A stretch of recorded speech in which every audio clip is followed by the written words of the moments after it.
All right, let's get into this next round. We got round number 4 here. I believe it is, yeah. Magnus with the Gardevoir versus Victor with the Lost Box. I believe I did see a Halucha in the hand there for Victor. And there's the Greninja to the Battle VIP pass. Otherwise, Magnus's hand was not looking very good. The Mew is prized here for Magnus, so I won't be able to take advantage of that. But we'll probably just see like 2 Ralts grabbed here for Magnus overall. And I'm trying to get a look at what other shenanigans there might be in there. It doesn't look like there's too many things that are too crazy. I saw a Collapse Stadium. Does play the Scarlet and Violet Ralts, which you don't see everyone play. And here's a level ball, so I think we got the quad Ralts here actually for... I don't know, values the Manaphy instead. Okay. I don't hate that. Wants to play around a potential turn 1 Greninja, which a lot of Lost Box decks can pull off pretty reasonably, so it makes sense. And I did believe Victor even opened the Comfy. I say this all the time, but basically the way I play it against... Oh, but it is Lost Tina.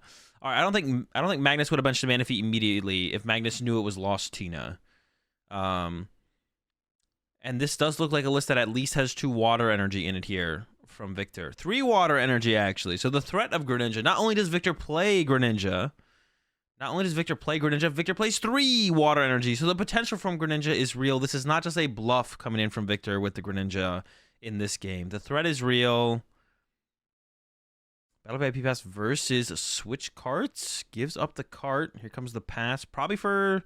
Actually, what even... You don't want another Comfy. Going for another Comfy. Interesting. Your bench is going to be so clogged, though. Comfy and Tina, so Victor's just not going to do anything? I'm sure Magnus is a big fan of this setup from Victor. Because... there's, like, no threat of anything. Except a 2 prize Pokemon. But not even this turn. I don't like this setup at all from Victor. Is the Cram prized? No, the Cram is not prized. No, wait, is it? Hold up. It is prized. Okay, okay. I still don't like... Well, then maybe you do just do that, actually. If it is prized. At first, I was like, I don't know about this at all. That seems terrible. But the Cram is prized. If the Cram is prized, maybe you do this then, I guess. I don't hate this as much from Victor, actually. Because you're not doing anything turn 1 anyway, so you're actually going to go in there with Shred. But that's what Magnus wants to see. Magnus wants to see you be aggressive with 2 prize Pokemon sooner than later. So, yeah, I don't know about that. You'll appreciate the 10 months there, Andre. Early path to the peak. I'm not sure I agree with the early path to the peak here from Victor. Magnus isn't like pressed to replace this next turn. I feel like Victor should have waited on the path. I'm not a huge fan of this path being put out this early. Magnus doesn't care about getting like turn 2 Candy Gardevoir and attacking when you're not turn 1 cramming them. Magnus is probably just gonna go roll Curlier, retreat to Greninja, bench a Ralts pass or something like that. So I almost feel like the path should have been left for a later turn. Because also like one of the things that develops in these kind of situations that you almost want to like, because effectively this path could be wasted. So let's say Magnus draws into a research and a Lost Vacuum, or more likely a Stadium card, and Magnus wants to play the research. Well, now there's no value from the Stadium from Magnus, but by playing this path so early, path hurts Greninja. Yeah, but it's not something I would play around. I don't think I would play around trying to slow down my opponent's Greninja. I don't think I really care about that. In fact, to be honest, I think as Victor, you want Magnus to go like turn 2 guard EX attack, but I guess it could be done with the Cresselia as well, which maybe you don't like as much. It depends how many path Victor plays as well, to be honest. If Victor plays 4 path, then I'm a little bit... I don't mind this path play as much. Yeah, I don't mind this path play as much if Victor plays 4 path, so it kind of depends on the path count a little bit as well. But if it's like a lower path count, like 2, then I definitely don't like this play from Victor.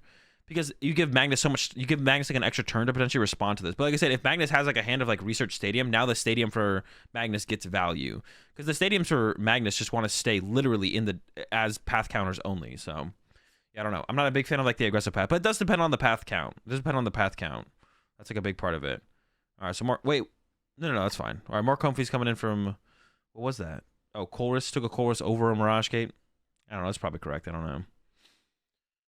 I already see Helicurlias here for Magnus, and also getting in there already with the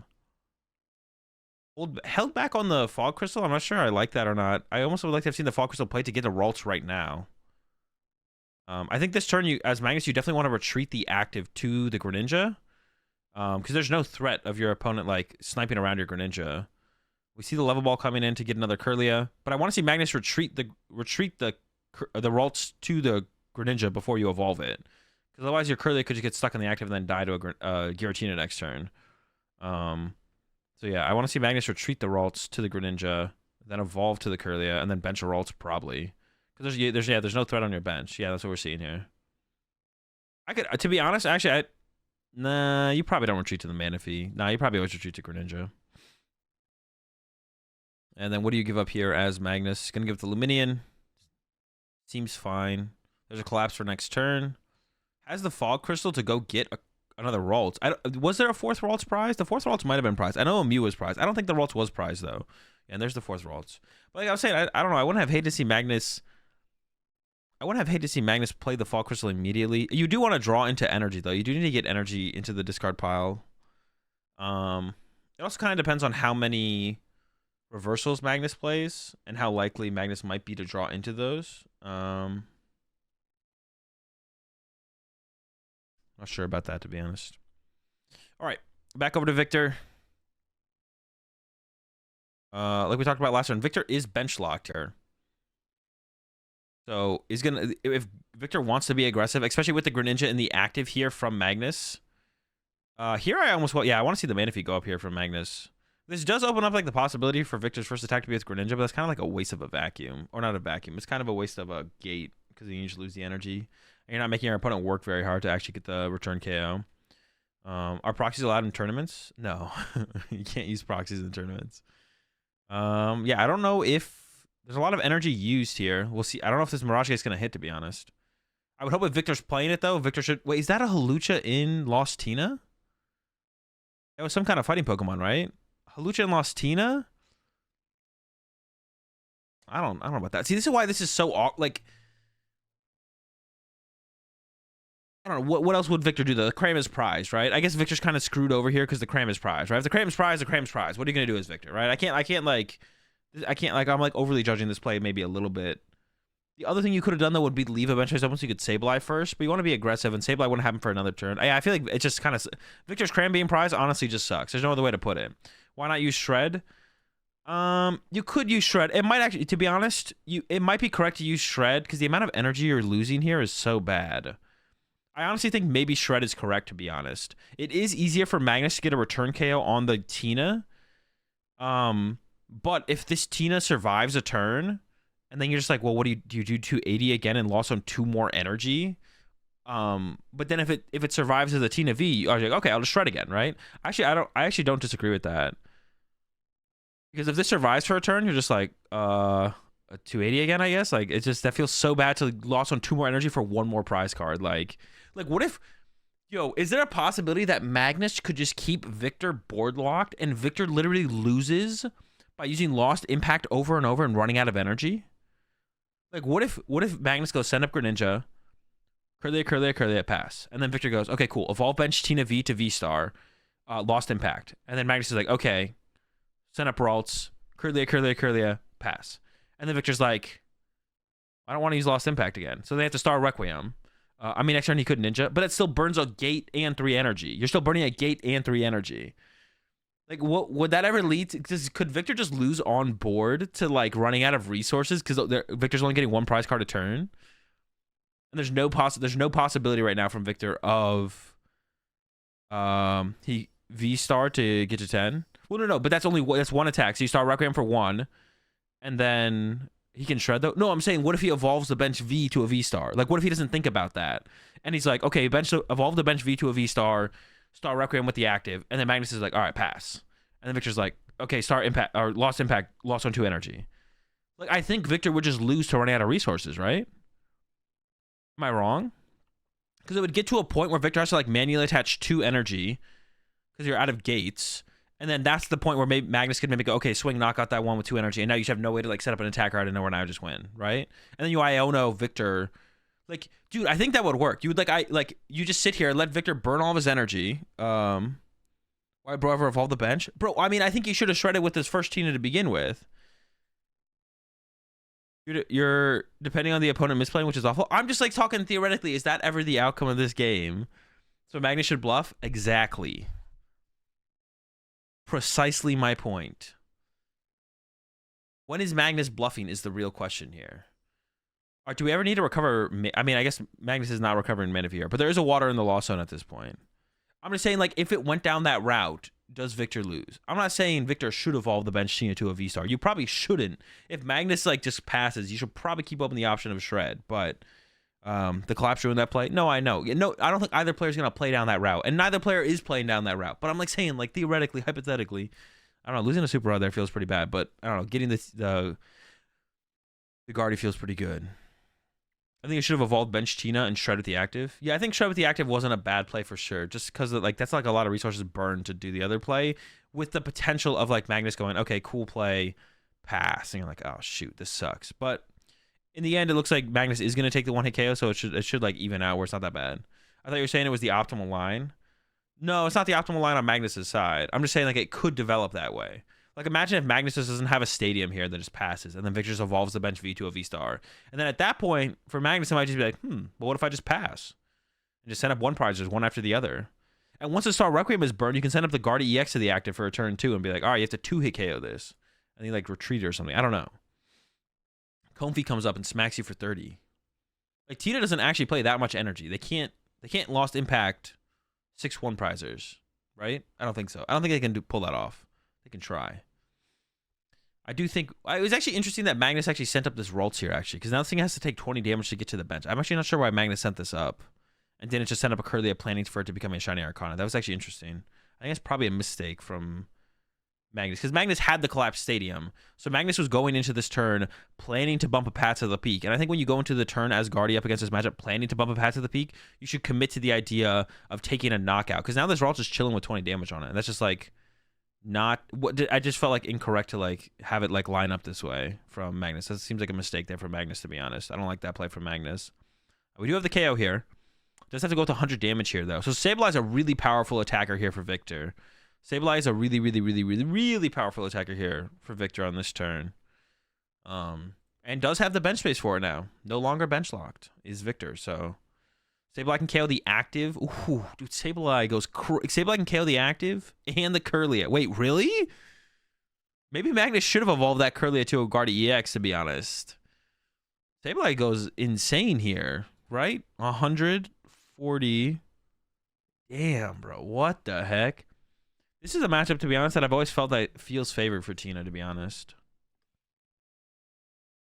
It's just tough. It's this matchup. They have like everything, man.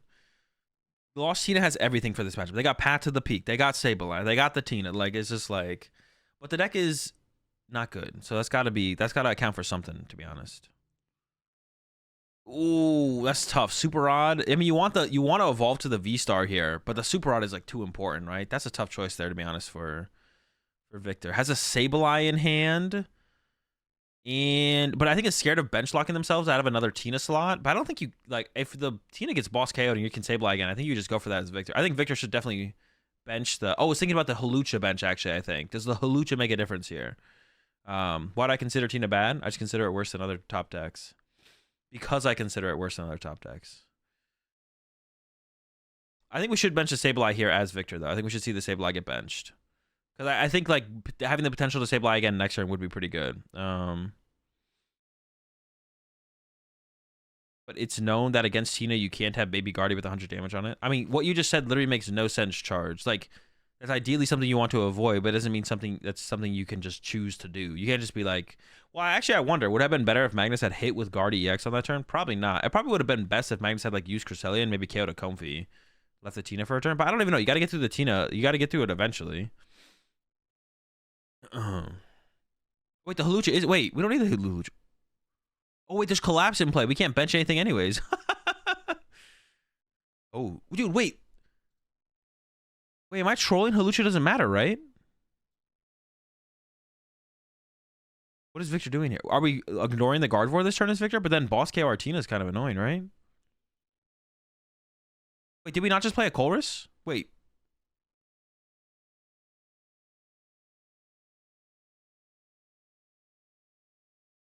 Wait, all right, so this is just Victor trolling. Why would we want a Hawlucha on our bench versus a Sableye on our bench? That makes no sense. I swear that Victor played a Colress, but I think I'm wrong. I think the boss is fine here, to be honest. No Colress played this turn? Okay, that makes sense.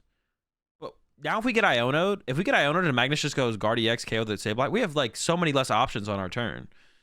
Yeah, not benching. Well, the Hawlucha, yeah. Hawlucha being benched, but then not putting 10 damage on the Greninja also makes no sense. Because if this Ralts gets candied into like a Guardy EX or something like that, you want the option to be able to go like Sableye, get the KO on the Greninja. But the 20 damage that is on this, he killed all Magnus's draw. Yeah, but he could have done that with Sableye anyways. All Victor needed was Sableye.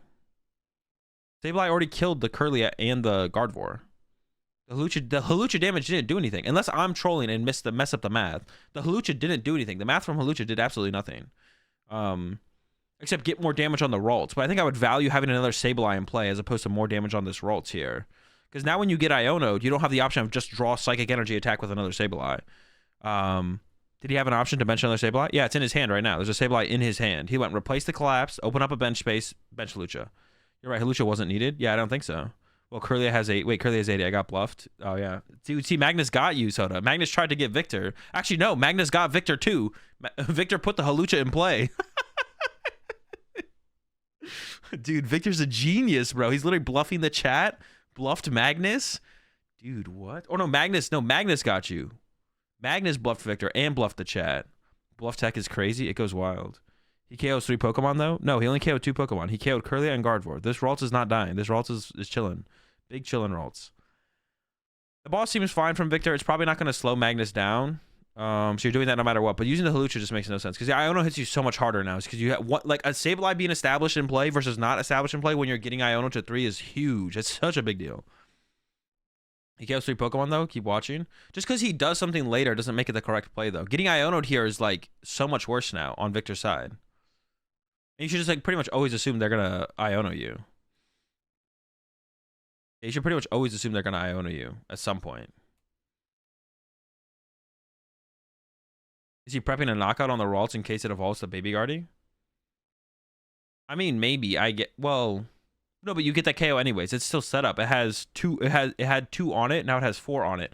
But to be honest, it having any damage on it was a mistake from Magnus. This should have had 0 damage on it before the Hawlucha even happened.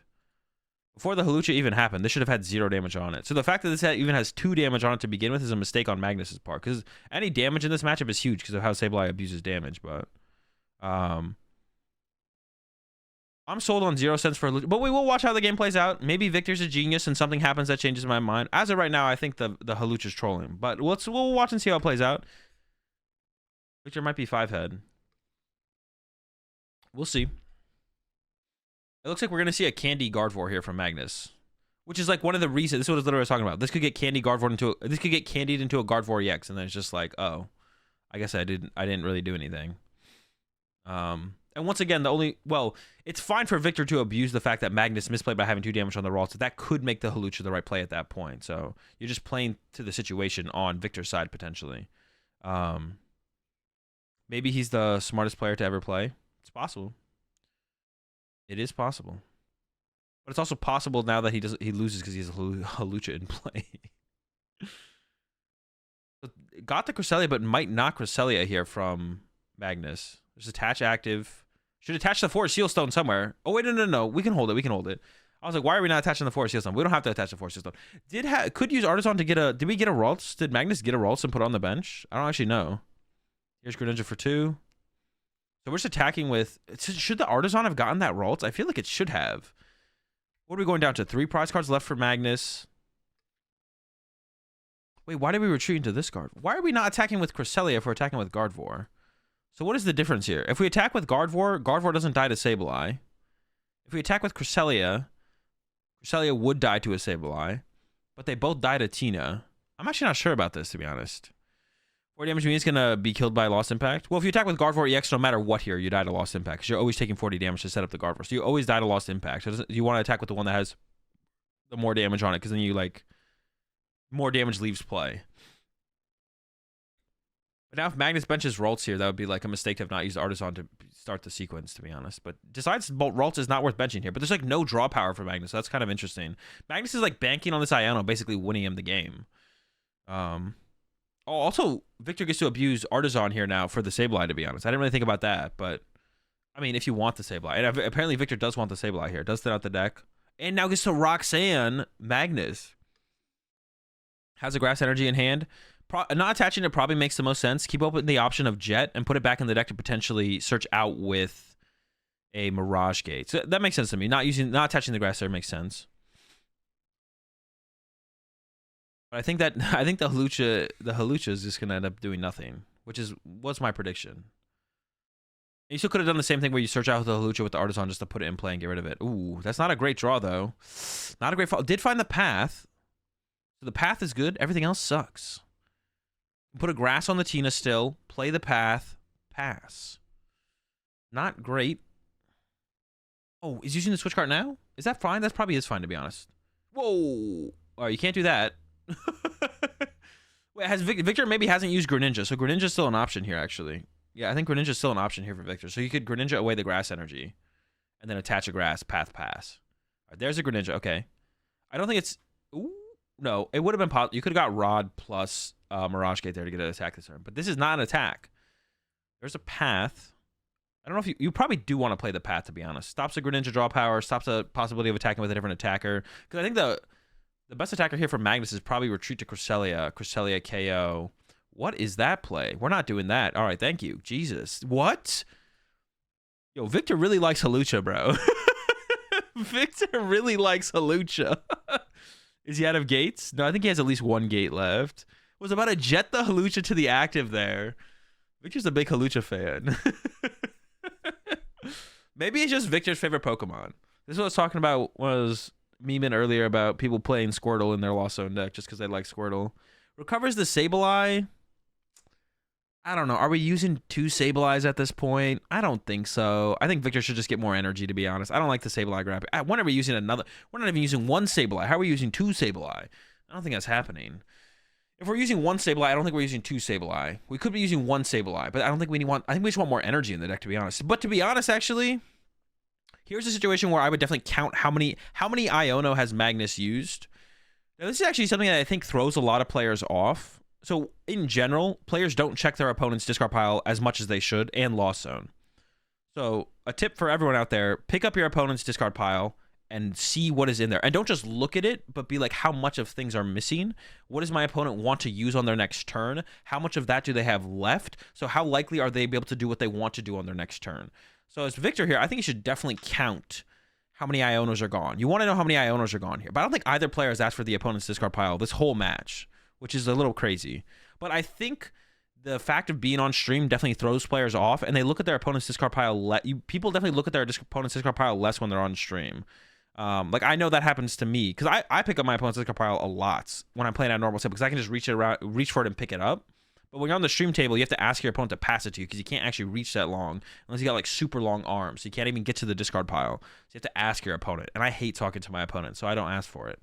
And I ignore my opponents when they talk to me, so they don't get to look at my discard pile either. So if Magnus is like out of Ionos here, or very, very low, I wouldn't hate Victor to hold the Super Rod to increase the odds of top decking the Mirage Gate or getting to the Mirage Gate. But now using the Super Rod here and putting 3 cards into the deck that are not Mirage Gate, or just like other useful cards, you don't really want to top deck energy here as Victor. But now you have a way higher chance of top decking energy or that Sableye that's in the deck now. So I'm not a huge fan of Victor using the Super Rod immediately without checking the opponent's discard pile here. I would like to have seen him play a little bit slower. Little bit slower. All right, back over to Magnus. No draw support in play. Is searching out a Curly. I did have that Ralts in hand that they could have played on the bench last turn. And like I was saying, I didn't hate the idea of benching the Ralts last turn from Magnus. If you don't bench Ralts, basically the way I'm thinking of it is like if Magnus didn't bench Ralts, but then if Victor plays the game and attacks with Tina or attacks with Sableye, and you did bench the Ralts, if Victor attacks with Tina and knocks out your Gardevoir, you probably just lose, right? Yeah, if Victor attacks with Tina last turn, you probably just lose as Magnus. So if Victor can attack with Sableye, it's probably like almost the same thing as attacking with Tina for the turn. It's a little bit easier to attack with Sableye. But on Magnus' side, you need some kind of draw power to play the game to be able to close it out, probably. So on Magnus' side, I would say you should just bench the Ralts because you need more than what you have to be able to win the game at this point. So you can't just do nothing. So you need to get something out there. Yeah, you need to get something out there as Magnus. I'm not a huge fan of not benching the Ralts last turn. Does have a worker to work with, though. So that does bump the path to the peak, though, to be honest.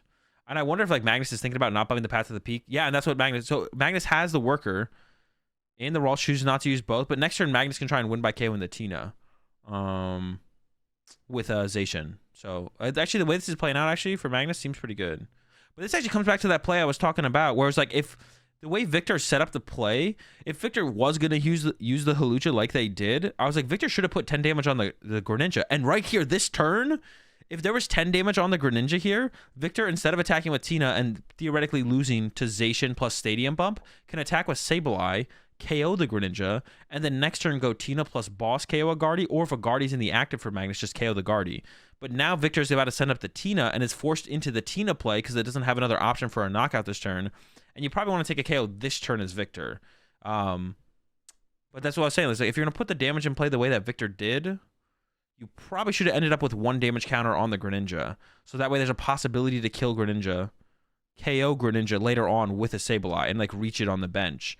And then not have a 2-prizer on your active. There's the V-Star play. So now Magnus needs Zacian, has worker in hand. And that's why Magnus didn't bench the Ralts this turn. That's what Magnus is thinking. Like I was saying, I didn't hate the idea of Magnus top decks the Psychic too. Also did top deck the Psychic, so getting punished for playing the Super Rod last turn, which I also think Victor shouldn't have done.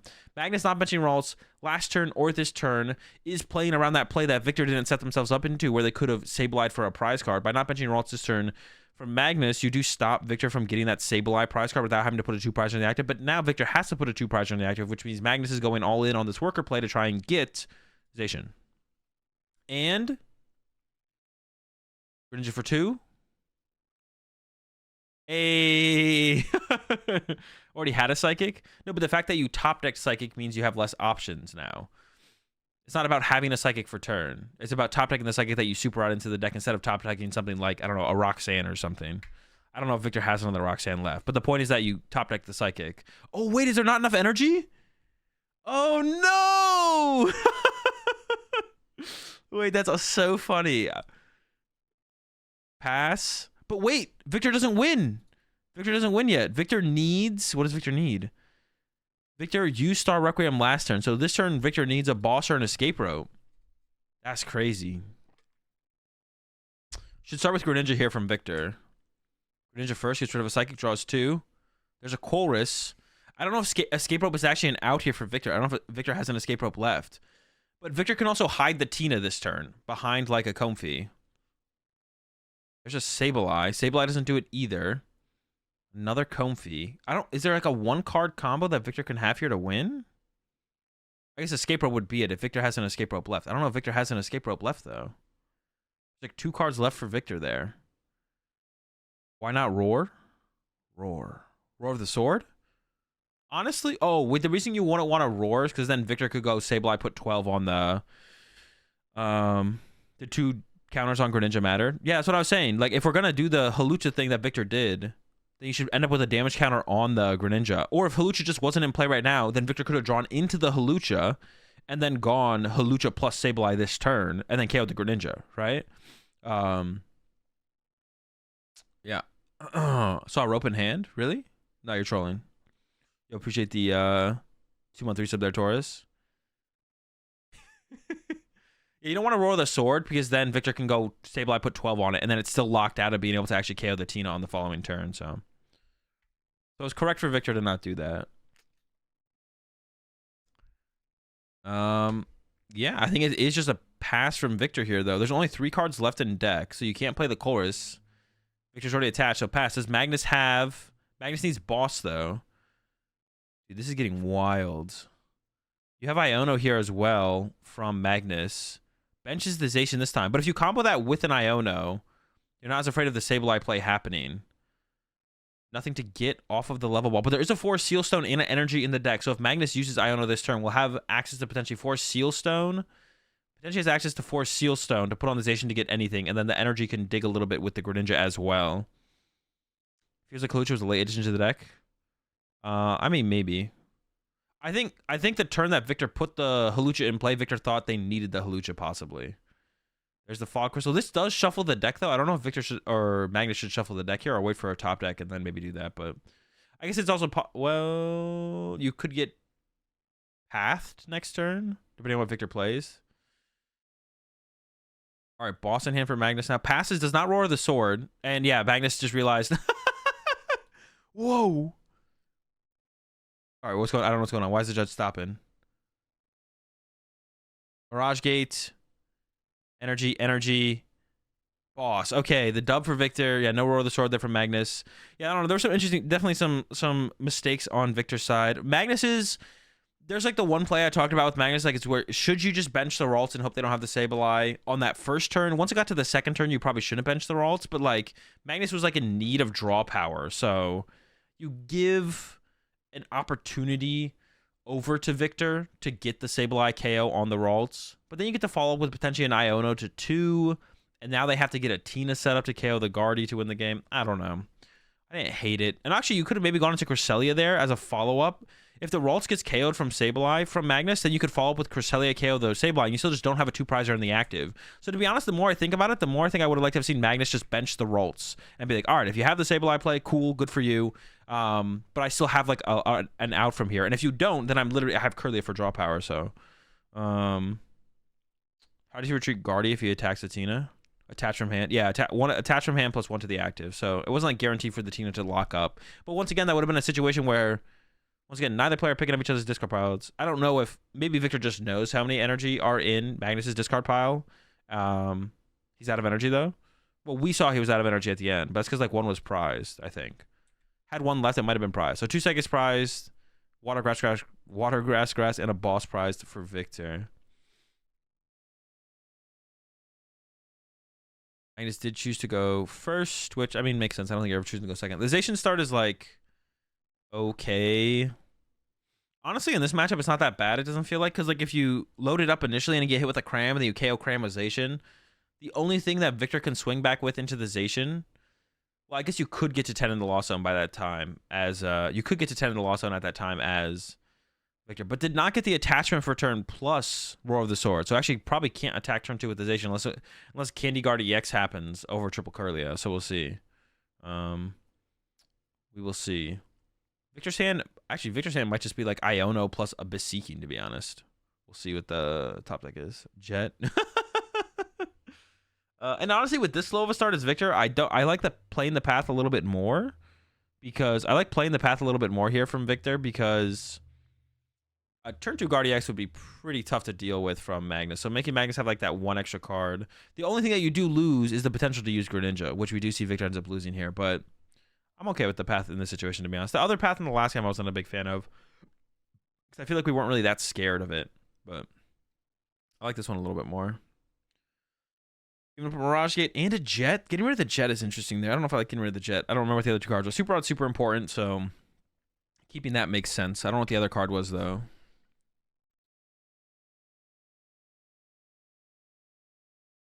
There is the Candy Guardy already for Magnus, and then here comes an Ultra Ball for a Curlia after using a Curlia, and then we have an Iono from Magnus. So pretty good start. Still needs a Stadium to actually move this path to the peak if they want to get off a turn 2 attack onto anything.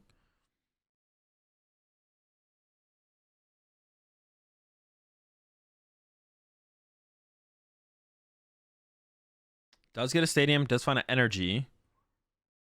It does have a 4 Seal Stone. So attacking is easy this turn for Magnus. But I don't think we have a 1-hit KO on the active. So I don't know how much you want to attack here if you're not 1-hit KOing it. Yeah, I'm not sure about that I'm not sure about that one from Magnus, to be honest. Do we really want to bump a Stadium to hit a Tina for 150? Maybe. But then you also give the Artisan to Victor. I don't think you want to give the Artisan to Victor. So I think you're oh, there's 2 Stadiums in hand though. Yeah, there's 2 Stadiums in hand though. Also, I don't know about stressing the. I'm not sure about Magnus stressing the Manaphy here because like you have 2 in the Lost Zone as Victor with a Tina in your active. Victor would have to go Colress triple Comfy Greninja to make that happen. I feel like I don't know. Did Magnus prize a Ralts? I don't think so, right? Actually, that might be a Ralts prize there. I can't tell. But I feel like this being a Ralts, if the Ralts wasn't prized, was probably fine. I don't think Victor's getting off the Greninja play.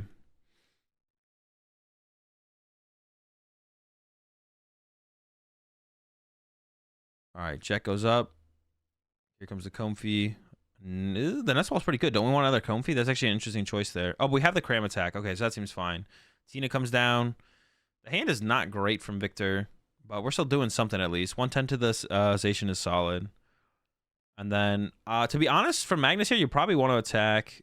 No, Magnus has a Curly prize. Yeah, I would have hated if that Manaphy ended up being a. I don't hate that Manaphy becoming a. Oh, there's the Arven in this list from Magnus. I wouldn't hate that Manaphy becoming being a Ralts instead, to be honest. I think Magnus here honestly just wants to attack with Cresselia and KO the Comfy off the bench. I think it's the best play here. So you can play the Artisan, go search it out. I don't know how many energy are in the discard pile here for Magnus. It's not a whole ton, but there should be enough to make the Cresselia play work. Yeah, there it is. Yeah, Cresselia KO Comfy here is like really powerful, so. What are these damage dice? I don't know, but you can't see. You for sure can't see what they are. That's for sure. All right, has an Ultra Ball, so can go get another Gardevoir. Yeah, the Ralts was in the deck. You can go get a Shiny Arcana Guardy here, which I think you might as well draw more cards and get more options. Get rid of the Research, probably. I don't know about getting rid of the Ralts. Get rid of the Greninja. Maybe the Greninja is better, because then you can like reload your bench with things that just don't just die. You can refill your bench with like a Greninja to use it as draw power, and your things just don't die. So there's the Gardevoir. Oh, there's a Worker. I mean, actually playing the Worker here, to be honest, I kind of like it. The only problem with it is you don't have it to bump a path later, but it would get rid of the Artisan, so that way Victor can't take advantage of it, which I don't think is like a bad thing. I wouldn't hate to see Magnus play the Worker here, because I don't think Magnus has played a supporter yet. I could be wrong on that. Loading up the Guard EX and the Shiny Arcana. I don't think, but gonna go ahead and preserve it. Has the Collapse as well in play, so or in hand, so you still have another Outro Stadium, but it wants to keep all of them around. All right, has access to the Greninja here. That's it for draw power. There we go. Should have probably got rid of the water there, to be honest, because like the Greninja's locked out by the Manaphy for a while, probably. That hand has got a whole bunch of nothing. But we can load up a Psychic. Oh, there's the Artisan use. I mean, I guess you could grab a Comfy here, but I feel like it's just gonna get sniped again by the Comfy's just gonna get sniped again. Get a Comfy, and the Magnus is just gonna go, okay, Cresselia, KO your Comfy. Repeat. And you're gonna put more damage in play for Magnus to use as well. Magnus doesn't need to find 2 energy to make it work. Oh, actually, we're retreating the Comfy. All right, my bad. We're going a little bit more aggressive. I don't know. We got to get through this Cresselia eventually. Do you really want to match a Tina into the Cresselia? We got to switch back though, I guess. I don't know. I wasn't a big fan of actually like burning out energy to retreat. I think like loading up the Tina makes a little bit more sense. But we do need to get somewhere at some point. We have the Greninja for draw power next turn though, but I don't know. Maybe being a little bit more aggressive makes a little bit more sense. I'm not too sure about that one. We do need to see some energy here from Magnus to actually pull off and attack this dude. Magnus just has no energy. I mean, 2 of them are prized. So yeah, I don't think Magnus can do the. Well, Magnus needs 2 more things to have damage on them in play to pull it off. We're not completely done yet. Yeah, thinking about. See, he's trying to save the Workers. They're the energy. But do we have an Ultra Ball? Oh, we can force Seal Stone for an Ultra Ball here. Okay. And then you could just evolve that Curlia to a Shiny Arcana Gardevoir. To be honest, I don't hate that. Even if you lock yourself. In this situation, locking yourself to only 1 Gardevoir EX, I think is fine. I think it's probably fine. You're going to have so much energy built up on so many Pokemon, like, you'll be all right. It's not going to be that big of a deal. Just the Worker doesn't even grab the Iono. That's interesting there. Comes a Super Rod as well. Oh, the other Guardi's in the discard pile. Doesn't get the Ralts, though. Chooses to not get the Ralts. So just kind of all in at this point on only 1 Guardi EX. Oh, but even chooses to get the Guardi EX over the Shiny Arcana. Okay, that's interesting. I would have leaned a little bit more into maybe the Shiny Arcana personally, but I mean, you don't want to lose just getting Boss Star Requiem, I guess, but it's like so far away. I feel like it's not a reality, to be honest. I don't know. Now it's debating even evolving it. But I mean, even if you had got the Shiny Arcana, you could still debate it, but you do lose the draw power from the Curlia at this point. There we go. Another Comfy KO for Magnus. There's a path draw from Victor. That is something there. But it's looking pretty bad. We do have concealed cards. We're looking for Colress here, to be honest. Comfies aren't really cooking. Yep, there's nothing. Love to see it. Super Rod's back. I don't know about that. We're already dead drawing. I don't know if we want 2 energy back in our deck here. Do we really want 2 energy back in our deck? Are we trying to top deck a Psychic Energy next turn? See, that's the question you have to ask yourself. Is like, Now, if you would put like 3 Comfies back in the deck, that's something else. Can you top deck a Comfy? But the hand doesn't even support Comfy that well. I feel like as Victor here, you want to draw Colress or Roxanne, and that's basically it. I don't think you really want anything. I would not have played the Super Rod here as Victor. I would have been like, I'm not winning this game if I top deck a Comfy. I'm definitely not winning this game if I top deck a Psychic Energy. I already have an energy in hand to draw 2 cards off Greninja. Like, I need a Roxanne or I need a Colress. Ideally, Colress first and then Roxanne, but energy top deck is +2. Well, no, we have Jet in hand. We already have the energy in hand. There's the path. We are getting a knockout here. Yeah, I think you just have to value supporters higher, like a lot higher there. Yeah, I was gonna say I think we go with Guard EX here as Magnus. Guard EX. You even top deck the reversal energy, so you can throw the reversal on it. Benches the Greninja. I think Magnus is down both Super Rods, so I don't even know. Do you collapse away the Zacian here? You're down both Super Rods though. Magnus is like really low on attackers, but does have enough to win the game, I guess. And I think we'll see that right now, right? Double Super Rod? Maybe it is just 1. It might just be 1 Super Rod. I can't really tell. I mean, putting 20 damage on the active isn't a big deal. Oh, even Greninja's it away. Interesting. Okay, I thought we'd at least see that attached active. I think I liked that being attached active more than drawing cards with Greninja. I don't know. I don't know what Magnus is looking for here. But I guess like drawing cards is pretty good. I guess I'm not like too hung up on it. We should probably burn the low. Oh, their second Super Rod's in hand. Never mind. We're good. Level Ball gets burned. You probably, I mean, I'm trying to think if there's a reason to not just Super Rod the Zacian back into the deck right now. Just have the idea of just having it around sounds pretty good before you get, like, you're going down. See, like, this turn is a big turn. Well, kind of. There's only 6 cards in the Lost Zone. This is a, well, no, but you could just get, like, yeah, this is a big turn because Victor could now Roxanne you. So I think you want to be as prepared as, you want to have your deck as prepared as possible for what you think you need in the future. And I feel like there's a possibility you might want a Zacian, maybe even another Ralts. So I feel like playing that Super Rod right there to recover the Zacian makes sense. Because if you just get Roxanne this turn, you know, having that extra card in the deck that you think you want as an out later on, it's better to draw into the Zacian itself than a Super Rod and be like, well, now I'm going to recover the Zacian. Now I have to wait and find a way to get the Zacian. So I feel like Magnus could have prepared themselves a little bit better here than this. Greninja pushed up actually from Victor. Dude, what is this draw? What is this? Still only 6 in the Lost Zone. Not even a Comfy. We did just put... Wait, hold on. I have to check. Did Victor top deck a Psychic Energy?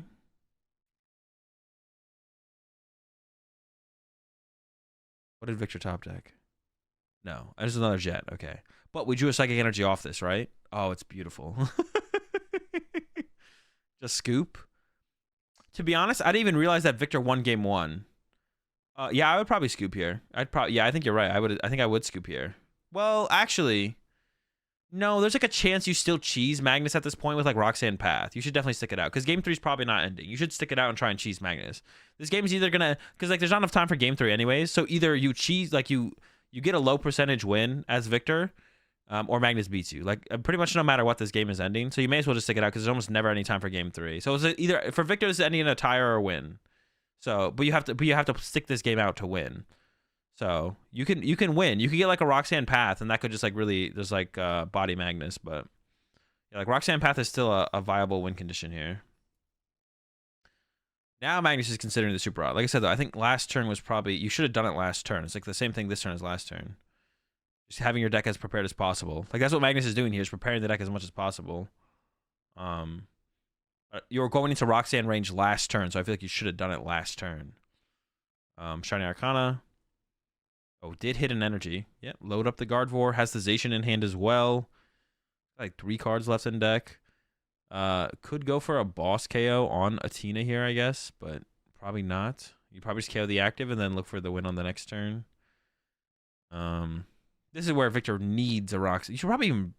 do you burn the Fog Crystal? I don't actually know, to be honest. Maybe you don't. I don't know. Greninja pushed up once again from Victor. There's a path. No Roxanne. But hold up. We can draw some cards with Greninja. Greninja for 2. Here we go. It is Tina and Battle VIP. Dude. Jesus. All right. Path Pass, I think, is our play here. And then hope to top deck Roxanne.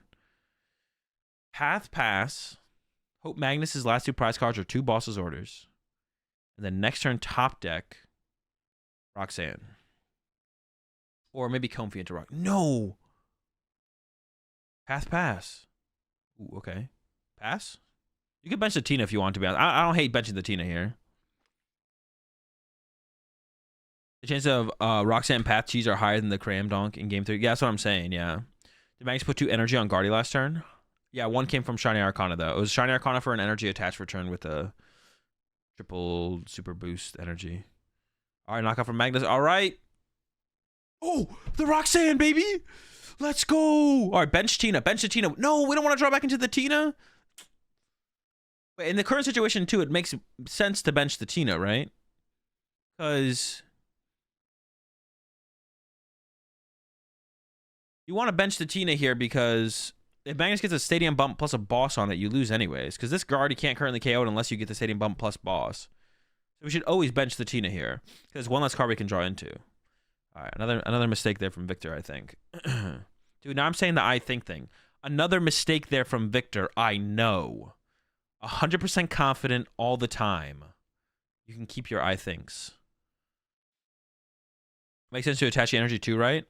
You kind of want to keep the jets around because I think you want to get a Comfy and jet it into the active, to be honest. Like, yeah, you want to get a Comfy here because you need to build up your loss zone to 10 still. So now you can get a Comfy. See, if you're benching the Comfy anyways, here as Victor, like you may as well bench the Tina. The other thing worse about the Tina is it could get boss stalled, but I think you're just like, no, but you just loot. Yeah. If you're benching the Comfy, you're already getting boss stalled anyway. So now we can switch card. We need to build up the loss zone a little bit more. So we got to switch card into Comfy. Oh, you can't switch card into Comfy. What? Wait, is that correct? It could be correct. Maybe that is correct. Actually, the more I think about it, the less I hate it. So I think we grab the Colress. No, we don't. I thought we grabbed the Colress, but apparently not. All right, let Victor cook. Let Victor cook. I don't like Victor. I wanted that Colress, though. I think we should have gone Colress, hard retreat the Comfy. Wait, no, wait. We just hard retreated. No. Switch card. Then Colress next turn and jet a Teen into the active. Escape rope. We can't afford to play the escape rope here, though, right? Because then how are we going to move a Tina next turn? I guess we have to get a jet. Wait, what are you doing? Oh, all right. Actually, I don't hate this, to be honest. Was it a mistake, though, from Magnus to actually send up the Manaphy specifically? But we don't want this Tina. The problem with this play from Victor is you want to send up the other Tina. You want to be able to send up the other Tina. You want to send up the other Tina here because Magnus, like, you want to play as if Magnus is at least going to punch into the active. And if Magnus punches your Tina that has the 2 energy on it, you can't attack with that Tina next turn. So what Victor should have done is send up the other Tina, let it take a punch, get it into the other Tina, and then that Tina's clean and can hit. Because right now Magnus has back-to-back punches set up on board. Magnus can go punch into punch. So you want to play around punch. But if you're gonna have to attack with this Tina next turn, which is most likely because it has the 2 energy on it, he's not attacking. You don't want to, the one you're planning to attack with next turn, you don't want to get hit punch this turn because you have to attack with it next turn. You don't want to get punched again. Is he trapped now? Magnus? I don't know the energy count of the discard pile. That's why I was unsure about this play from Magnus. Like, I feel like Magnus maybe should have sent up something else. I don't know. He's not planning to attack. Victor's plan of attack is to not attack. All right, Magnus has a worker in hand but chooses just to pass. I think that's fine. No options in hand here for Victor. 39 seconds left. So Magnus at the very least will have 2 more turns. Magnus has 2 more turns to play the game. Victor just hope he wins 1-0. To be honest, at this point, I mean, there's no way I don't think Victor's winning this game at all, ever anymore. I think there was a chance. At some point, I think there was a chance. Oh, we're retreating. I thought we were attacking. Comfy. And pass. No, wait, you should switch card the thing out of the active. All right, so 2 more turns for Magnus to close this. I think Magnus has game in hand, though. Wait, no, I don't know. Actually, I don't know. Can Magnus not move the Manaphy? Dude, can Magnus actually not move the Manaphy? Did Magnus mess up? Oh, no, there's an energy. But Magnus might not be able to do it this turn. Wait, was that a switch in there? No, it was a rare candy. It looked like a Heart Gold Soul Silver card. I thought it was a Heart Gold Soul Silver Heart Gold Soul Silver switch at it for a second. But it was the rare candy. So you could, but I don't think there's enough energy for Magnus to win this turn. I wonder where Magnus is. I think the Cresselia is in the discard pile right now. So Magnus is like 100% reliant on boss to win. Next turn. He's thinking about using worker this turn. I don't know how many paths are left here for Victor. There's the boss for next turn. But you should just punch. No. Depends how many.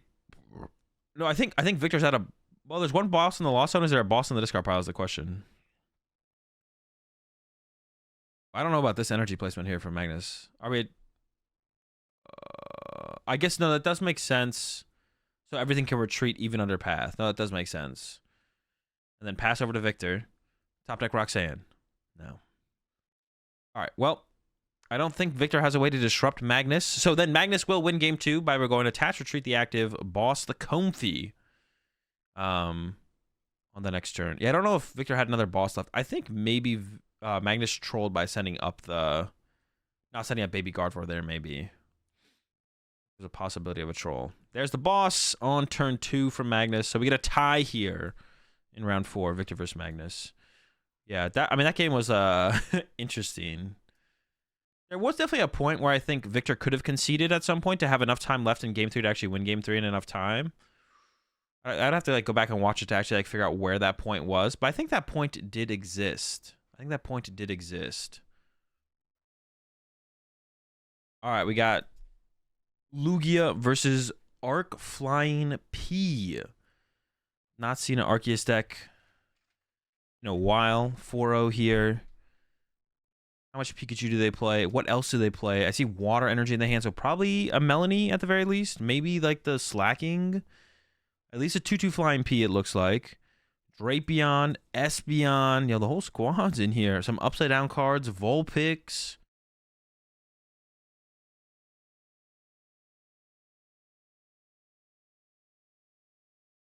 A whole bunch of shenanigans. So this matchup, I mean, it depends what Julius plays. Because, like, one Flying Pikachu can, like, go the distance in this matchup. Because Flying Pikachu, one hit KOs Lugia, and then it can't be attacked by any of the basic attackers. So you have to hit it with Lugia V-Star, which Flying Pikachu one hit KOs, or you have to hit it with... You have to hit it with that, or you have to hit it with the Archeops. So, that can be a little bit annoying. Can I call a judge on my opponent for playing slowly? What will happen? I mean, if they're actually playing slowly, and they continue to play slowly, they can receive penalties for it. So it looks like one of Lorenzo's... Is this 2 Lorenzos in one tournament? It looks like the top sleeve there is marked. Not a big deal, but technically, like, it's not a big deal. But if Pokemon is gonna like penalize you for like by accident seeing the top card of your deck, the judge should do this resleeve. That's me a little bit nitpicky, but if Pokemon is gonna penalize people for if they see like an 8th card of research, you get a penalty, then this should be done by a judge, because when you take the card out of the sleeve, you can feel the texture of it on the front, and you could tell if it's like a V or something off the top deck or something. I don't really care, but you theoretically should always have like a judge actually do these kind of resleeves, because yeah, when you take that out off the top, you can feel what the texture on the front of the card is, and you'd be like, oh, it's a V Pokemon, or oh, it's a trainer card, or oh, it's a full art. So it's not like a big deal. But just for anyone out there who whenever you have to do a resleeve like that, just call a judge, have a judge do it. It's just better to have a judge do it. And if your opponent's about to do a resleeve, you just ask them to do a judge. Now, if it's like your opponent's searching their deck and they resleeve a card, it doesn't matter because they can see the freaking card. But when you can't see the card, yeah. So Chops and Serena hit the discard pile for Julius. Does the Chops ever matter in this matchup? I don't think so. It might. I'm gonna go ahead and make a guess that it doesn't actually matter though. Had a Mesagoza in hand and chose not to play it, which is interesting. Because you maybe want to like use Mesagoza first there, get heads, get an Archeops, discard the Archeops. Definitely needs to find a Lugia V, but is actually eyeing up the Archeops here. What does it matter if it's no longer his turn? He's gonna draw it anyway.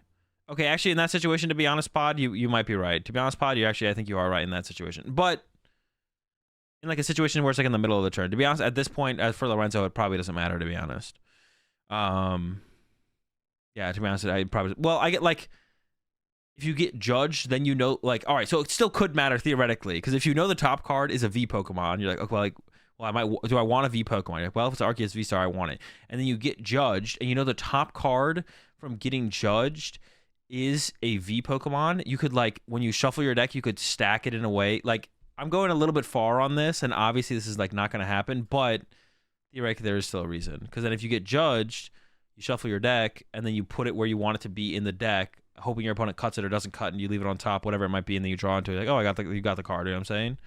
The water energy, it's for Vulpix. Probably plays a Melanie. Might not play a Melanie, but they play Vulpix, so it's for the Vulpix more so than anything. But so I'm being once again, I'm being nitpicky with it, but like technically, there's still a way you could abuse it, I guess, even if you're going into your opponent's turn. You're really stretching now? No, I know I'm stretching. I literally qualified what I was about to say with that. I'm stretching here. I don't know if I like this sequence here from Julius. I think we should have put the Mezagoza in play first. We should definitely have put the we definitely should have put the Mezagoza in play first. I'm charging my phone as well. What does that have to? Why did you say? What does that have to do with anything? I literally, before I said anything, I'm kind of reaching here a little bit, or I forget what I said, but I basically said that. Definitely a miss sequence here from Julius. Should have put the Mezagoza in play and then played the Mezagoza. But now we see the Mezagoza into play. And then I guess we're probably not going to play the Mezagoza here as Julius now, or not use the Mezagoza. Also, I'm not sure about the double turbo on the active here from Julius, because this makes it so that the T-Tar.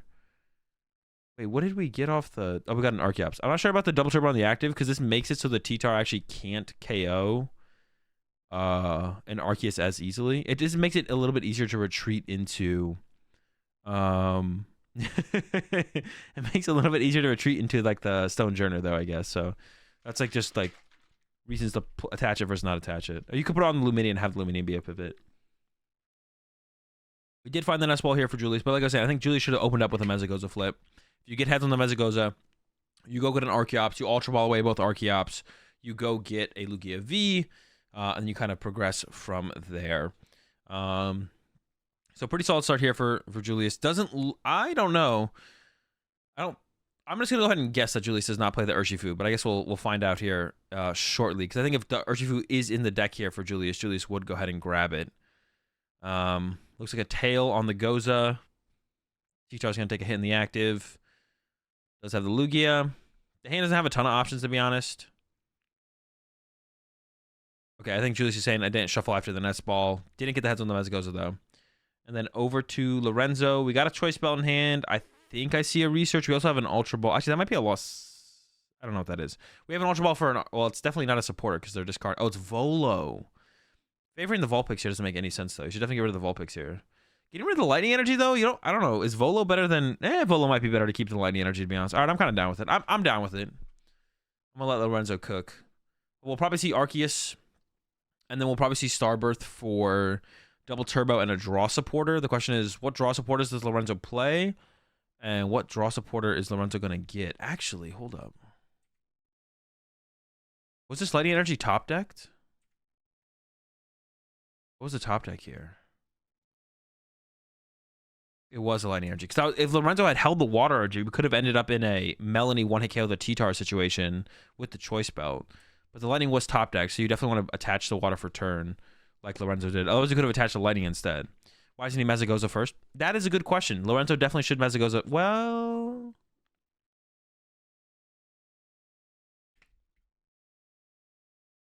I don't hate Lorenzo not using Mezagoza first, to be honest. Because it depends on what Lorenzo's trying to do. Like, if Lorenzo Starbirths here and goes and gets double turbo and, I don't know, Iono or Research, some draw supporter probably. Attaches the double turbo, plays the draw supporter. If you draw into the Flying Pikachu V-Star, then you could use the Mezagoza and get something else, right? So actually for Lorenzo, I don't hate not doing it. Yeah, for Lorenzo, I don't hate not using Mezagoza first. But I think what Julius wanted was always two Pokemon. Julius always wanted an Archeops and a Lugia V. So when Julius uses the Mezagoza immediately, gets heads, you go get the Archeops, you Ultra Ball away, get the Lugia V, then you can play your Research. You also want to get an Archeops, because then it guarantees you the Lugia V, because otherwise what happens, like with Julius's play here, when Julius went Ultra Ball for Archeops, Research them both away, it's possible you whiff a Lugia V. Well, actually, it doesn't really make a difference, though, because you're assuming you get heads or tails on the Mezagoza still. Actually, no, maybe it's the same thing on both sides, to be honest. Because if you get the heads on the Mezagoza before or after, it doesn't actually make a difference, right? So maybe it was the correct play for Julius to not use the Mezagoza yet. Because if you draw into Lugia V like Julius did, then if you use the Mezagoza and get heads, you can get a V-star instead. Actually, I think I'm just like... No, I think Julius played it correctly then, actually. I take it back. I don't know, for some reason in my head, I was like, we should have used it first. But I don't think we actually should have, to be honest. Wait, let me think about it again. Okay, the only reason you would have wanted to use the Mezagoza first would have been like... If I get Tails on Mezagoza, I'm going to Ultra Ball for Lugia V instead. But I think the way that Julius played it is correct. Where it's like, even if you get Tails on Mezagoza, you would still Ultra Ball for the Archeops to research it away. But you would maybe want to know that information before you choose what to get off the Ultra Ball, to be honest, from Julius. So maybe you use Mezagoza first. If you get heads, then the Ultra Ball becomes Lugia V. But if you get Tails on Mezagoza, then the Ultra Ball... Wait. If you get heads, it becomes Archeops, and you Ultra Ball those for Lugia V. But if it gets tails, then you Ultra Ball, instead of Ultra Balling for an Archeops, you Ultra Ball for a Lugia V. But getting the double Lugia V in the discard, getting the double Archeops in the discard pile is like so much more important. I think this is the correct play for him. I think Julius actually played it correctly the more I think about it. On Lorenzo's side, it depends what Lorenzo wants to set up here, to be honest. But it does look like Lorenzo is... Oh, it's an Adventure's Discovery grab here. Okay. I didn't actually see what else Lorenzo grabbed. Well... No, I guess it's like the same thing, to be honest. Yeah, the Adventure's Discovery. Okay, that's fine. More Flying Pikachu. And, yeah, I mean, the Adventure's Discovery here is pretty weak with a Flying Pikachu prize, to be honest. Yeah, I'm not a big fan of... Are we going, like, solo peak here from Lorenzo? Why would we even get an Adventure's Discovery, then? Well, I guess if we research, we're not guaranteed to have the... If we research, we're not guaranteed to get a Flying P. And now the P is guaranteed. We have no follow-up from Lorenzo in hand. Zero follow-up in hand from Lorenzo. That's not good.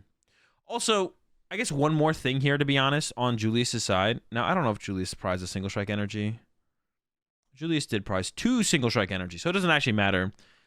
The only other thing I was thinking about is Julius could have gone, like, Julius knows he's up against Flying Pikachu.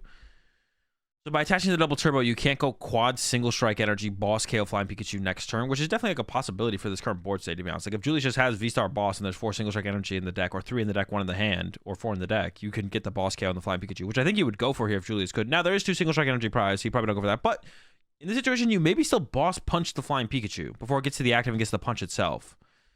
Not punch itself, but punch itself. You know what I'm saying? So to be honest, I think Julius, if Julius can, and Julius has the boss and the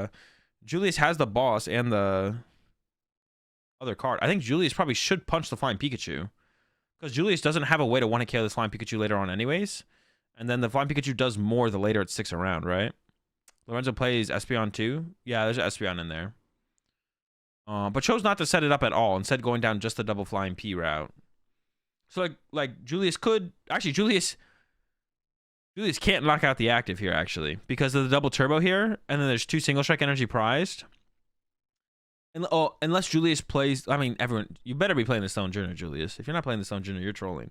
So I'm assuming Julius has the Stone Journer here, and they could go grab Stone Journer and go like retreat into Stone Journer KO Arceus here. But double turbo is just yikes. Yeah, it doesn't feel great, to be honest. The double turbo on the T-Tar does not seem great. But if Julius is just going to go boss punch Flying P, then honestly, the double turbo is not that bad. Yeah, if Julius is going to go boss punch the Flying P here, then the double turbo there isn't that bad. But I don't know if like that was Julius's plan the whole time or not.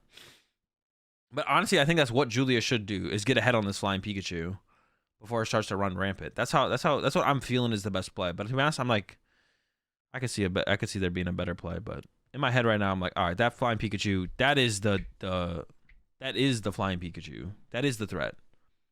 And as soon as it starts swinging, it's like harder to deal with. So, but there's a Stone Journer grab from Julius. So I think we're going in on this. I think we're going in on the Stone Journer KO. Oh, I guess not. We got Stone Journer, but we're not benching it. So Julius is on the T-Tar train then. Okay. Well, now I'm a little confused. Did Julius mean to do that?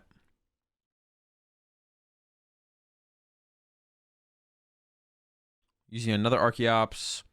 To be honest, it's possible you'd want to load up energy onto an Archeops here. It's possible you'd want to load up energy onto an Archeops here. So you could go Archeops, KO the Flying Pikachu next turn. Or maybe just, yeah, putting an energy on a... Well, I don't know if you want to load up any energy anywhere, to be honest. Yeah, there's the boss on the Flying Pikachu. Like I was saying, this feels like the best play. Even if the Urn there didn't feel good, but it's probably better to keep around the... Maybe, but... I don't think Julius had to play the Ultra Ball there. If Julius is going to do this play, why would you Ultra Ball away an Urn? I don't think you have to, right? You can just hold the Urn and just keep it. I don't think you should ever Ultra Ball with the Urn to Julius. Because if Lorenzo's response here is just KO the T-Tar with the Pikachu, then, like, who cares? Attaching one energy to one of the Archeops, I actually think is decent here. Because if Lorenzo has Boss KO your Lugia, your response has to be Archeops. But you really want to get an energy ahead. I get getting an energy ahead on Archeops seems fine here, to be honest. Actually, I kind of like that.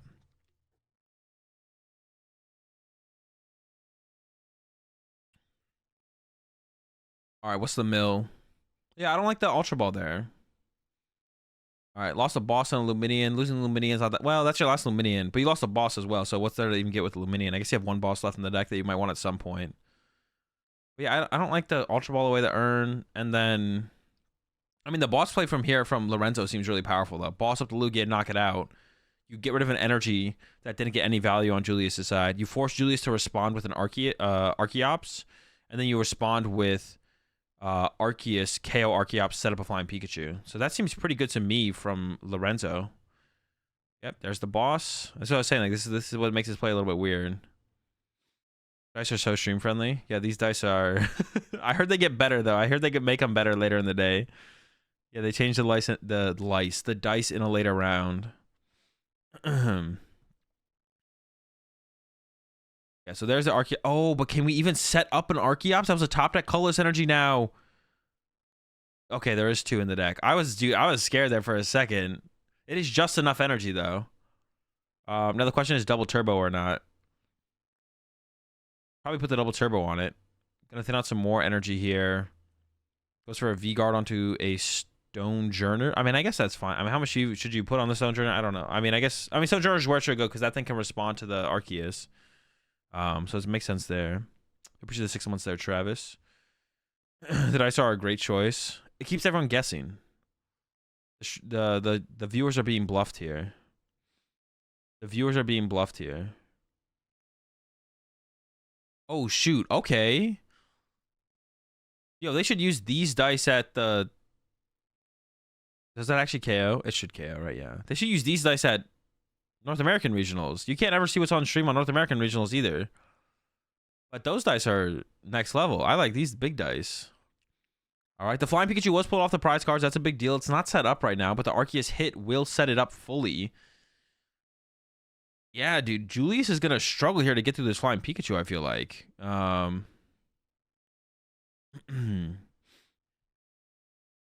Because what is dude, yeah, this is actually a rough... Dude, two flying Pikachus? That's like too much Pikachu to deal with. If Lorenzo actually has like a Raihan here, that'd be kind of crazy. I don't see a Raihan. I do see an Iono. Could just go Choice Belt to the bench plus Research, though, and I think that'd probably be fine. Iono doesn't disrupt too much because there is a gift on the Archeops. I can't tell what that is. Apparently, Lorenzo can't tell either. Nobody knows what's on those dice. Yeah, Choice Belt. Oh, doesn't even Research. Just holds the hand. I don't know. I feel like using the Research there is pretty good. I'm not sure about that. Arc Peak? But Arc Peak stays good. Is it any good? I mean, the Lost Tina matchup is just impossible, right? Yeah, Arctina sucks. All right, there is the Urn there for Julius, but is that ever enough? I don't know. We got the Urn. We only have one boss left. You could go boss punch the Flying Pikachu before it gets to establish itself. Was that a Dunsparce? Wait, does Julius play Dunsparce? Is that what I saw in there? I can't tell what that is. It's one of the... It looked like a Dunsparce. It's one of those artwork Pokemon that you can't ever tell what they are.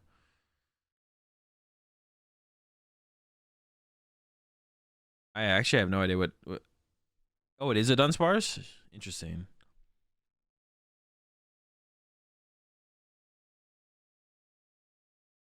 Oh my... Oh, wait, you can't play the Urn then, though, right?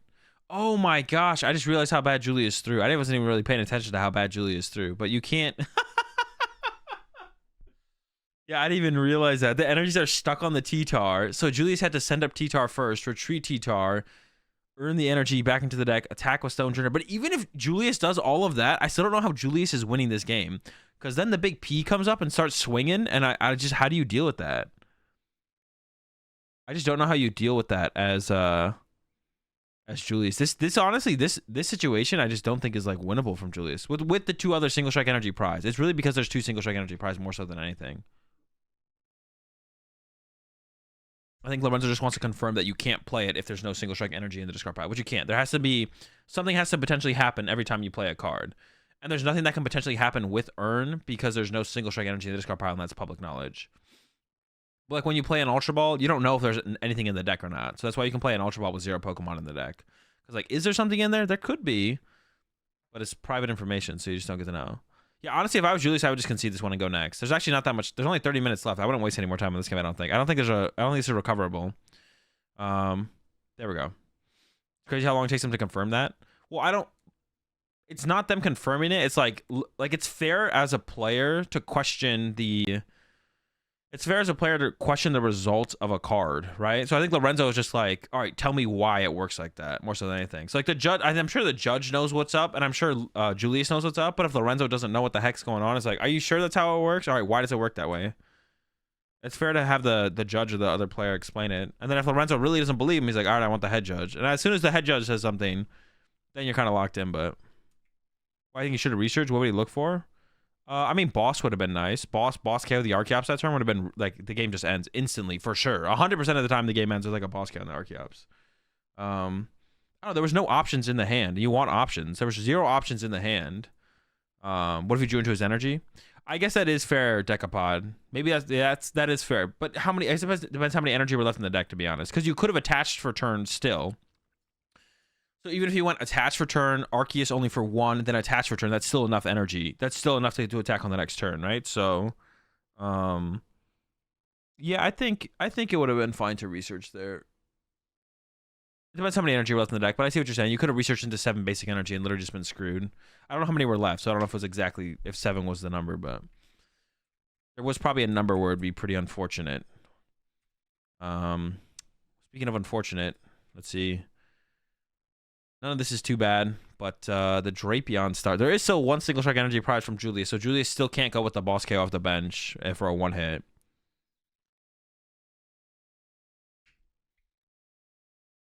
If you KO'd the last Arceus, you could try to attack twice with Lugia. Oh, that's true. The Lugia Dunsparce combo is actually a big deal. I didn't even think about Dunsparce is actually a big deal in this matchup. So this matchup actually, to be honest, because of the Dunsparce, this matchup should be fine for Julius. Because of Dunsparce, this matchup should be actually just 100% fine for Julius. Because you just like, you use Stone Journer to 1-hit KO. If you can get a T-Tar 1-hit KO on a Flying Pikachu, that's probably solid. But otherwise, you use Stone Journer to 1-hit KO Arceus, and you use Lugia's to get through the Flying Pikachus. Julius is being a little bit aggressive with that Luminion. I'm not sure if Julius has to. Why did Julius use the Luminion there? Are you afraid of Path to the Peak from Lorenzo? I don't know. Do Arceus decks play Path to the Peak? I guess that's a question. I don't think I would have used Luminion there. I don't think Lorenzo's putting a Path to the Peak in play turn 1 here, but I guess it is possible. Rolling clear dice on stream is wild. I mean, you have to roll clear dice no matter what, but as clear as they are, I see what you're saying.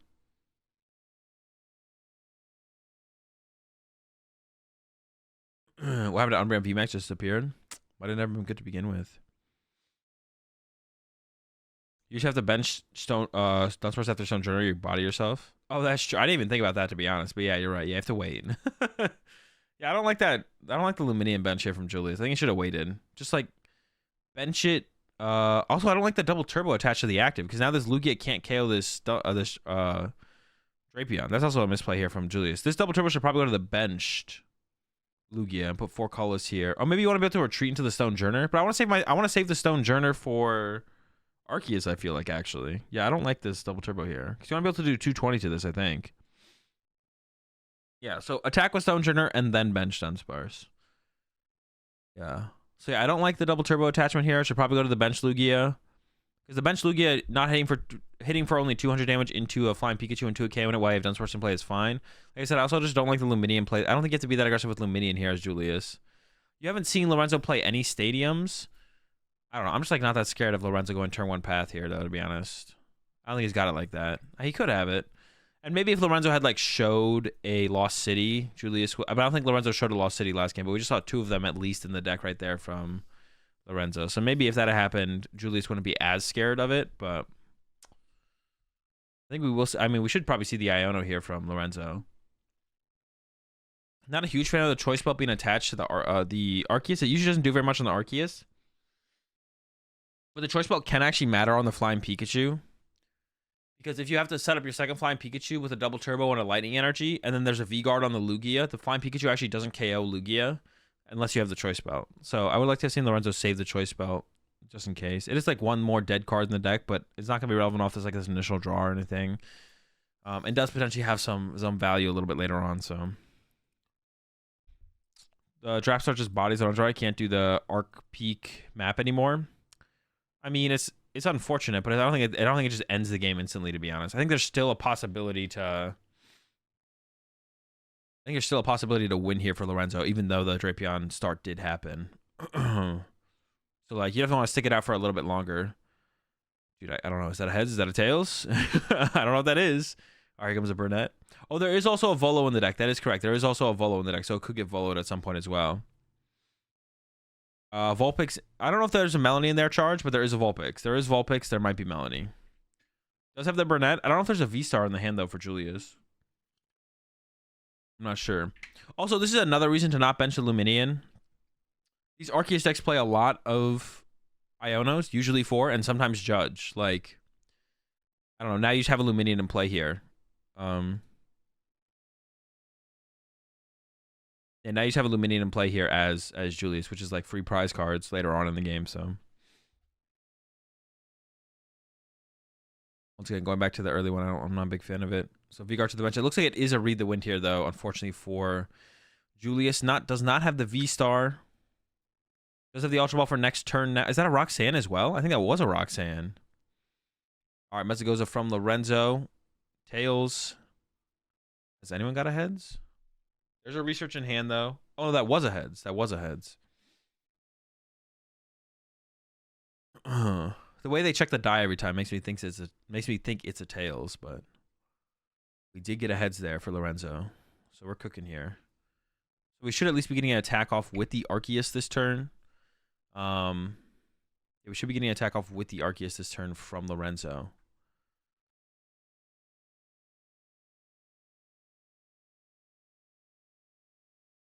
Was that an attachment to the... Oh, no, we had a double turbo turn 1. Okay, cool. Probably shouldn't bench the other Arceus. Probably should just play the research here, I think. Unless you want to boss... You could boss KO Luminian, actually. I don't hate boss KO Luminian. Is that actually the play? Boss KO Luminian. That really puts like the pressure on Julius pretty aggressively, right? I don't hate the boss KO Luminian, to be honest. Does he have asthma? I mean, he just hit his inhaler, so I assume so. Was it that hot, or is Julius burning up on nerves? I'm not sure. It seemed like one of the players in the last round, Victor, was fanning themselves as well. So maybe it's just hot on the stage, to be honest. Maybe it's just hot in Barcelona. Hang on.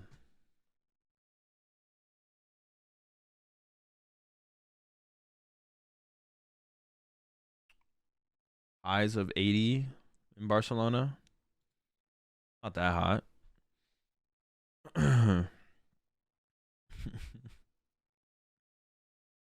All right, Starbirth coming in here. Looks like prioritizing the Flying P, and then I assume a switch card as well. So the Drapion will be on the bench at this point. Oh, it's actually an escape rope. Escape rope versus switch there. The switch card might be priced, so it's maybe forced into the escape rope, or maybe only plays escape rope, to be honest. So either way, we got the punch here. Could bench this other Flying Pikachu in hand, which I think you should probably try to get that evolved on the next turn. Has the Volo in hand for next turn as well, and the Flying Pikachu is going to get loaded up. Actually, Lorenzo's like, this is looking pretty good for Lorenzo, to be honest. There's a V-Guard, so only 180. Very warm in the venue. He posted about it on X.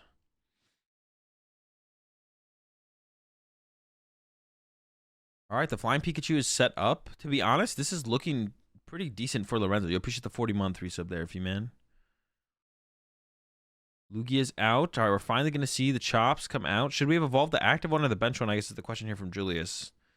I feel like evolving the bench one makes a little bit more sense. We got an Ultra Ball in the hand. We can go ahead and grab ourselves... what is going on here? So we're loading up already. What are we doing, though? Well, all right, we'll just let Julius play. I was like, I think we're going Stone Journer, but then didn't Ultra Ball for Stone Journer. Wait, could have... Julius could have... No, I don't think we have the... No, we could have... No, we don't have the Teach Our Boss KO. Yeah, what is Julius trying to KO here? The Baby Flying Pikachu? The Pikachu V? I don't hate that, I guess. Boss KO, Flying Pikachu V. I don't know. We got to deal with this. This Flying Pikachu's about to, like, take over, though. That thing's going to draw so many prize cards. Here comes an Ultra Ball. Gets rid of a Single Strike energy. There is the Stone Journer grab. It hasn't attached for turn yet, and I don't know if there's another energy in the hand, so I was thinking the Single Strike energy would get attached to the Stone Journer. I thought maybe we were going Stone Journer knockout active, but to be honest, I don't hate the Boss KO. If that's what Julius does here, I don't hate Boss KO on Flying Pikachu V before it evolves. That's probably the play, actually. Goes for the T-Tar over the Stone Journer. So now we don't have a great Pokemon to match into the Drapion. I like the Stone Journer grab a little bit more, I think. He has easy 2-3-2 with Boss. How? How does he have easy 2-3-2 with Boss? How are you getting through the Flying Pikachu? The Flying Pikachu's about to come up and swing. There's a Boss on the Flying Pikachu. Like, Lorenzo's not attacking with Arceus again. There's the knockout. Removes the Lost City. I honestly think Julius probably should have kept the Lost City in play, right? Because now this allows Lorenzo to put another Lost City in play. And then thin out by a card. Do you care about Lost City being in play? Probably not, right? I think Julius should have left the Lost City in play. You don't care if your stuff gets lost on because you can't recover it. You could make a pretty educated guess that Lorenzo can't recover his stuff either. Yeah. So we should, from Lorenzo, we should just see the Volo on the Drapion. And then let the Pikachu take over here, to be honest. As Flying Pikachu into the Arceus here isn't that good. Maybe it would make sense to retreat to the Arceus and attack with Arceus while you can. Yeah, I really don't like the T-Tar setup here from Julius. I don't like the T-Tar grab at all. I think that should be a Stone Journer.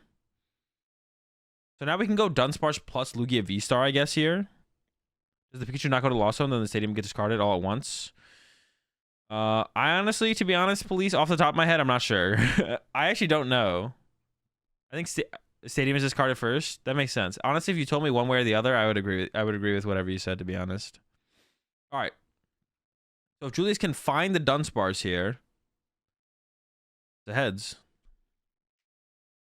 There's the Dunsparce. So we can 2-hit KO with the Lugia V-Star. And then T-Tar will be able to follow up and KO the Arceus. So I guess T-Tar versus Stone Journer probably won't end up mattering in this one. I did like the idea of the Stone Journer. Well, Stone Journer just KOs for like less energy and less risk, right? Yeah. Only one energy, just the V-Guard. There's the V-Star. Okay, this game is looking pretty good here for Julius. Just 2-hit KO the Flying Pikachu. There we go. Punch. Remove the Mezagoza from play. Don't give Lorenzo access to that. All right, this one's looking pretty good for Julius. We got the Boss in hand as well, so we got some flexibility with options with the Boss. The Flying Pikachu does KO the Lugia here. Actually, shoot. I thought we were looking pretty good, but there's the stupid Luminion on the bench. Yo! This all comes back to turn 1 then, bro. This all comes back to turn 1 where Julius benched the Luminion when he didn't have to. When he probably shouldn't have. He was trying to play around Pat to the peak, but like I kind of said, I don't think you're playing around Pat there. I think you just kind of let it happen. Because even if they do turn 1 Pathy, there's a higher chance that they probably turn 1 Ione than turn 1 Pathy, which means the Luminion's probably irrelevant to have put in play to begin with. And actually even hurts you to have put in play, because if you get Iono'd, the research you searched out with the Luminion is now on the bottom of your deck instead of in your deck, giving you a chance to draw into it. So Lorenzo can actually go knock out the active Lugia with Pikachu and then boss KO Luminion, win the game. Damn. And there's not much Julius can do about it, to be honest. Do they play Collapse? Oh, that is true. I forgot about Collapse. Julius does play... Julius does play the Collapse. So Julius can find the Collapsed.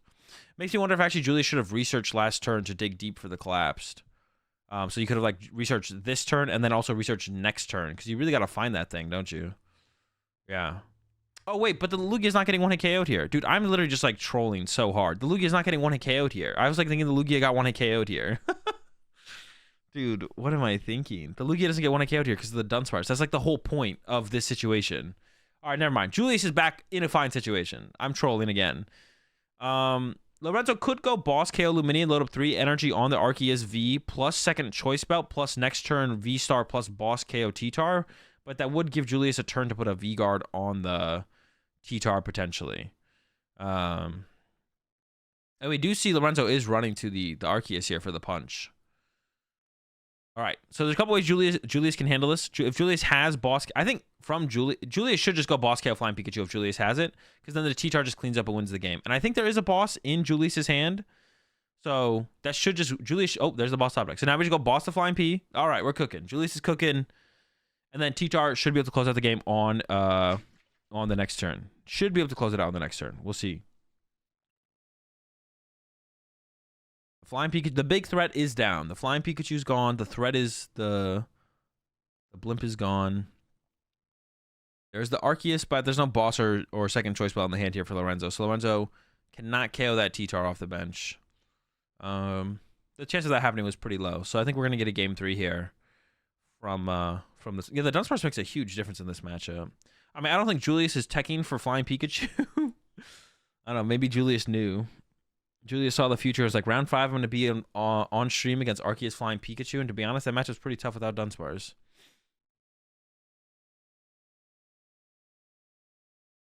But it's probably for Raikou, right? Is that the only? Oh no, it's for Miraidon. That's what it's for. It's definitely for Miraidon. I was like, what is it for? It's definitely for Miraidon.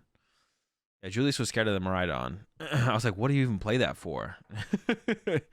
If you play Dunsparce, you also play Dunsparce? I don't know. Julius might play it, to be honest. Or for Raikou and Miraidon, yeah. It's definitely for those two things. It's not actually for the... To be honest, putting Dunsparce in play against Lost Box is not that good, because it's like a free prize card for... Yeah, it's like a free prize card. All right, Julius draws. Checks the discard pile real fast. Is there a single strike energy in there? Yes, there is. Okay, we got to earn a hand, earn for the single strike energy. Arcaps number 1. There is a single strike energy prize, but it looks like, yeah, there's 2 energy in here at least. And Craig Lantern for the KO. Knockout. We're going to game 3, but we only have 9 minutes left. So this is basically where you just want to play as fast as possible.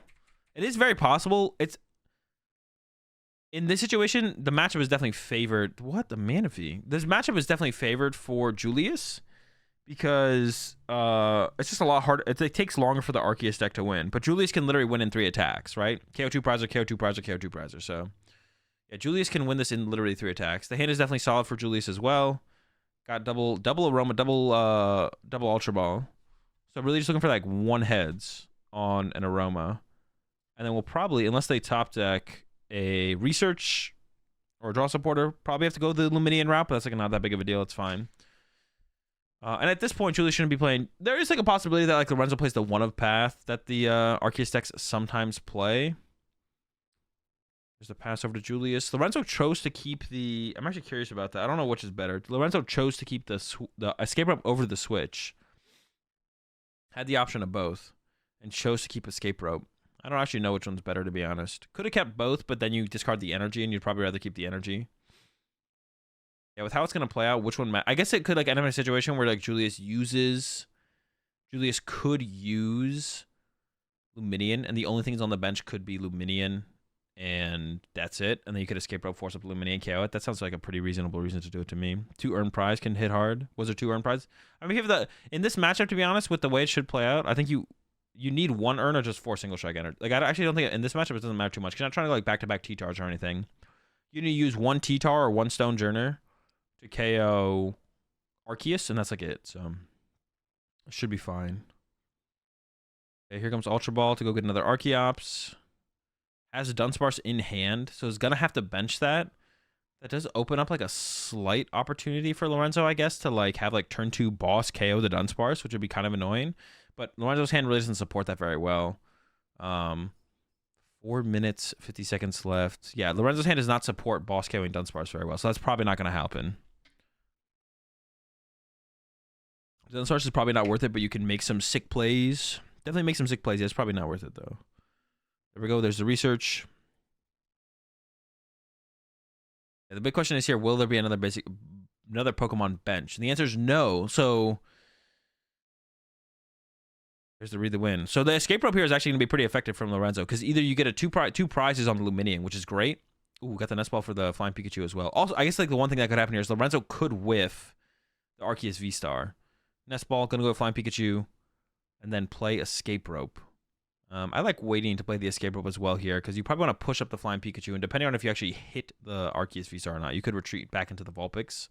If you don't get the Arceus V-Star, you probably don't want to leave your Arceus. Well, maybe you would just Trinity Charge with Arceus, even if you whiff the V-Star, to be honest. I'm not sure. See, this is tough for Julius. I think you send up Luminian here, but I'm actually not 100% sure.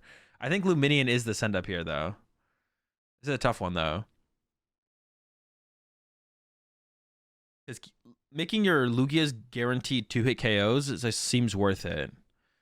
Yeah, making your Lugia's guaranteed 2-hit KOs seems worth it here from Julius. And there's the Iona for 6. Is there going to be an Arceus is the question, though. If there's no Arceus, then Julius is honestly in a fine spot. If there is an Arceus, I don't think Julius is in a terrible spot. I think it's still winnable. And there's no Arceus! Now, the question is, do you Trinity Charge? The answer is probably yes. You don't just want to get your lone Arceus boss KO'd. You probably Trinity Charge to the flying Pikachu. It's a pretty bad spot for Lorenzo, though. We'll see. Here comes another nest ball. You probably want to put another Arceus V in play. So if your lone Arceus V gets KO'd, then you can... If your lone Arceus V gets KO'd, then you can still have access to Starbreath next turn. Because you already have like a Vulpix in play, and now you have 2 flying Pikachus in play. So eventually another Arceus V honestly doesn't make that big of a difference. And you want access to Starbreath potentially. Because yeah, Julius could just have like boss KO on Arceus. Yeah, only 1 minute and 30 left. And it is going to be the Trinity Charge from Lorenzo. Like I said, with the other 2 liabilities on your bench, I think Lorenzo should have used that other nest ball to get an Arceus V. Like, Starbreath is just such a powerful ability. You don't want to limit yourself from it. We might just see Julius go boss KO the flying Pikachu V off the bench anyways, though, which makes sense. That makes sense to me to go for.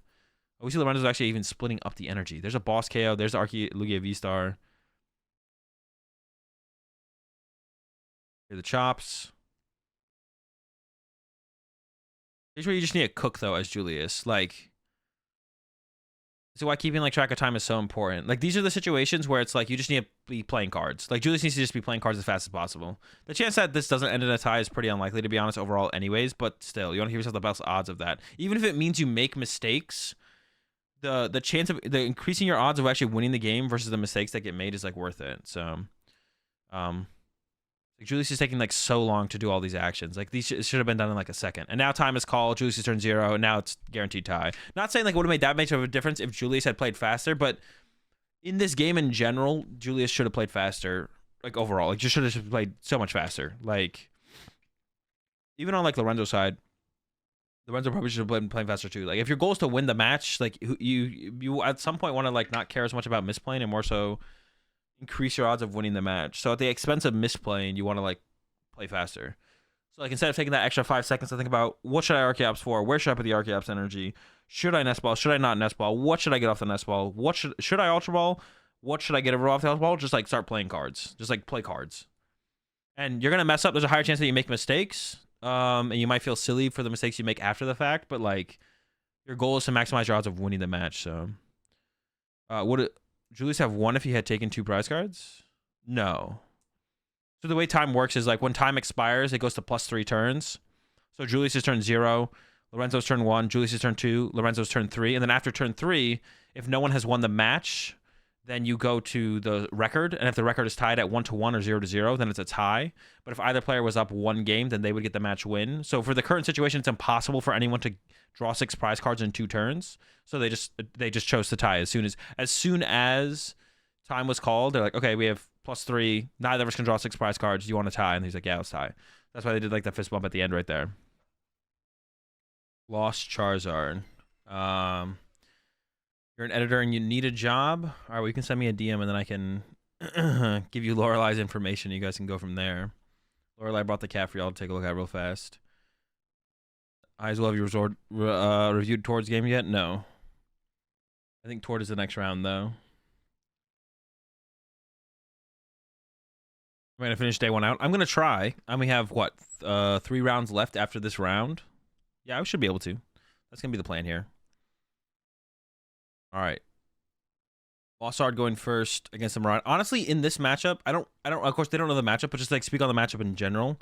I'm sure neither player probably knew what the other one was playing. But honestly, I think I would choose to go second as the Lost Zard player. Like you just assume they always get the turn one attack as the Raikou, so you may as well have like one more turn of a Colress before they get a prize card. So I think in this matchup, I think both players want to choose to go second. Actually, wait. Yeah, honestly, I think both players should just choose to go second in this matchup. Because like you just give your opponent less to work with on the initial setup. You just get the first prize card before they can like set up as much. They don't get to play the Chorus. Yeah, I think both players should choose to go. It's hard for me to say that the Miraidon player should choose to go second though.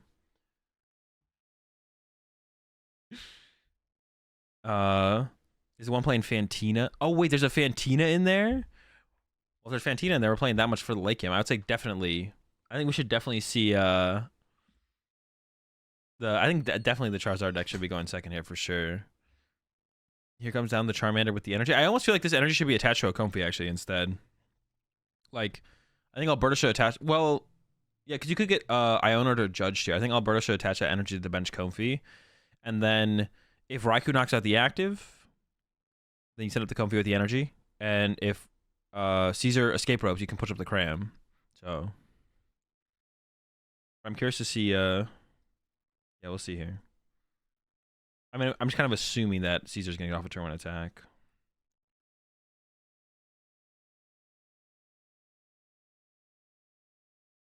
It's Fantina or Pogo. Pokemon Go one? Is there a Pokemon Go Fantina? I don't think so.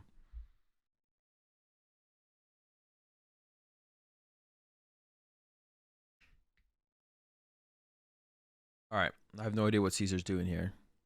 I think it's just Miraidon chaining. Yo, appreciate the 213 sub there, Top Deck TCG. Hope everyone is having a great week. Hope everyone going as well. And then appreciate that Prime sub there. Sold Hotcakes. Oh, I meant Pog as in... Well, no, but then Paul asked the question. Wait, Fantina's a Pokemon? No, Fantina's a supporter card that says your Pokemon take 100 less damage, and you can only play it if you have 10 cards in your Lost Zone.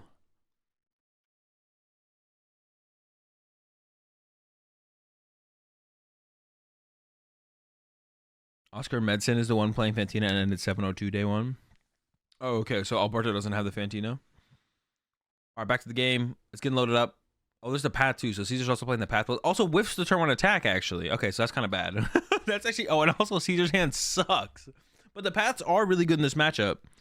Is that Water Energy from Alberto? So plays Water, Psychic, and Fire? Wait, then plays Mirage Gate as well, right? Dude, there's so much in this list, bro. This deck literally has everything. All right, I'm not a big fan of Alberto's list, to be honest. There's so much stuff in here. There's there's just so much stuff. There has to be Mirage Gate in here as well then, right? Why would you play Water Energy without Mirage Gate? Dude, this list is cooking. Ooh, gotta go with the Stadium here, I feel like. It depends how many Rare Candy are in the list. There's a Rare Candy Zard in the hand right now, though. I don't know. I don't think Alberto should... You could set up the Charizard this turn, I guess. I don't think you have to... You're, like, pressed to do it as Alberto, because you're not KOing the active no matter what. Like, Charizard doesn't KO the active. There's a Candy Zard. Here comes the Fire Energies. There's one of the prize cards, I believe. Oh, a Gate? Was there? I just didn't see it, I guess. Yeah, I guess I just didn't see it. So we should probably load up 2 fires on a Charizard and then 1 fire to a Charmander. Yeah, 2 fires on the Charizard, 1 fire to the Charmander. Then we have the Jet to get into the second Comfey. Oh, wait, we can go 2 and 2 here, actually. Actually, I don't even think Alberto remembered that fire was there, because Alberto was about to attach the energy and then saw that fire, was like, okay, what are we doing? How are we cooking? But yeah, I think 2-2 makes the most sense here. There's really no pressure on your Charmander. You don't care if they boss KO it. We have Greninja to use. Get rid of that water, draw some more cards here. There's a Colress. There's a boss even. What can we do with the boss? Anything really cool? Honestly, a boss KO with Cram on the Zeraora. I think that's actually really good. Yeah, did we already use Colress? We haven't used Colress yet. Yeah, I think Alberto should go boss KO Zeraora with Cram. I actually really like that play, because then you can follow up with a Sableye KO and a Mareep. I think Alberto sees that, going with the Comfey play, probably going for the Rod here over the Fire. Because you'd play, if you're going to play Colress, you'd play Colress before using Comfey. But yeah, Alberto sees the boss play here. You could also KO the Mareep. In the late game, I mean, the longer the game goes on, the Mareep becomes more value than the Zero Aura. So honestly, boss KO Mareep, I'm not a. The only reason I don't like the idea of boss KO Mareep over Zero Aura, because if you're just kind of going the aggressive prize trade route, you don't really care how the game, like what Caesar does, and you just care about the prize cards flowing in your favor. You can KO the Flaffy at any point, the Flaffy or the Mareep at any point with Sableye, but Zero Aura with a Bravery Charm gets around Sableye KO. So that's why I lean a little bit more towards the Zero Aura. Oh, wait. Wait, did Alberto already play a supporter? 530. Oh, wait, Alberto did play a Col... Wait, no, did Alberto play a Colress? Oh, this was such a long turn. I didn't think Alberto played a supporter. All right. Don't listen to me. Yeah, don't listen to me. This is the only possible play from Alberto, so this makes the most sense from Alberto. Yeah, I was trolling. They have the... Oh, that's true. I could have just looked down there. That would have told me. Yeah. The supporter one, I think, is always used, though, because it's a different shade. They need to not do that. The supporter one should be the same shade as everything else. And it's just a draw pass from Caesar. Well, we knew Caesar's hand was dead. Yep. This might be a fast one here. This is a game... When would I concede? I'm trying to think about when I would concede as Caesar. Because this is like... I think this matchup is fine for Caesar because of the Path to the Peaks to throw off the Zard from actually just being able to chain Zard. Am I trolling, or is that brand new for this broadcast? It wasn't on Pittsburgh, right?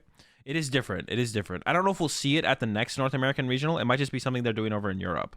But we'll see.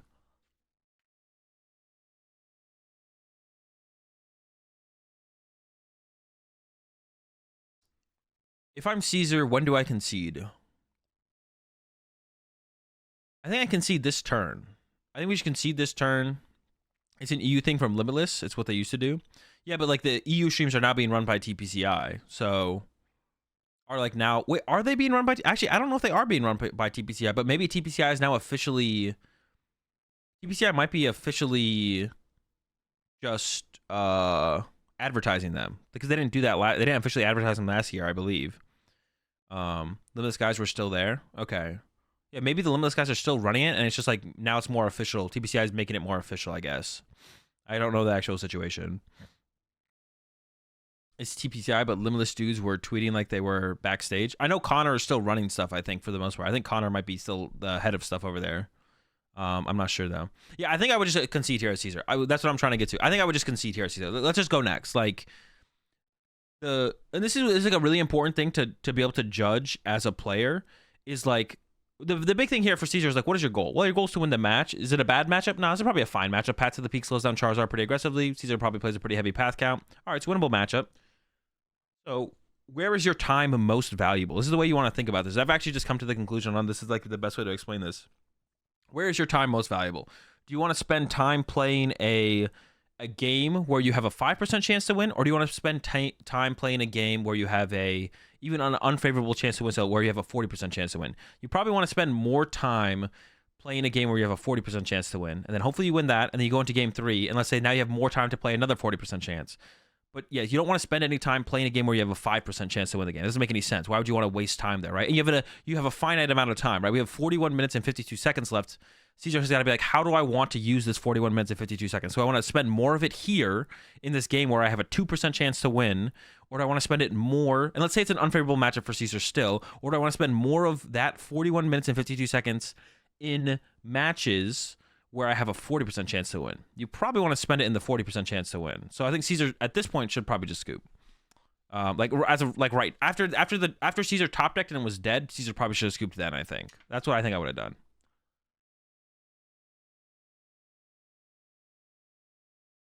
Amy said it is here, the first official Pokemon stream to cash, so TBC has to be involved.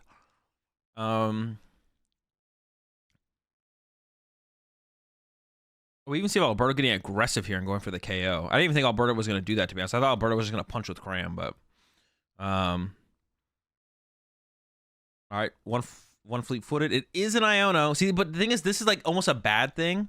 This is almost a bad thing that Caesar top decked the Iono, because it's like prompting Caesar to stay in the game.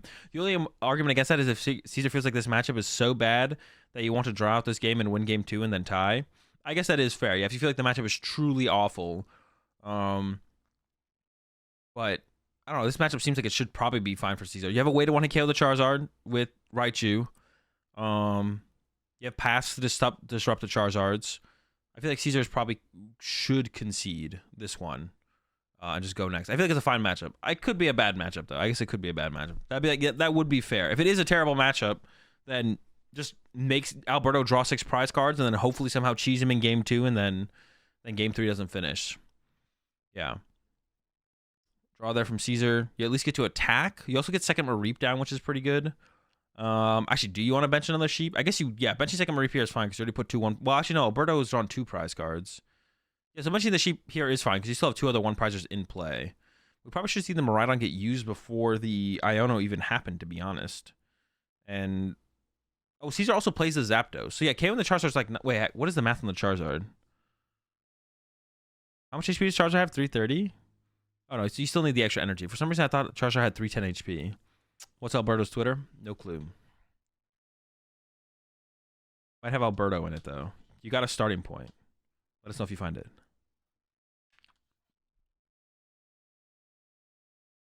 A tie is definitely better than a loss. A tie is definitely better than a loss. A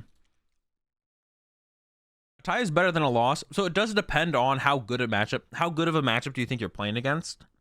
But theoretically, you want to play as much Pokemon as possible where you think, because like when you sit down across from someone in a Pokemon tournament, once you've kind of analyzed the matchup and it's like let's say it's a 50-50 to a favorable matchup or even just like a slightly unfavorable matchup, you want to assume you're the more prepared player.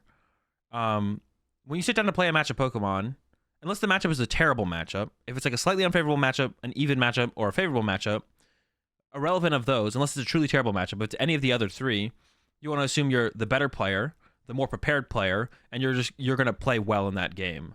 And then that means you want to maximize your time playing Pokemon. Now, some games could go poorly, and those you want to be able to assess when you should concede those. So then you want to take those situations where it's like, well, I have a 10% chance to win this game, but I have a 60% chance, or maybe a 55 in one of them because my opponent will go first in one of them, and then a 60% chance to win the one where I go first. I'd rather play more of those games of Pokemon than this one where I'm losing at 10. So sure, you could stick out game 1 longer, lose, and then when you win game 2, it's going to be a tie. But I would rather have more time for game 3. I would rather have more time for game 3 where it's a 50-50 at that point, right? So game 1, you're losing, you're in a terrible spot. You have a 10% chance to win, but I'd rather have more time playing the 60% chance to win game and the 50% chance to win game than spending any more time in this 10% chance to win game. So I'd rather just pack it up, scoop it up in game 1, go to game 2. I have a 60% chance to win. I win that. Now going into game 3, there's plenty of time for game 3 now because I conceded game 1 so early. And it is only a 50-50. But once again, let's say it's a true 50-50 at that point because the matchup is an advantage. I'm assuming I'm the better player, the more prepared player, and I'm going to play well. Now my opponent could also play well. But if everyone plays perfectly in a game, if everyone prepares perfectly for a tournament of Pokemon, and everyone plays perfectly, the Pokemon tournament is truly just all random at that point as to who wins. So, but there's like the percentage of players that are like even getting close to maximizing their preparation and play in tournament is like 0.001%, right? And even then, you don't need to do that to maximize your results at a tournament either. So that's why like you don't have to go super hard to win or do well at Pokemon tournaments because like to get a good result at a Pokemon tournament, you don't have to have put in that much prep time theoretically, or even actually played like super well. It's getting more and more competitive with the level of players that the level that players are being pushed to, and how much bigger the tournaments and how much bigger the game is getting. So definitely how well you have to prepare and play at a tournament is getting higher. But it's like not out of reach to just like, put in a decent amount of time and play decently well. Maybe make some mistakes and still like push for like a top 16, even like a top 8 finish. But if you want to consistently do it, you have to put in that extra preparation, and play extra well. But yeah, you want to analyze how good of a matchup it is. What is my current win percentage? What is my follow-up win percentages? Or like that's how you can like break it down more analytically. A lot of it just comes off of feeling though. It's like, I think I just lose here, or it's like, I think I can win. I have a better chance to win if I concede here, right? So like that's how you can just say, you can say it like that, or you can get really analytical about it and be like, do I want to spend more time playing a match where I have a 95% chance to lose with a 5% chance to win, or do I want to concede this, go first in game 2 where I have a 60% chance to win because I'm going first and my opponent has a 40% chance to win, and then we go to game 3 where my opponent's now going first, so they have a 60% chance to win, then I have a 40% chance to win. But both of those games where I have a 60% chance to win and a 40% chance to win, I'd rather spend more time playing Pokemon in those games than the current game where I have a 5% chance to win, right?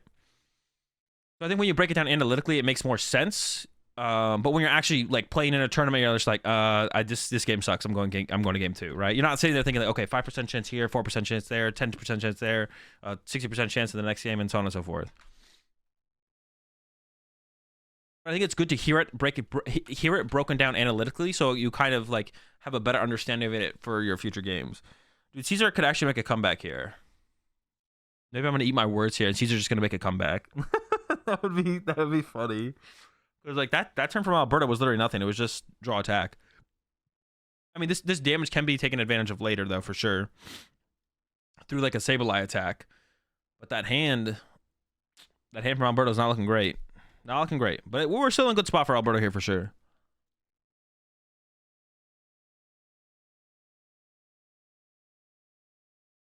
Zapdos getting set up for Caesar.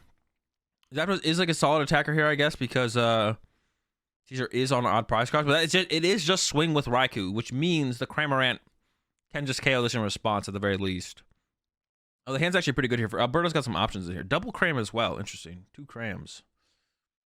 Now, are we using that Beach Court, or are we using this? A lot of stadiums in this list as well. Are the cards smaller or the dice larger? That's the real question. They use small cards in Spain. Yeah, the cards are just smaller in Spain. All right, goes for the Sableye. Attacking with Sableye would be really good here for Alberto, but you don't have to attack with Sableye here. If you just like end up with a Cram attack, it's probably going to be fine. There's the cut. Here we go. Second Comfy. There's a Colress. We're cooking. It's all good. We have another switch card in hand as well, so that will at least lead to attack with Cram at the very least. I think if we got a Psychic here, we'd prefer that. Ooh, there's an Ultra Ball in here as well. All right. Giving up the Ultra Ball, giving up the Comfy, looks like. I mean, all the other Escape Rope, Super Rod. Really favoring the Super Rod there, Alberto is. I think you give it the Ultra Ball here. The Ultra Ball's got to be trash. Ooh, gives it the Escape Rope. I don't know if I like that. Switch cards are cool, especially when you're trying to like use Sableye at some point, maybe. But we are doing the Cram hit here, so maybe the Sableye's not going to come up to be as important from here on out. So the Ultra Ball might be the better grab here to guarantee a Charizard next turn. I wonder if I don't know if I like that from Alberto. Not playing the Super Rod there from Alberto. I don't know if I like that. Depends what's in the discard pile. Recovering the Charizard could be cool. You really want to draw into Charizard if you get Ionoed. Getting the energy back in the deck is pretty cool. Enables Greninja. There was no Psychic energy in the discard pile to abuse with the Sableye. But getting the Water energy back would open the option of using Greninja on this next turn, maybe, which could be okay. KO the Flaffy, set up some damage for a Sableye win. All right, let her play. How do I feel about this Lost Zard deck? I just haven't played enough with it. I don't think it doesn't seem very good. I'll tell you that. I don't think it doesn't seem very good, but I haven't really played with it, so I think you're just getting stomped by every other Lost Zone deck. I think this Lost Zard deck is getting bodied by Lost Tina, Lost Box, Lost this, Lost that. So that's like my problem with the deck. But is it good against the other decks? Probably pretty good against Miraidon. Probably pretty good against Lugia. So it definitely has its good matchups. But I'm personally not trying to take a hard matchup to Lost Zone decks in general. So that's where I feel like it's going to struggle the most.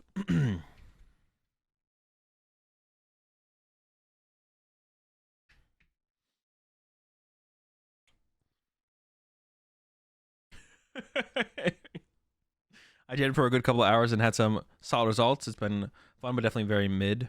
That's what I feel. It feels like it's like okay deck. Fantina is the key.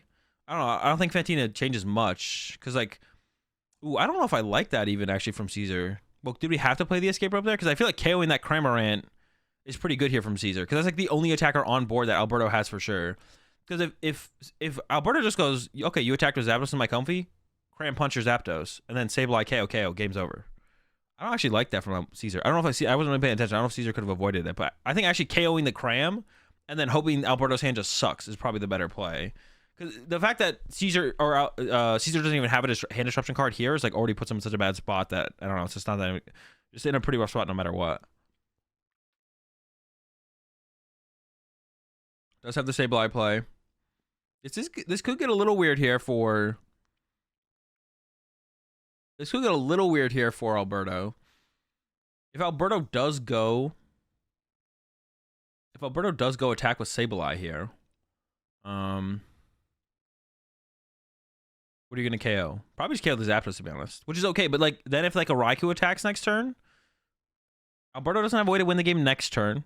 Caesar won't win on the next turn either, but that makes things a little bit awkward, it feels like. I feel like that makes things a little bit awkward. I feel like this Ultra Ball from Alberto should almost be played right now. Because if you get Iono, the last thing you want to see after you get an Iono is an Ultra Ball in a Lost Zone Charizard deck. Unless you literally have Ultra Ball Rare Candy Charizard. But the chance that happens is pretty unlikely. I kind of feel like Alberto, because you're going to thin out the Ultra Ball and 2 other dead cards. So I feel like the Ultra Ball should just be played here as Alberto, from Alberto. Because if Caesar doesn't Iono you, well, then you just have, your hand is just sick. But if Caesar Ionos you, then your hand sucks. Is Caesar scooping? What? Bro, why? We stuck it out this long as Caesar to concede?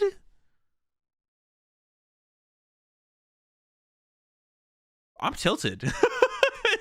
I want to see what's in the hand. Is the hand that bad, maybe? Wait, Caesar didn't even see the top deck. Dude, there's no way, bro. There's no way we stuck it out this long to concede, bro. Dude. Maybe Caesar has the perfect analysis of the situation and is like, all right, this is the perfect amount of time remaining for me to win. He wants to tie. If Caesar wanted to tie, then you would play out the rest of your turn here and make Alberto have the win. If Caesar, because 30 minutes left is way more than enough time to win a game of for Caesar to win a game of Pokemon. If Caesar wants to tie here, then you play out this next turn. You make Alberto draw the 6 prize cards. So this makes no sense. This is like the most in between. This is like not picking to try and win the game or tie the match. This is the most in between choice like ever. Like playing out those extra turns and then conceding on this turn. Like, are you trying to get the tie? Or are you trying to play for the win? Like, what is the? This is the most. Yeah, it's the most in between. Oh, most in between choice like ever. It's like not playing for either of them. All right, we go next. We go next though.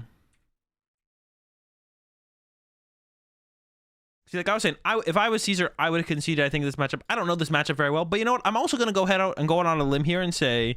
I'm gonna go on a limb here and say that Caesar is not experienced in the Lost Box Charizard matchup either, and doesn't know how this matchup actually plays out. So I would say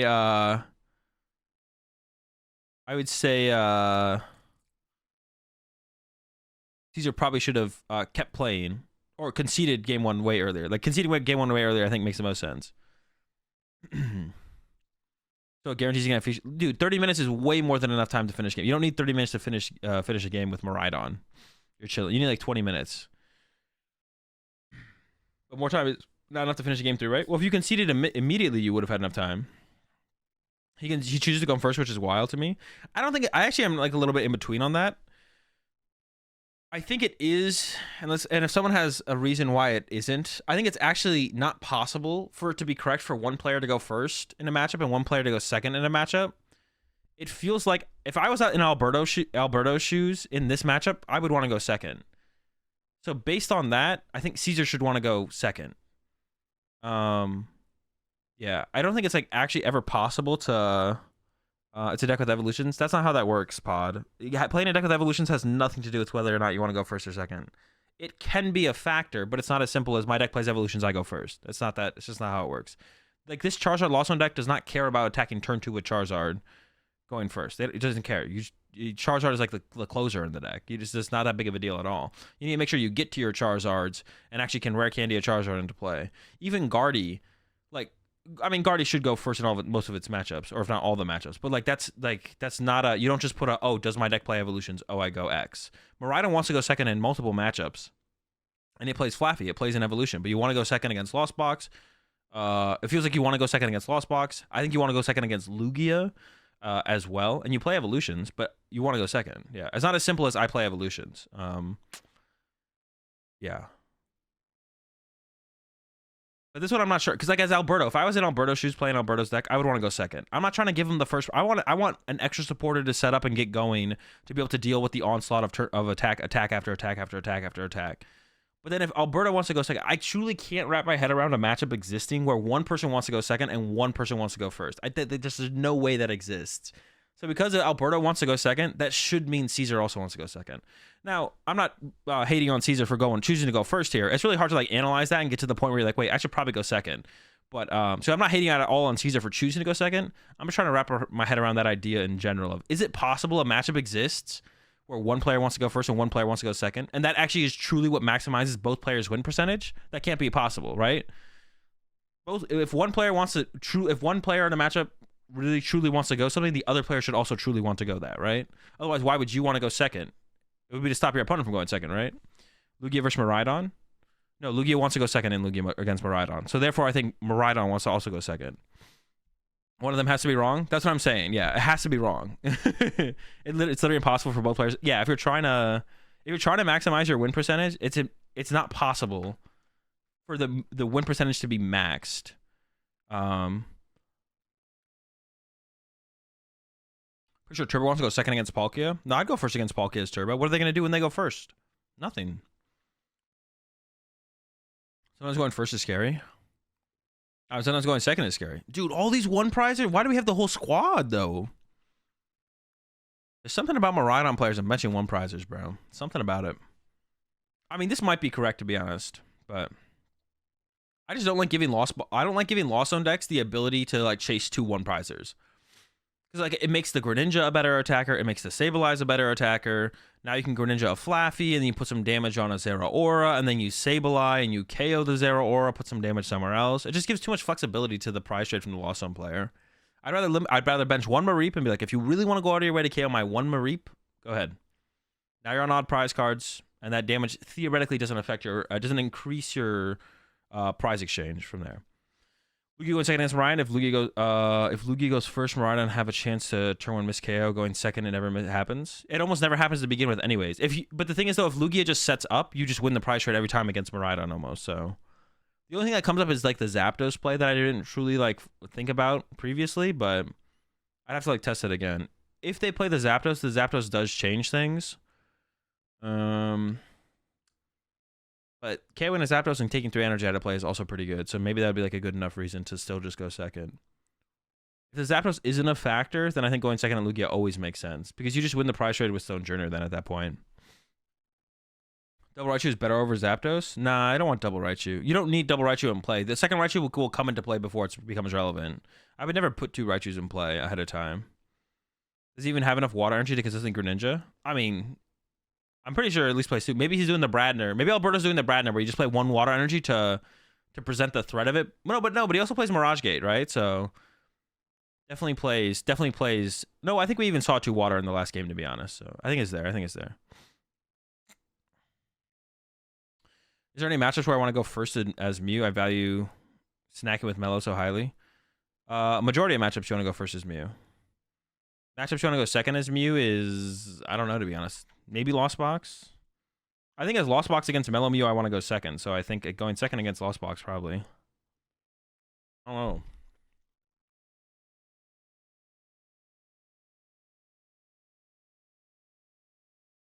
All right, well, Alberto whiffed the Colress, so I think it's going to be no Cram attack for Alberto. I think it's not very good either, to be honest. But Alberto's definitely playing like the comeback deck in this matchup. So Alberto's chilling being a little bit behind. Alberto doesn't really care. You got time. Alberto's got time for sure. Here comes the Arven from Caesar, and we got the Raikou attack happening. The Fleet Foot has gone down. Get a whatever the item tool is card. Oh, we're going for the Bravery Charm here, actually. That makes sense, though. Oof, but then our hand is dead. The only thing with Caesar going with... Ooh, what should Caesar have actually just Boss KO Charmander instead? I wonder if Caesar should have gone Boss KO Charmander, to be honest. I was Treasure 5-0. I thought it was impossible to get multiple buys in the same... So the Bravery Charm... So the Bravery Charm stops Alberto from going Candy Charizard Knockout. But so does just Boss KOing the Charmander. So I almost like value Boss KO Charmander a little bit better. A little bit more, to be honest. I'm not sure. Because you don't really know if Alberto like plays Lost Vacuum or not. Because you could just have your thing get Lost Vacuum and that would suck. I'm not sure about that one, to be honest. From Caesar, got 2 Lightnings over to the Miraidon. Maybe not. Maybe yes.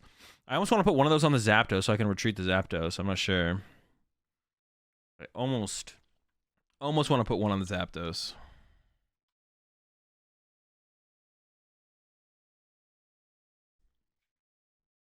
Yeah, but the Bravery Charm and the active, like I said, I don't really like this as much because, like, what if Alberto plays Lost Vacuum? I don't, from all the amount of stadiums we've seen from Alberto, I don't think there is a vacuum, but there might be.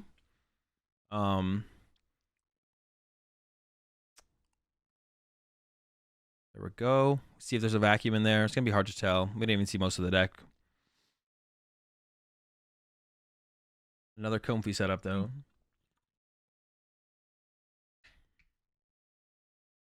This art is a new Gudra. Maybe. 4 energy types. Fire, Psychic, Water. Well, I mean, yeah, I guess the Jet energy in there as well. I don't know if I count Jet as a type, but I see what you're saying. Okay. Ooh. Seems fine to me. I don't know. I haven't played enough of this. There's double. You have access to double Sableye with no bench space. I don't know how important it was to keep that Sableye around, to be honest. Sableyes are very good in this matchup, though, so this allows you to pick on what you want, especially after you do an initial punch with like a cram. But I guess because it has the Bravery Charm, the Sableyes are going to be a little bit less effective here, to be honest. Oh, we haven't used Greninja yet. All right, more cards, but more nothing, to be honest. There's a cram punch. I mean, I guess you're always setting up cram here to get some damage in play, pretty much no matter what. That always makes sense, I guess. But yeah, this game is looking fine for Caesar, to be honest. Caesar's looking fine in this one. Sableye next turn KO the Mareep. Start to push for some damage on the Raikou and the Zeraora, followed up by another Sableye to get down to 4, and then Charizard to close it out. Seems pretty good to me. That looks like the way this could go, to be honest. Is the stream sped up, or are they on Adderall and playing fast? The stream is sped up. All of Europe. So there is a boss in hand. There's also a research, though. I don't... Doesn't this play, like, not make sense if Caesar didn't do it last turn? I don't know. I want to see the research happen because I want to find Iono. I think Caesar should try and find Iono and Judge and stuff. There's 2 Charmanders now. And there's 2 Charmanders and there's this stadium in play. Like, Boss Charmander is, like, not... Boss Charmander is not irrelevant, but it's definitely way less relevant with the amount of setup that Alberto has. There's another Charmander on the bench. There was Artisan Town. There's an Artisan Town in play. I feel like more options for Caesar's next turn is more valuable than removing a Charmander from play. Like, yeah. Retreat to the Miraidon and smack. I think I would have still liked to see the Raikou attack. Because now the Charizard can one-hit KO this. But a cram hit into this is more valuable than a cram hit into the Miraidon is more valuable than a cram hit into the Raikou, right? I feel like it is. Yeah, cram hit into the Raikou is just like building up like a 3-hit KO on... Don't you boss KO the Greninja, if anything? Boss KO Greninja definitely seems a little bit better. But I kind of like just not... Yeah, I think knocking out active plus research was better overall. And I think attacking with Miraidon... If you attack with Miraidon as well, you have 1 less energy in play to work with to actually 1-hit KO a Charizard. I think it's always better to attack with the Raikou here, to be honest. Yeah, I think attacking with the Raikou here always makes more sense. Because then you keep 1 more energy in play. Because now if the Miraidon goes down, you lose... a 3 energy instead of 2 energy, so it's harder for the Raichu to get the response KO. And a cram punching a Raikou is a little bit less efficient overall, it feels like. Does that actually matter that much? Maybe that doesn't matter as much as I'm making it out to be honest. Yeah, attacking with Raikou just seems better overall. Yeah, I think you'd rather have the cram punch the Raikou again. It seems better. All right, what can Alberto cook here? It has the Raihan, so I assume Alberto can get the Candy Charizard here. Or did Alberto just pick up the deck and not... Yeah, it does have the... Yeah, can use the Artisan. It goes with the Artisan. Here's the Candy. There's the Charizard. Let's get some fires. We're cooking. There, yeah, it does play Waters. Probably like 2 or 3 Mirage Gate. Dude, this deck has everything, man. Maybe thinks he can KO 1 Charizard, not 2 of them. I mean, but that's what I'm saying. Like, for Alberto's current setup, getting another Charmander in play is going to be super easy. Like... Yeah, I just think that boss KO is not setting Alberto back ever. It's just like if there are Charmanders in the deck, boom, it's out. If it's Prize, Rod plus Artisan Town gets a second Charmander in play. I just feel like this boss on a Charmander is just never setting Alberto behind, like ever. And all you're doing is setting yourself behind by losing another energy to getting knocked out as Caesar.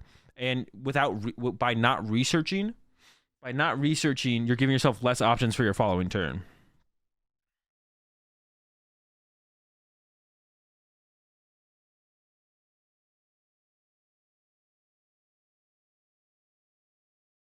Yeah, Alberto's definitely cooking at this point. Also, like, yeah. The more I think about it, the worse it gets. Like, we're like one draw supporter's worth behind of like finding generators too to even respond to a Charizard. Now when Alberto attacks with Charizard here, Caesar's not even set up for this Raichu to get a response knockout. But if we had played Research, 7 cards deeper into the deck, more opportunity to find generators. The following turn we could play Research again, or probably what we'd probably want to do instead is Caesar's like find an Iono, find a Judge, put a path in play, slow Alberto down after we deal with this first Charizard. But now that's all so much harder because this support of this turn from Caesar has to become a Research now. Now this has to be the Research turn. So, yeah, not a big fan of that choice from Caesar on the last turn to go with the boss play. The boss play literally is, I think, it's just like, it was just good for Alberto, to be honest. That was like it's giving like Alberto exactly. I mean, if you Research, you're not doing anything to your opponent, but that's what Alberto wanted to see was the boss over a Research. For sure. Because now this will lead to another turn, a following turn of Caesar not disrupting Alberto, right? So Caesar didn't disrupt Alberto last turn, besides the boss, which is like a little bit disruptive.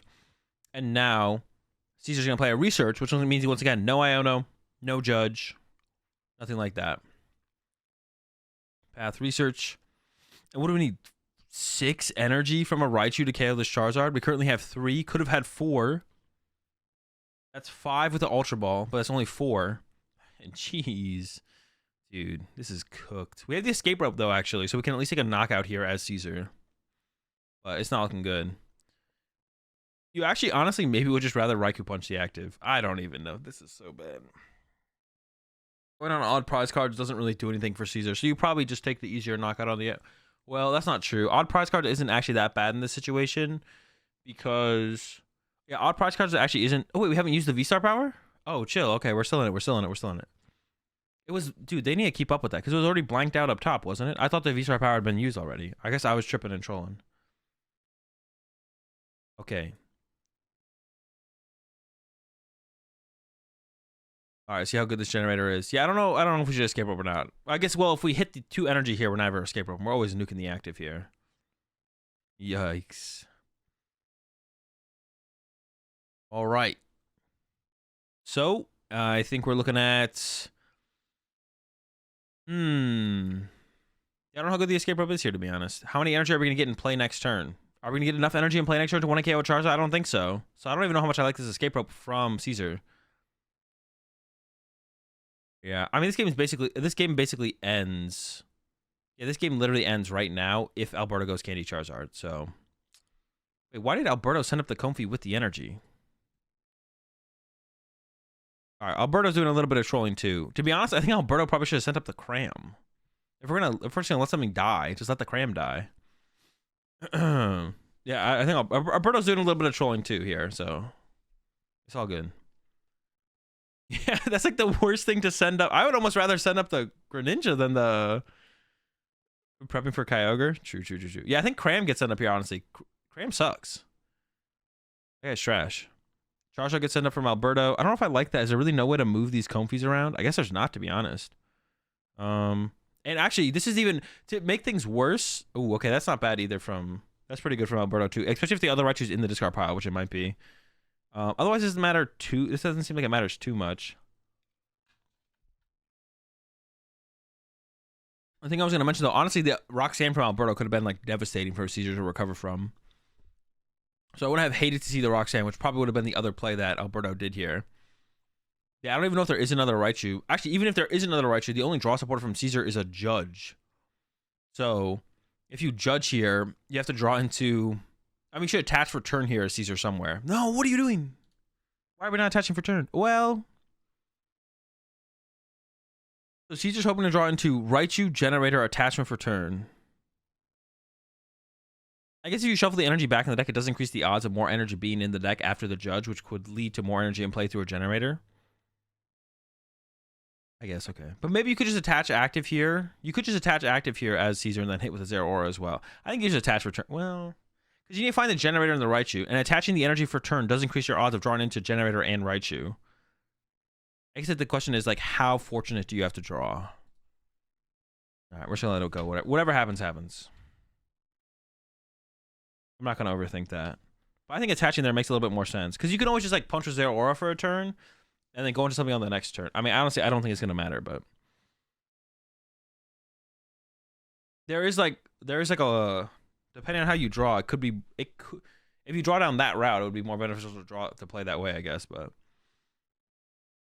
all right, but even if we hit 2, oh wait, it happened though. We didn't attach return and we got punished. Is the other Raichu even in the deck? It is, but we can only get 5 energy in play now. If Caesar had attached active for turn, we would have had 6 if the generator hits 2. You'd love to see it. Now, hold on, but hey, let me correct myself. Just because that's what happened doesn't mean my play is correct, actually. I do think my play is correct, but just because my play ended up...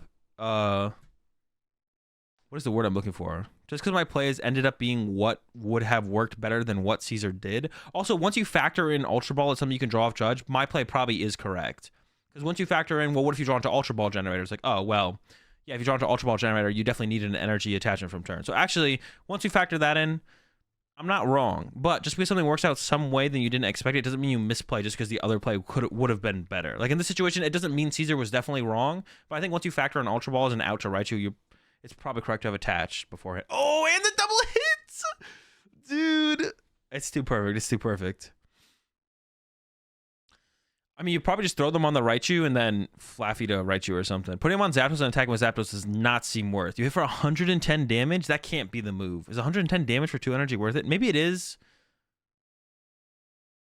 Nah. No, I don't think it's worth it. I think we should put him on the Raichu and retreat to Zapdos and pass or something. Yeah, there's no way what I said was wrong, but just because something develops in one way instead of the way that you wanted it to or the way you thought it was going to doesn't mean you were wrong, I guess. Wait, doesn't Zapdos not include itself for the extra damage? Shouldn't it be 110? I forget.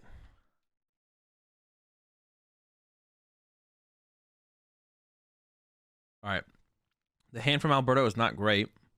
Oh, we got a Roxanne in the hand? Jeez, bro. All right, Alberto's still cooking.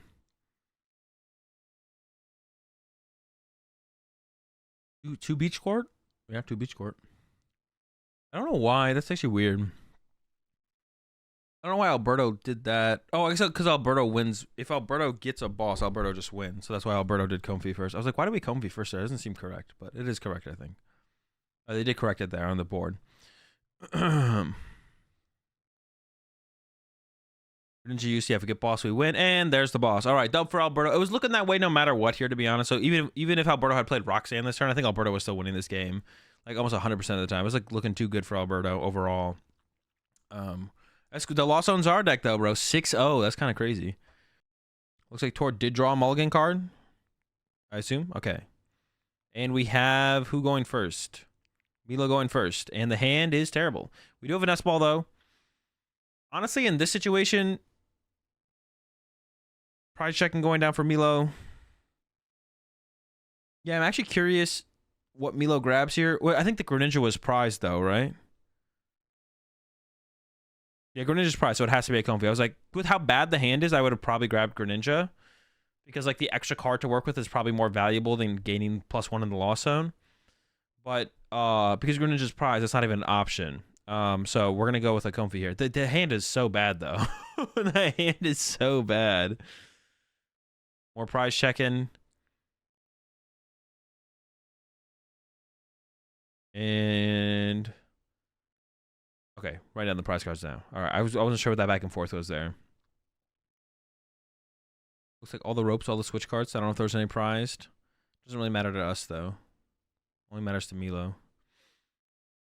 And then we'll just see Sableye retreat. I think there's only an energy in the hand to move the Sableye to the bench. So we'll see Sableye retreat, use Comfy. We'll go from there. Only difference with Tord's deck at Pits was he put in a worker over second research. Oh, okay. There was a change at Pittsburgh. I didn't know if there was or not. Is that a core? I can't tell what that is. I think it's a boss. I think it's a full art boss gets this boss. Boss gets this. Another nest ball gives up the Forest Seal Stone for a Comfy and pass. I don't know if I like that. I don't know if I hate it though either.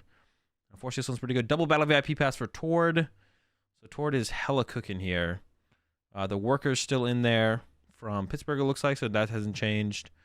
And yeah, what are we gonna get here? A bunch of Ralts. Probably gonna get a bunch of Ralts. Maybe Greninja. Cresselia is always on the menu as well. I don't think any of those were prized either. Yep. So valuing the Ralts. Oh, and the Manaphy, of course. That's 6, so you can't get all of them. So Tord's you gotta leave one of them, Tord. You can't have all of them. Are you gonna favor? To be honest, the Manaphy doesn't feel as important because Milo had a pretty poor turn 1, but if you bench lock yourself without Manaphy as Tord, then all of a sudden you get to a situation where if Milo doesn't take a knockout, then the Greninja becomes like a more powerful play. So you probably always want to get Manaphy, I assume. Well, we'll see what Tord goes for. Yeah, I assume you always want the Manaphy and then all the Ralts. I don't think you're ever doing the Cresselia play where you get like Cresselia here instead. I think you're probably going to try and get another Ralts here. I think the question is probably, do you use Greninja first or do you use the Fog Crystal first? Fog Crystal to thin out the energy to increase or Fog Crystal to thin out the Ralts to increase your odds of like finding a draw supporter or other cards like Candy, Guardy. Gonna go with the Greninja first here. Guardy and a Vacuum. Neither of those are very good. We can also see the Mew get used now first as well to save the Fog Crystal for energy. But yeah, I wonder if Torch should have actually played to get the Ralts ahead of time anyways. It depends how much you value the idea of getting energy later, or getting energy off the Fog Crystal later instead. But I think like valuing drawing to like stuff like Rare Candy and Ultra Ball and Iono is probably a little bit higher value. This is definitely one of those matchups where you want like a turn 2 Candy Guardy. There's like some matchups out there where you don't even want to go for a turn 2 Candy Guardy, or it's like way less important. But this is definitely one of those matchups where turn 2 Candy Guardy is like pretty good. Not bad. And then here comes the Mew to close the turn. Try and build up towards that Candy play on the next turn. There's the Candy. Ultra Ball short. Level Ball in hand will become a Curly next turn. And then pass from Tord. What's your next event? Peoria. I'm going to every hand. Let me see if the command still works.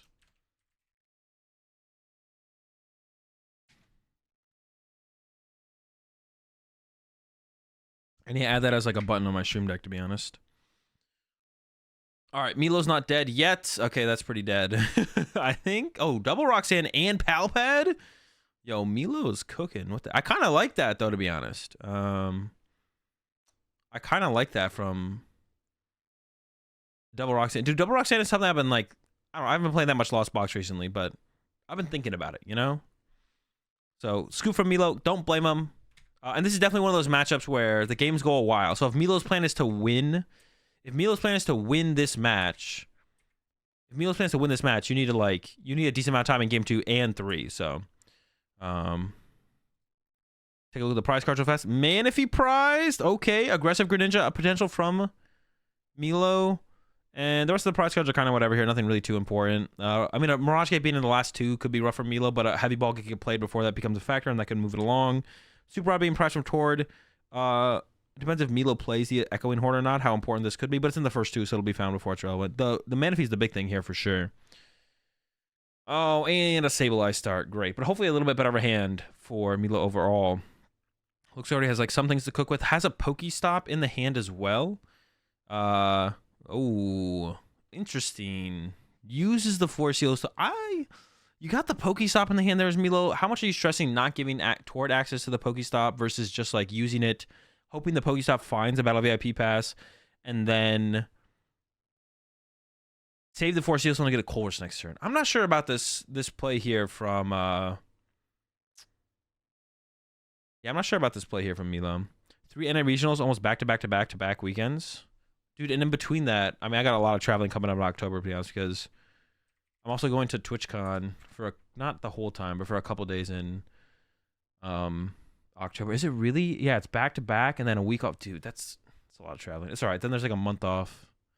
Oof, that's a lot. Yeah, and then I have TwitchCon. I'm going to TwitchCon in between Sacramento and Toronto as well. Where's TwitchCon? In Vegas. All right, there's the Battle VIP pass from Milo. Gets the double Comfy. Greninja's not prized this time, right? I hope not. Be unfortunate. Let's see. Nope, just a Comfy. That's right. We went over that. Did not grab the Greninja, which is interesting, but you do want to build up the Lost Zone. I think that probably is a little bit better to favor that with what you have to work with here. I need some Mirage Gate versus Water. Goes for the Mirage Gate. Oh, second Colors, actually.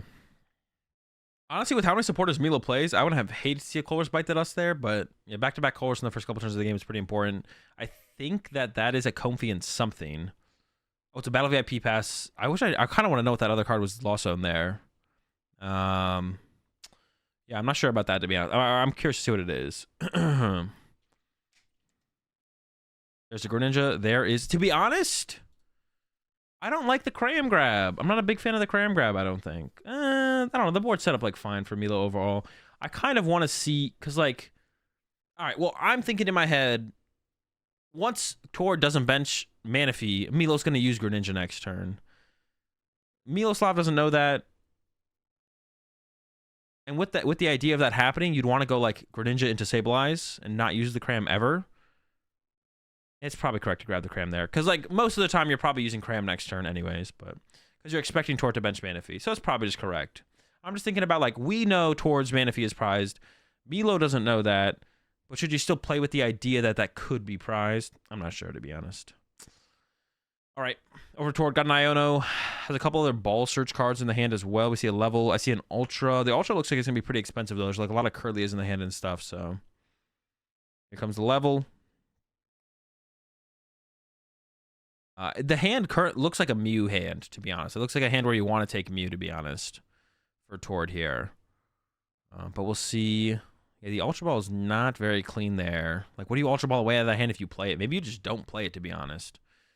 Especially because you prize the Super Rod. If you give up, like, 2 Guardy pieces out of the hand, that sucks. Maybe you give up the Rare Candy, but you want to get, like, a turn 2 Candy Guardian. Like, turn 2 Candy Guardian in this matchup is, like, one of the matchups where you want that. Because, like, setting up a bunch of Gardevoir stuff is, like, a little bit less relevant in this matchup because it's constantly getting picked off. You want to, like, stop benching stuff at a certain point, stuff like that. Oh, Tord actually goes for the Ralts, actually. Doesn't go for the Mew. To me, it was, like, looking like maybe we want to go for the Mew here to try and find a Battle VIP pass. But I guess you have the Iono to work with as well, so that might draw you into enough stuff to work with anyways. And it looks like Tord is maybe not going to play the Ultra Ball here because he is shuffling up. And then probably going to go with the Iono and hope to draw into some more outs to Ralts. There's no Ralts prize at the very least. Yep, there's the Iono. Yeah, the Ultra Ball does seem kind of expensive. Like, it just seems like too much. And I guess in this situation, to be honest, if Tord can just find one more Ralts, you just bench that Ralts, and then maybe you just go into the Mirage step. Okay, there we go. Battle VIP pass. Now you can even go a little bit further than that. Get the Greninja. Greninja Ralts. Yeah, the Mew's definitely not being used here now. You don't really want to put Mew in play, but you also want to set up. So it's like a back and forth of like setting up versus putting Mew in play. I'm curious to see if Tord goes for the Zacian play, because the Zacian play is available here to Tord, where you could go grab Zacian, bench Zacian, attach Zacian, Roar of the Sword, and then attack next turn with Zacian.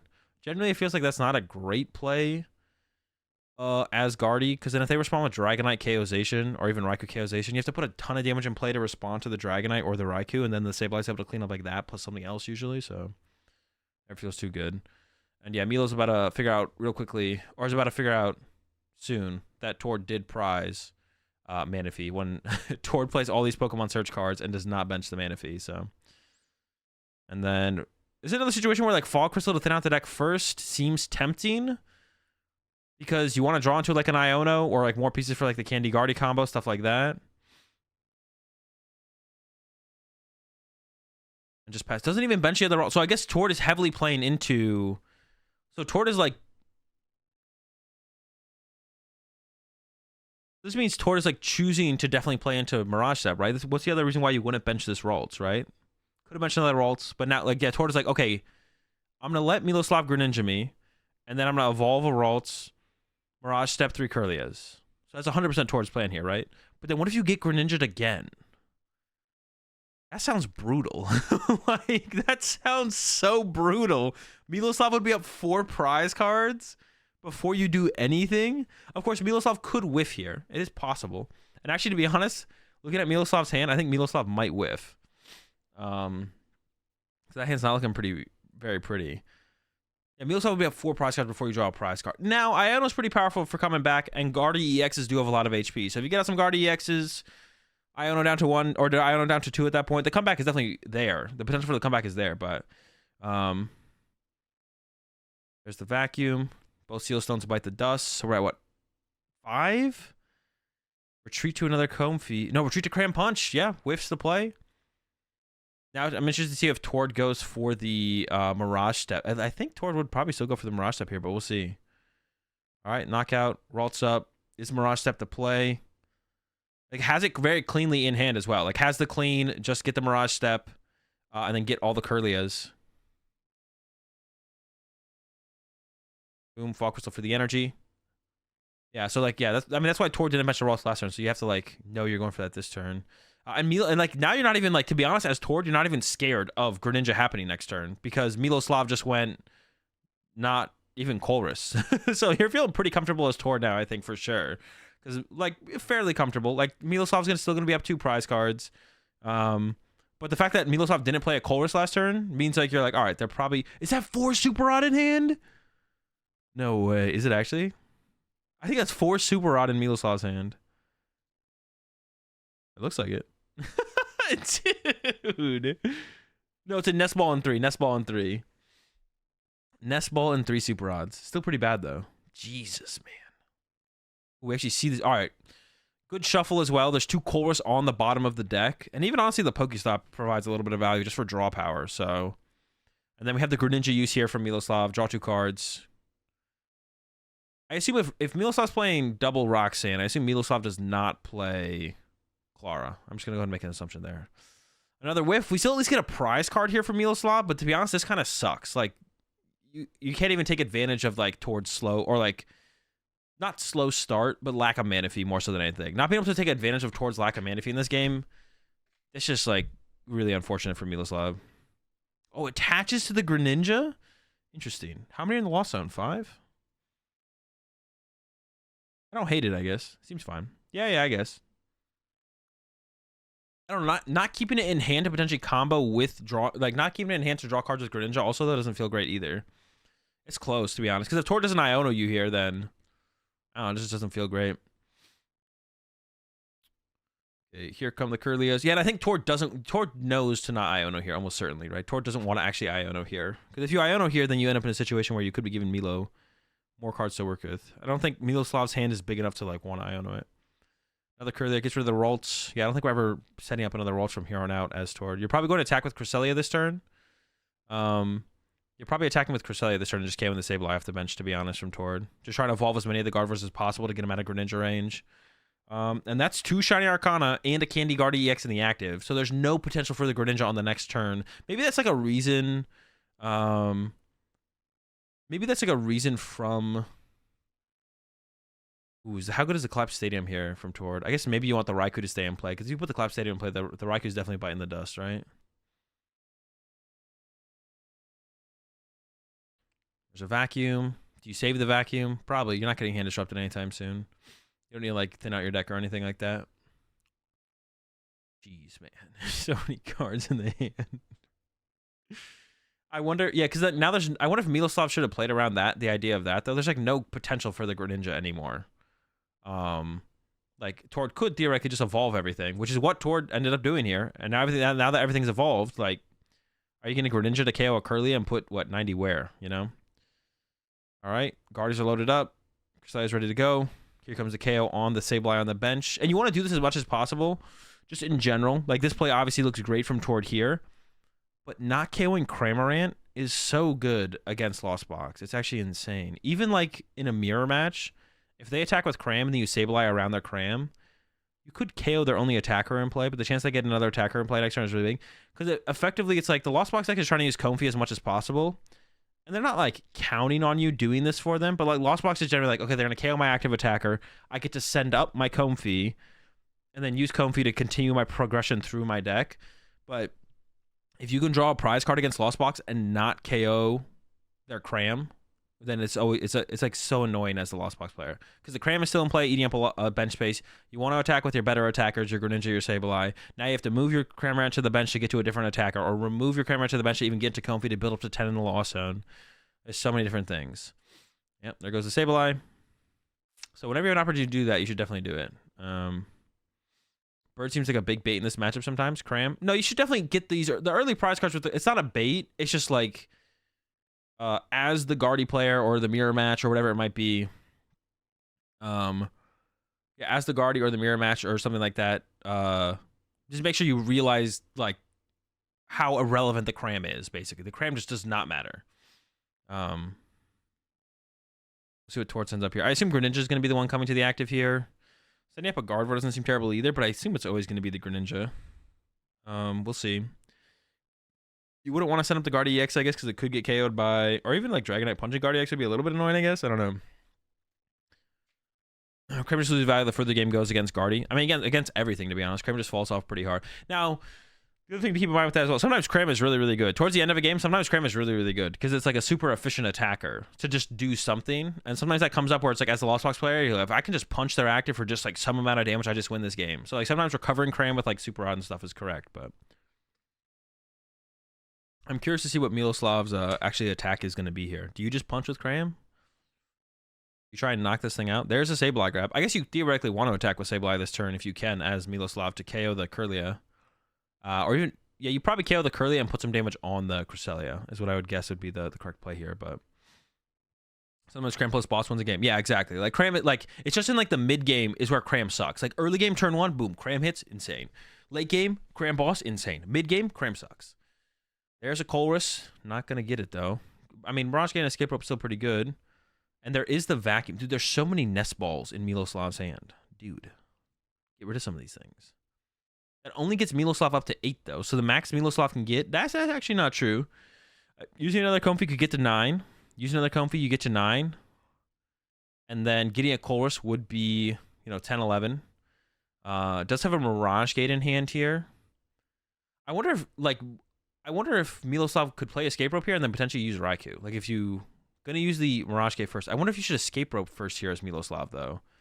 Like, I don't think Tord would misplay and send up a really bad Pokemon. So Miloslav is going the Greninja route here, then it looks like. I'm curious to see what else Miloslav hits with the 90 damage. Maybe you just, like, hit the Cresselia. So that way you could KO the Cresselia with Cram next turn, potentially. Or, like, clean up the damage with the Sableye on the following turn. Something like that would also be fine. But I wonder if you, like... Well, I think Miloslav still should have played the Escape Rope first, though, right? Because he should Escape Rope... And if Tord does mess up, maybe there's a reason to attack with Raikou. Although I don't know what you would attack with Raikou here on this field, to be honest. If, like, a Shiny Arcana Gardevoir got set up, I guess. But, like, this heavily telegraphs... Well, now I guess both options are available here. But I guess this, like, heavily telegraphs your play. Like, if Miloslav just plays Escape Rope, maybe Tord thinks the Cram's attacking and sends up something else. I don't know. But, like, I don't know why you'd want to heavily telegraph your play before playing the Escape Rope. So, like, theoretically, Miloslav should play the Escape Rope first. Just because there's a chance that Tord could misplay. But now that everything's fully... Like even... Even once Miloslav played the Escape Rope, like Miloslav sent up the Pokemon before Tord did. So, but maybe Miloslav just respects Tord to always make the correct play and always assume that Greninja is going to be attacking. So that's like fair as well. And they're the 90s. Yeah, Cresselia, remove the Kirlia from play. You'd probably rather have done it with. You probably want to keep your Greninja around and have done it with Sableye from Miloslav, but doing it is better than not doing it. Getting that Kirlia out of play, removing a little bit of draw power. I think we're still in a pretty good spot here for Tord. We should see another Sableye bite the dust here to a Cresselia attack. At the very least, Miloslav can just retreat the Greninja and take a knockout with Cram. And does go down to 2 prize cards. So we're getting closer there for Miloslav. Here we see the Super Rod from Tord. One of the questions here at this point from Tord is like, how much do you play around Echoing Horn? And we see Tord is actually not playing around Echoing Horn at all. I mean, there's like 3 1-prizers in here to have to like recover. Which is why I was like potentially questioning Tord actually... Curly and away the Mew and the Ralts and stuff, because Echoing Horn is really, really powerful in this matchup.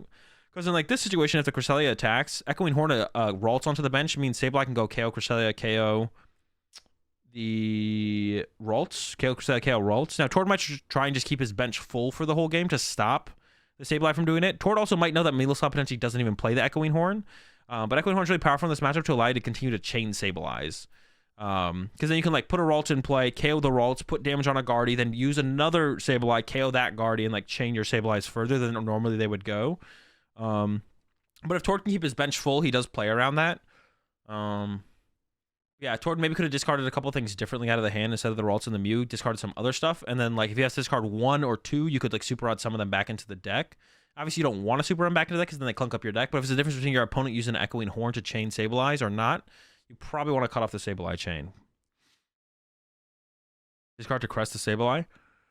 I don't know. Tord only needs 2 energy, so he's in a pretty good spot to potentially be able to do it. Has access to the Fog Crystal as well. But I guess I don't know if Tord wants to... What is Tord going with here? Let's see. Retreats to the Gardevoir immediately, so... There's a collapse. Okay, so just gonna remove the Cresselia. So not even gonna use the Cresselia, which I guess that makes just as much sense. You just want to remove as much damage from play as possible. And then it's gonna try to attack with the Gardevoir here. Cram bites the dust for Miloslav. And then I heard someone tweeted about this play of Tord. So Tord's not going to attach the energy for turn because like the chance that Tord draws into an energy here is really, really high. So Tord's trying to attack with a Gardevoir for turn, but not put any damage on it to stop Sableye being able to return KO the Gardevoir. And now that Tord has put energy back on the bottom of the deck, Tord can shuffle the deck after drawing, and then thin out the deck as much as possible with the other cards, and then use the Gardevoirs to try and increase the odds of hitting the energy here. So now the deck is shuffled, so the energy that's on the bottom of the deck is now shuffled into the deck. There's actually nothing for Tord to grab off the level ball or the Fog Crystal here, so you're not going to play the Fog Crystal yet either. And then Tord's trying to attack with a Shiny Arcana Gardevoir without putting any damage counters on it, so the Sableye can't respond, knock it out. And then that forces Miloslav's response on board to be the Raikou. So the most likely thing that Miloslav is going to have to respond to this Gardevoir with is a Raikou instead of a Sableye, which Sableye is a 1-prizer. The Raikou has to be put in the active as a 2-prizer, so Tord would rather see the Raikou in the active than the... What's the other one called? Sableye? I'm still scared a little bit of Echoing Horn here for Tord, but I don't know if Miloslav plays it. Like Miloslav somehow has 2 Roxannes in the build, so if you got 2 Roxannes, you have space for... if you got 2 Roxannes in your list, do you really have space for an Echoing Horn? I'm not sure. But benching like Zation allows Milos to 2-turn Sableye him. That's true, but it's the same thing as a Ralts, right? Like if Tord doesn't bench this Zation, then Miloslav goes, okay, Echoing Horn Ralts, KO Ralts with Sableye, put the rest of the damage on a Gardevoir. Next turn, Sableye again, KO the Gardevoir. So it's 2 Sableye attacks for 2 prize cards. But putting the Zation in play clogs up the bench, so Sableye can't get a quick 1 prize card on a Ralts through an Echoing Horn. Allows you to collapse away the Cresselia as well, but you're not putting a low HP Pokemon in place of the Cresselia. You're getting rid of that has damage on it. And then it gives you a place to put your Forest Steel Stone as well. So it's like the same trade-off, theoretically. I guess the argument would have been... No, I don't think there was anything else. Because putting anything else lower in place is like the same thing. Are you allowed to have your discard pile like this? Judges have told me I can't. I don't think you are allowed to have your discard. Well, that's not true. And Tord is not the only player. Sam Chen plays with a pretty wide discard pile a lot of time. I think it's... On stream, they're probably a little bit more lenient with it because there's the space to do it. Generally at a table. I don't think Tord plays with his discard pile like this at a normal table, but there might be enough room to do it as well. I don't know. The rule is every card has to touch. Oh, is that just the rule, really? Yeah, I don't know if there's enough room at a normal table consistently to do this, but there might be. Does Tord normally play like this at a normal table? On stream, you definitely have the space, so I don't see why. And if the rules are that every card has to touch, then it's in the rule. Then it's legal in the rules. I feel like if you're at a normal table, though, like judges would definitely tell you to clean it up sometimes. Whether or not they're correct to tell you to do that, I guess would be the question. All right, over to Milo. And we're getting to the situations where like Milo having like that many supporters in the deck and playing the like double Roxanne and stuff. This is where like that kind of stuff shines here. Now there's space on a normal table for sure. Yeah, I mean if that's the rule, like Locke just said, the rule is every card has to touch. Then yeah, I guess why not? Some judges will tell you not to, but it's probably going to be, if judges tell you not to do it, it's probably the inexperience of the judges more so than what the rule is. Like the judges would, like if you look at that and you see how the average person plays with their discard pile in a stack, you look at that, you're like, oh wait, that's got to be not correct. And the judge will be like, you can't do that because, well, that makes no sense. Why would you be able to do that, right? No one plays like that. So the rule must be the other thing, but it's probably just an experience as a judge or a judge's lack of knowledge of the rules more so than it actually not being the thing you're allowed to do.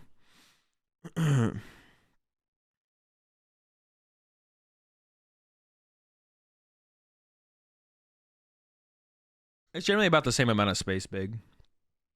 Yeah, I would say Pittsburgh was like average. Dude, at Worlds though, the tables were tiny, bro. It was actually insane how small the tables were. All right, I'm not sure what's in Milo's hand. Milo could play the Mirage Gate here. I don't know if there's any energy in the deck that's worth getting, but loading up an energy on the Sableye and a Comfey would be pretty good here, to be honest. I think that would be pretty solid. This is one of the problems with attacking with Greninja as well. You really want Greninja in play here as Miloslav, but now it's in your discard pile, which sucks. Also, I wonder if Miloslav should just like rip the Pokestop or not. I don't hate the idea of just like putting Pokestop in play and using it. Try and find a Super Rod to then use the Super Rod to then use the Mirage Gate. If you find the Pal Pad here as well off of the Pokestop, and there's the Super Rod, That's a Dragonite. But yeah, if you play the Super Rod, put some energy back in the deck, Mirage Gate the energy into play, put one on Sableye, put one on Comfey, that's like a pretty good. Definitely seems pretty good. I wonder if Miloslav's going to recover the... You probably just grab another Sableye here, to be honest. Because at this point, you can just go Raikou Knockout and then Sableye twice on the Zacian to win the game. That seems like the correct play here from Miloslav. Yep. Another Sableye in the deck. And there's actually not that much gas in the deck. There's a lot of gas in Miloslav's hand. The Palpad's in the deck that can put some more gas into the deck. So this is like the perfect turn to like play. This is like the turn you want to play the Palpad. It's like this turn when the Ionos are trying to hit harder and harder and harder. So it's possible that Miloslav could play the switch card here and use a Comfey to try and find another card, but instead just goes with the hit. Specifically trying to find like the Palpad more so than anything, to be honest. Or benching the if like Miloslav could find the second Sableye, that would be pretty good to bench as well. So we'll probably see Tord attack with the Shiny Arcana Gardevoir. The reversals are online as well. But I think both of Tord's reversals are still prized. So this Gardevoir's going to have to take quite a hit, I think, to actually pull off the knockout here. And I don't think Tord can really ignore the Raikou here. I guess Tord could go Cresselia KO Sable. Does that ever make any sense? I don't know if that makes any sense, to be honest. Yeah, what is Tord's play going to be here? Does it have to just be load up the active Gardevoir and knock out the Raikou? Load up the Zacian doesn't make any sense ever, right? I don't think. Cresselia KO. Cresselia. What did Miloslav hit him with? Oh, I think Miloslav was asking the judge how much time was left. Because like Tord made an action right as Miloslav tapped his wrist. This one's never ending in a win for Miloslav, I don't think. I think this one's always ending in a tie or a dub for Tord. I didn't see what Tord got off the Super Rod, but it was probably pretty good. So it is going to be a Cresselia attack from Tord. Okay. So Tord is going to go Cresselia, KO the Sableye of Miloslav, it looks like. I would assume that's what's happening here. Oh, maybe not. Maybe we're just grabbing the Cresselia. Put it back in the deck for an option later. And then maybe it is Gardevoir KO the Raikou. We'll see. There's an energy hit. Like I said, I think both reversals are still prized here for Tord. You probably don't want to leave the Pokestop in play either here as Tord, but you do have the vacuum to bump that. Yeah, I don't think you want to let Miloslav have access to a Pokestop after... If you're going with Lumineon here, you're getting Iono, I assume. Yep, there's the Iono. Another Iono in the deck for later. 2 Ionos left in the deck for later. The reversal is in the deck. So the Guardy can get the KO here without having to actually load up any damage on it, which once again means that the Sableye doesn't have a target in play to get a prize card on. So the Sableye will have to go after like the Zacian and the... Yep, there we go. Get rid of that Pokestop. Too good. The Sableye will have to go after going for a 2 KO. But there's two prizes on the bench here for Tord. Tord's already used the Collapse Stadium, so... and if Tord's playing the same list from like Pittsburgh and Worlds, there's no penny. So Miloslav does win here with back-to-back Sableyes here. Sableye, Lumineon, and then do it again, or Sablezation and do it again. Both work, I think. Because the only thing that Tord has to like reduce the damage in play at all, there's the Forest Seal Stone. Oh, to get the reversal, okay. The only thing that Tord has in the deck still to heal is Cresselia. Like Cresselia is the only thing that can actually remove damage from play, but that should never stop Miloslav from... As long as Miloslav can find the double Sableye. Miloslav wins unless he tosses. I actually saw the end of this game. Pretty cringe, not gonna lie. So the Palpad, that's like one of the best draws that Miloslav could actually find there is Palpad, to be honest. Palpad now, play a supported this turn, play a supported next turn. Gives you pretty good odds. And also, like, there is so many supporters in Miloslav's deck now. It's like double Roxanne, triple Chorus after this Palpad.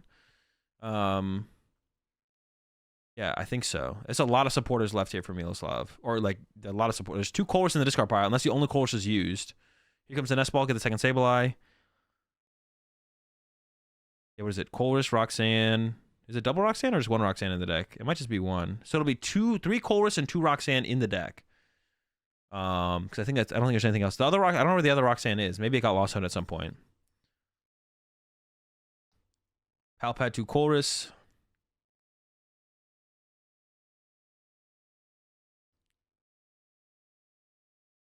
Here we go.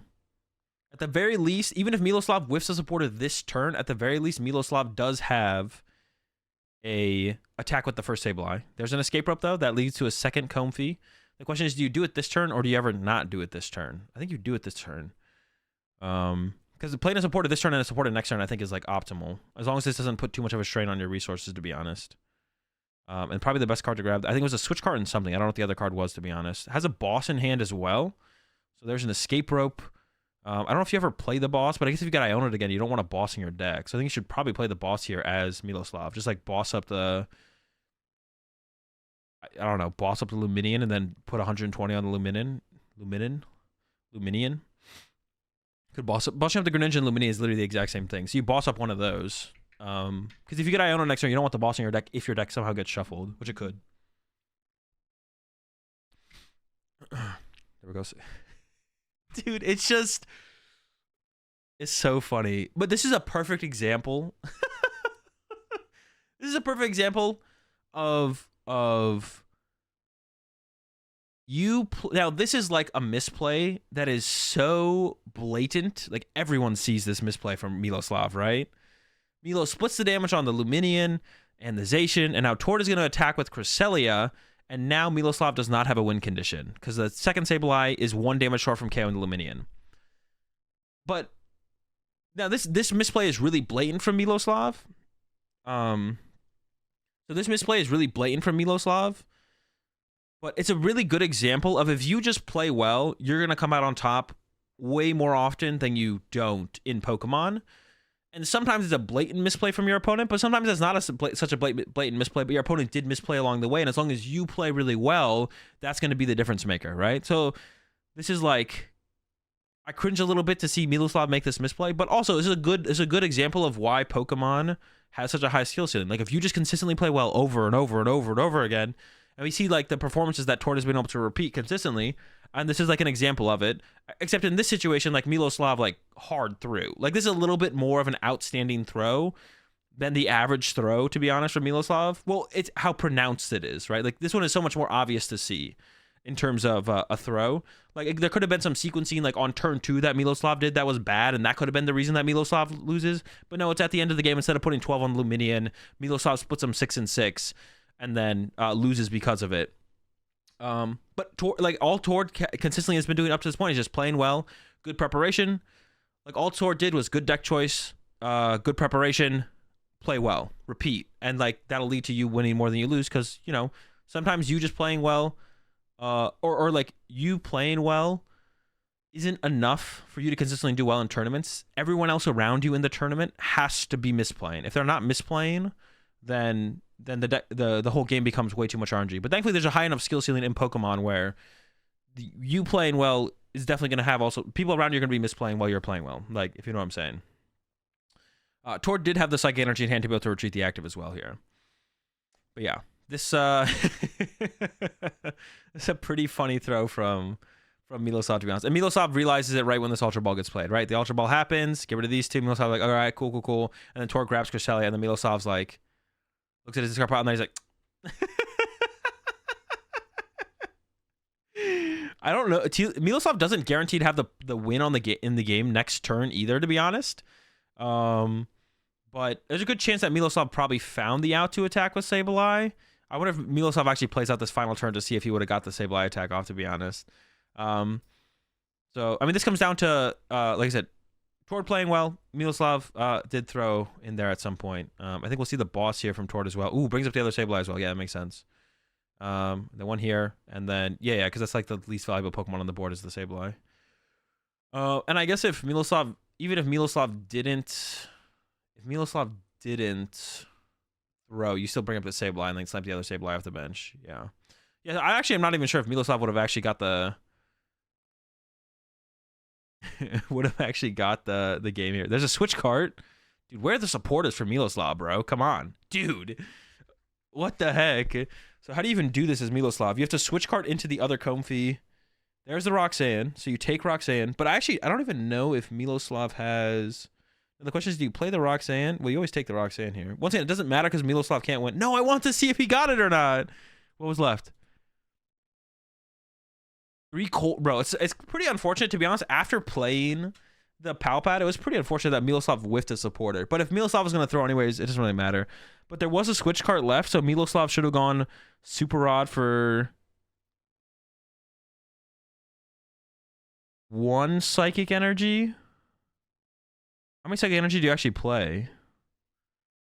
I don't know, some amount of Psychic Energy. Yeah.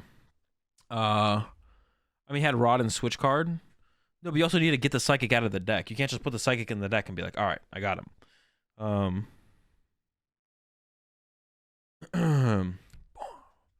All right, dub for Tord. Dude, another Charizard on stream. Another Lost Box Zard. This one's got the Pokegears, though. I don't think the last one had Pokegears in it. Versus Guardy. Oh, we got Kim. Kim usually plays some interesting stuff.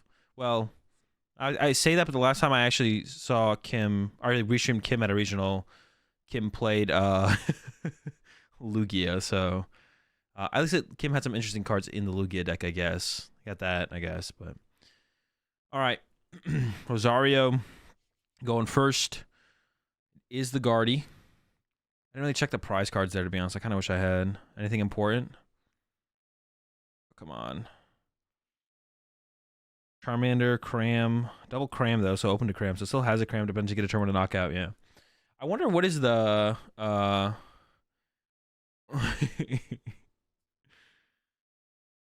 There's the Battle VIP Pass off the Mew. You'll love to see it. Yeah, what is this matchup? Favorable, unfair? I would imagine Zard is favored. Well, like having a like if you attack with a Zard into a 1 prize Pokemon, it just gives Rosario a possibility of going maybe Guardian Knockout. You could go Zard plus Boss KO Guardy EX. Why are they streaming a 6-1 anyways? Because the winner makes it today too. What do you mean? That's a winning in, bro. What do you mean? That's literally what you would stream here. You're trolling. This is literally a winning in. Why would you not stream someone at 6-1? That's a winning in. Ain't nobody trying to ID.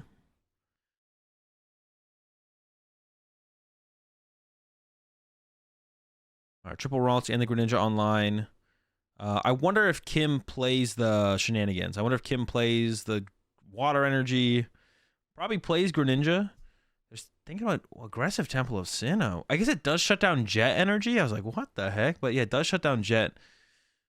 Kim's hand sucks, but can this Artisan save him?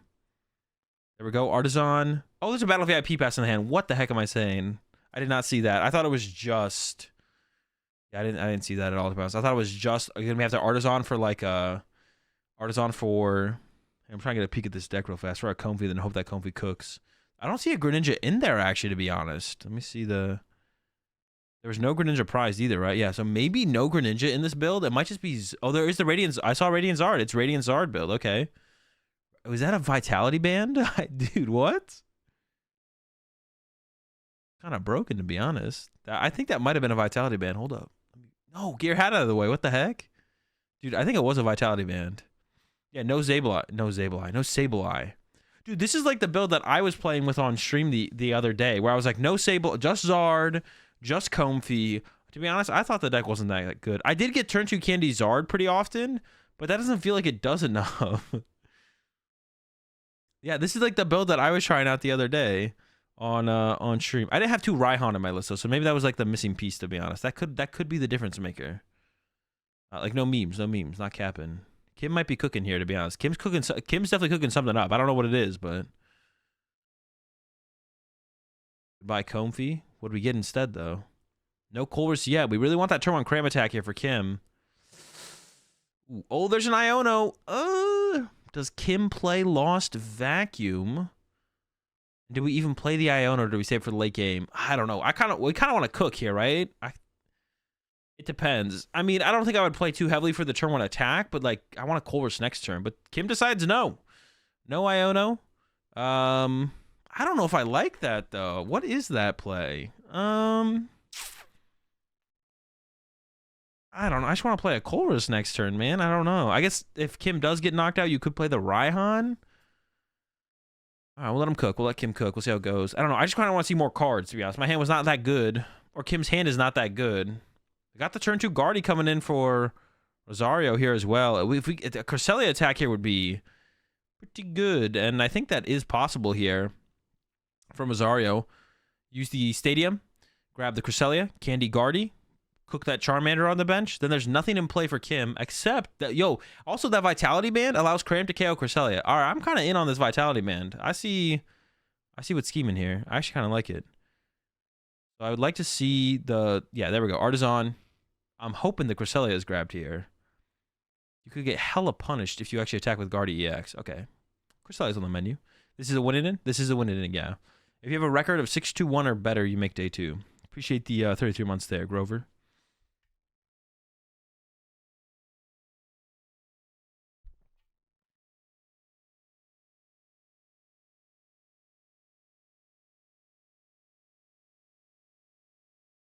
There we go. Iono. 6. Fresh hand for Kim. To be honest, with how this played out, though, it's like not that bad for Kim overall. Not having double Charmander here down does kind of suck for Kim. Actually, Kim's hand also sucks. Jesus. Vitality lets Zard one-hit Genesect early. I guess that is like also another thing it does let you do. I don't know how relevant that's going to be, but is that a Zinnia? Dude, no shot. A Zinnia's Resolve? I hope Kim wins. I'm not going to lie. I hope Kim wins this one. Zinnia's ain't it, man. There's just no way. I hope Kim wins. This is looking rough here in game 1. Kim might have to scoop it up and go to game 2 pretty soon, but I hope Kim pulls it out in the end for sure. We can't be letting Zinnia's Resolve win games out here. You should not ID at 2-0 anyways. Yeah, IDing at 2-0 is cringe. You're not walking away with anything with that. Go hard or go home. What are the options on the Mew? Fall Crystal or Rare Candy? Yeah, Fall Crystal makes a little bit more sense. You're not using the Rare Candy anyways. Are you going to go back in with the Fall Crystal right now, or do we save it to try and get more energy? Goes with it immediately. I feel like you maybe could have saved it there. I don't know if we had to be that aggressive. Especially, well, Rosario doesn't know this, but Kim can KO the Cresselia with Cram on this next turn. I think if Rosario knew that, you maybe hold the Fall Crystal to make that become a Ralts next turn, to be honest. But Rosario, I would bet... I think we might have one more Curlier to use here as well. I would bet Rosario does not know about Kim's Vitality Band. Oh, the Ralts is in the hand anyways, I guess. I guess it'd just be like, how much energy do you want to find at that point versus other cards? That's fine. And then here we go. Goodbye, Charmander. Or I assume, I guess you could KO something else, but yeah, Mander down. And Rosario gets the first prize card. Okay, let's see how Kim does here. This is pitiful, to be honest. All right, here we go. There's not that much good stuff on the bottom of the deck. I don't know if there's like 6 dead cards on the bottom of the deck. I feel like Kim here wants to find Colress and Vitality Band, which are both not on the bottom of the deck, because Kim did just get Iono'd. So I feel like Kim should start with a Comfy here. Now, shuffling the deck with Artisan does put the Iono back into the deck. After watching Kim not play the Iono turn 1 last game, or last turn, I feel like, I don't know, maybe at this point you feel like you're so far behind, now it's the time to play it? I don't know. How many Charmanders play in this deck, too? Eyeing up the Comfy is interesting. Okay, there we go. I was like, I didn't think we were going to go for the Comfy. Nest Ball for another Charmander. Yeah, if you do get the Vitality Band here as Kim, to be honest, I don't think you're in a terrible spot. But this goes back, I think Kim should have played the Iono last turn. I think Kim should have played the Iono last turn. I think you just wanted more Iono. You would have got Iono again. You would have got... Well, actually, that's not even true. If Kim plays Iono, who knows if Rosario draws Iono, to be honest. Or plays Iono. Here we go. Comfy. Dude. All right, game 2. No, we can still get there. Retreat Comfy to Comfy. Get 4 in the Lost Zone. If we just get a switch card, our Cram is at least slapping. Yeah. All right, not yet. We're still in it. We're still in this. Let's go. All right, attach retreat. Comfy number 2. All right, game 3. Wait, did we get anything? I don't think we got anything there. All right, maybe actually game 2, to be honest. I think Kim... Wait, is it Kim making a decision or thinking about whether to concede or not? What is the card? Is it good? What is the card, bro? What is it? Leak.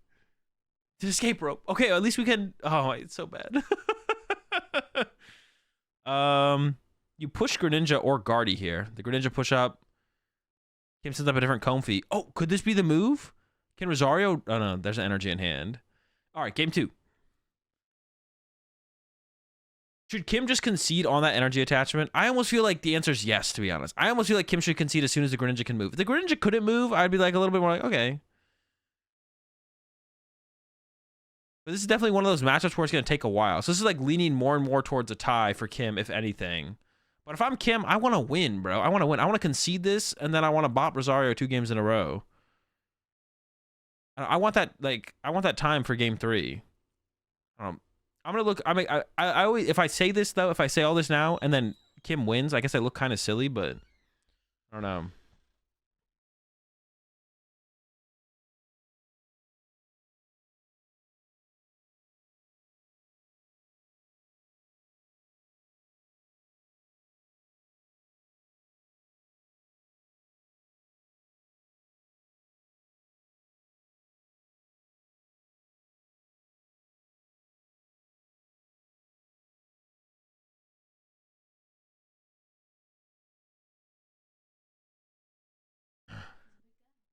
And it's number 3. Yeah. Oh yeah, I didn't even think about that. Yeah. That is true, Pod. If he just because he wins doesn't mean it's the right play, but it's really, but then I have to deal, but you're not the one who has to explain that to chat. You know what I'm saying? Like, then I have to explain that to chat. You don't have to argue with chat about that. See, for me, it's different. For you, yeah, you don't have to deal with chat, but I do. What is this, Firemon? That's a Charmander. All right, Candy Charizard. We're cooking now, baby. Kim is in business. Yeah, I'm going to argue. And we got the boss. Yo, maybe this is a comeback. Maybe there is a comeback here. There might be a comeback here. We got the boss on the Guardy on the bench. Kim's cooking. Welcome to Kim's kitchen. Candy, Zard, boss the Guardy, draw 2 prize cards. Hey, we're evening it up right there. KOing this Charizard is hard for Guardy as well, especially when you're tied on prize cards, because then the reversals are offline. So Rosario might have to settle for a 2-hit KO here, to be honest. You could actually just send up Cresselia and punch for 110. I honestly think that's a pretty solid choice here. Send up Cresselia and plan to just punch for 110 and bench your Ralts. Go send up Cresselia, attach, bench Ralts. Even, you know what? We could boss KO Charmander. I kind of like boss KO Charmander. I'm down to boss KO the Charmander. I only want to deal with 1 Charizard. I don't want to deal with 2 Charizards. See what Rosario goes for, though. I'm down for the boss play, though, to be honest. Definitely need to find ourselves. Yeah, I actually think that's the best play. Just boss, KO the Charmander. Don't put another 2-prizer in play. You definitely don't want to do that. Boss, KO Charmander. Oh, we got rid of the... Oh, we can reversal to the active, though. We can still do it with the reversal. Okay. And there is a Ralts in hand. Yeah, that's actually a pretty clean. This is pretty clean. Nice. Ralts gets his own bench. There we go. Thinking about... Ooh, what's cooking here? 3. Are we trying to KO this thing? Ultra Ball coming in. Uh-oh. What's happening here? What's happening? Are we going for the KO? Is the KO possible? I didn't think the KO was possible, so I didn't really even think about it, to be honest. But I guess it is possible. If the KO is possible, should we go for the KO? I still don't hate Cresselia boss KO Charmander, to be honest. I'm kind of still a fan of the boss KO Charmander play. Just take it a little bit slower. Why are we going so fast? Let's chill out. Actually, is there enough energy? I don't know if there is. Oh no, bro. Rosario's throwing. He's gonna Cresselia the Charmander. I don't like that play. I don't like that play. That's the same thing as just going to attach boss. But now you have a Gardevoir EX in play, so if Kim has another boss, you just get you don't lose, but that's kind of annoying. Like, I think the chill play was better. Think reversal works? No. I think Rosario is gonna go for... I mean, that would be really bad. I think what Rosario is going to go for here is Cresselia again. But then you spread your energy so thin. How do you ever want to KO a Charizard? I don't like this play at all. Yeah, Rosario's just go... I think you should... The boss play, I think, was actually really good. Yeah, you're spreading your energy so thin. If Kim has a... Kim with a boss punishes this so hard. Kim punishes this with a boss so hard. Boss KO Guardy here punishes this so hard. Then I guess the reversal's online for you to respond with your own Guardy. Maybe it doesn't punish it that hard. No, I think that punishes it pretty hard, to be honest. I'm convinced. It punishes it pretty hard. I think the better play was the boss play for sure. Don't put the Gardevoir EX in play. Keep your draw power around. Attach active. Boss Charmander. But it is... Another thing with that, though, it is unlikely Kim has access to another boss. Actually, It might be impossible. There is a read on the board. There's a boss in the lost zone, and there's a boss in the discard pile. To be honest, maybe this play wasn't that bad, actually, from Rosario. There is 2 boss in play here, and lost zone decks usually only play, like, 2 boss, so... I don't hate the call here from Kim, even if... Or from Rosario. Even if Rosario... Well, but do I still like the boss play better? I think I still do like the boss play better, to be honest. The more that I think about it, I still like the boss play better, actually. But this wasn't, like, terrible. Like, the boss play is probably not going to happen. But now how do you kill the Zard? Well, there's 3 energy on the guard for, so you can get 9 on it. How is that a punish? No shot that's even a bad thing? Wait, what's even a bad thing? The Cresselia boss play? Or the boss from Kim? If Kim has boss here, Kim should play boss, but Kim does not have boss here. I think I would like to have still seen Rosario go with the boss play there, I think. It's super easy to respond and there's no comeback for Kim. Yeah. I mean, that is true. Yeah, there's no comeback for Kim. I think it was still the better play of the 2 plays, to be honest. I still think it was the better play, yeah. Vitality Band Cram really punished this play. Vitality Band Cram was pretty good here as well. The boss kill Guardy. Feels fine. Oh, if Rosario goes boss KO Guardy, maybe that is fine. It might be fine. I guess it would be okay, yeah.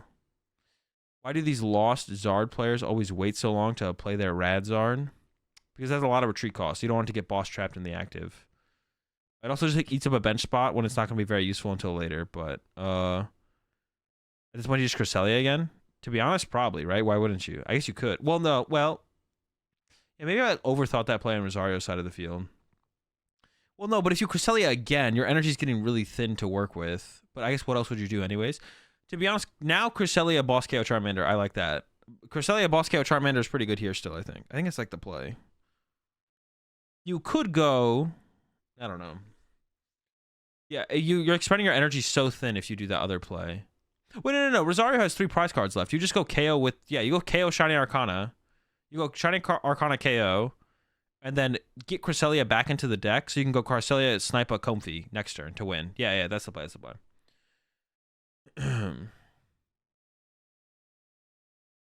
Yeah, Rosario might have always just been in such a good spot. It just like doesn't matter, to be honest. It should be 120 on the Gardevoir. Or no, 100 if the attachment from hand. No, this makes sense. This makes sense. And then if Rosario can, I don't know if there's a Super Rod in the hand. I can't tell. There was like a gold card. Okay, Rosario should bench Cresselia because then all you need... You don't even need to get back RDEX here, to be honest. You should only get back Cresselia. Well, I mean, you can't really get punished, so it doesn't really matter, I guess. And then Artisan for the Cresselia, and probably burn as many other cards as you can. I can't even think of a win condition for Kim through Iono, to be honest. But like, you should at least bench the Cresselia, I guess. Ultra Ball, maybe. There might be stuff that's worth burning out of the hand with Ultra Ball. To be honest, you should just Ultra Ball away the... Rosario definitely should have used the... Oh, did Rosario already use the Artisan? No, right? There's nothing that they could have gotten. To be honest, I want to see Rosario Ultra Ball away that Zinnia's Resolve, because the card is so bad, it should be gotten rid of. Well, no, now Rosario can get punished. Rosario should have benched the Cresselia there every single time. So actually, Rosario could have set up like an impossible to beat board state if Rosario just benches Cresselia. But now, actually, Kim can go Candy, Charizard, Iono into Boss KO Guard EX. Now, I don't think Kim plays 3 boss, but... So that's not really like a thing, but... Yeah. But yeah, now Kim can go Iono, Candy, Zard, Iono. And actually win this game. There's the Iono. There's Candy in the hand, but no Zard. So going to use the Comfy first. If you use Iono, get Cresselia. That's true. Iono and boss? No, Iono this turn, boss next turn. That's true. If, how can he be punished? No, I think you're right. Never mind. If you play the Iono here. Okay, hold up. Roxanne. If Kim plays Roxanne. Which I assume Rosario doesn't know Kim's deck. So it's still correct to play around Roxanne until you know Kim doesn't play Roxanne. If Kim plays Roxanne, then you could whiff the Cresselia. You even got rid of the Artisan as well. Maybe you should bench the Charmander there? I don't know why you wouldn't, but I guess not. Yeah, you're right. Iono wouldn't be a punish because Rosario was guaranteed to draw into the Cresselia, but...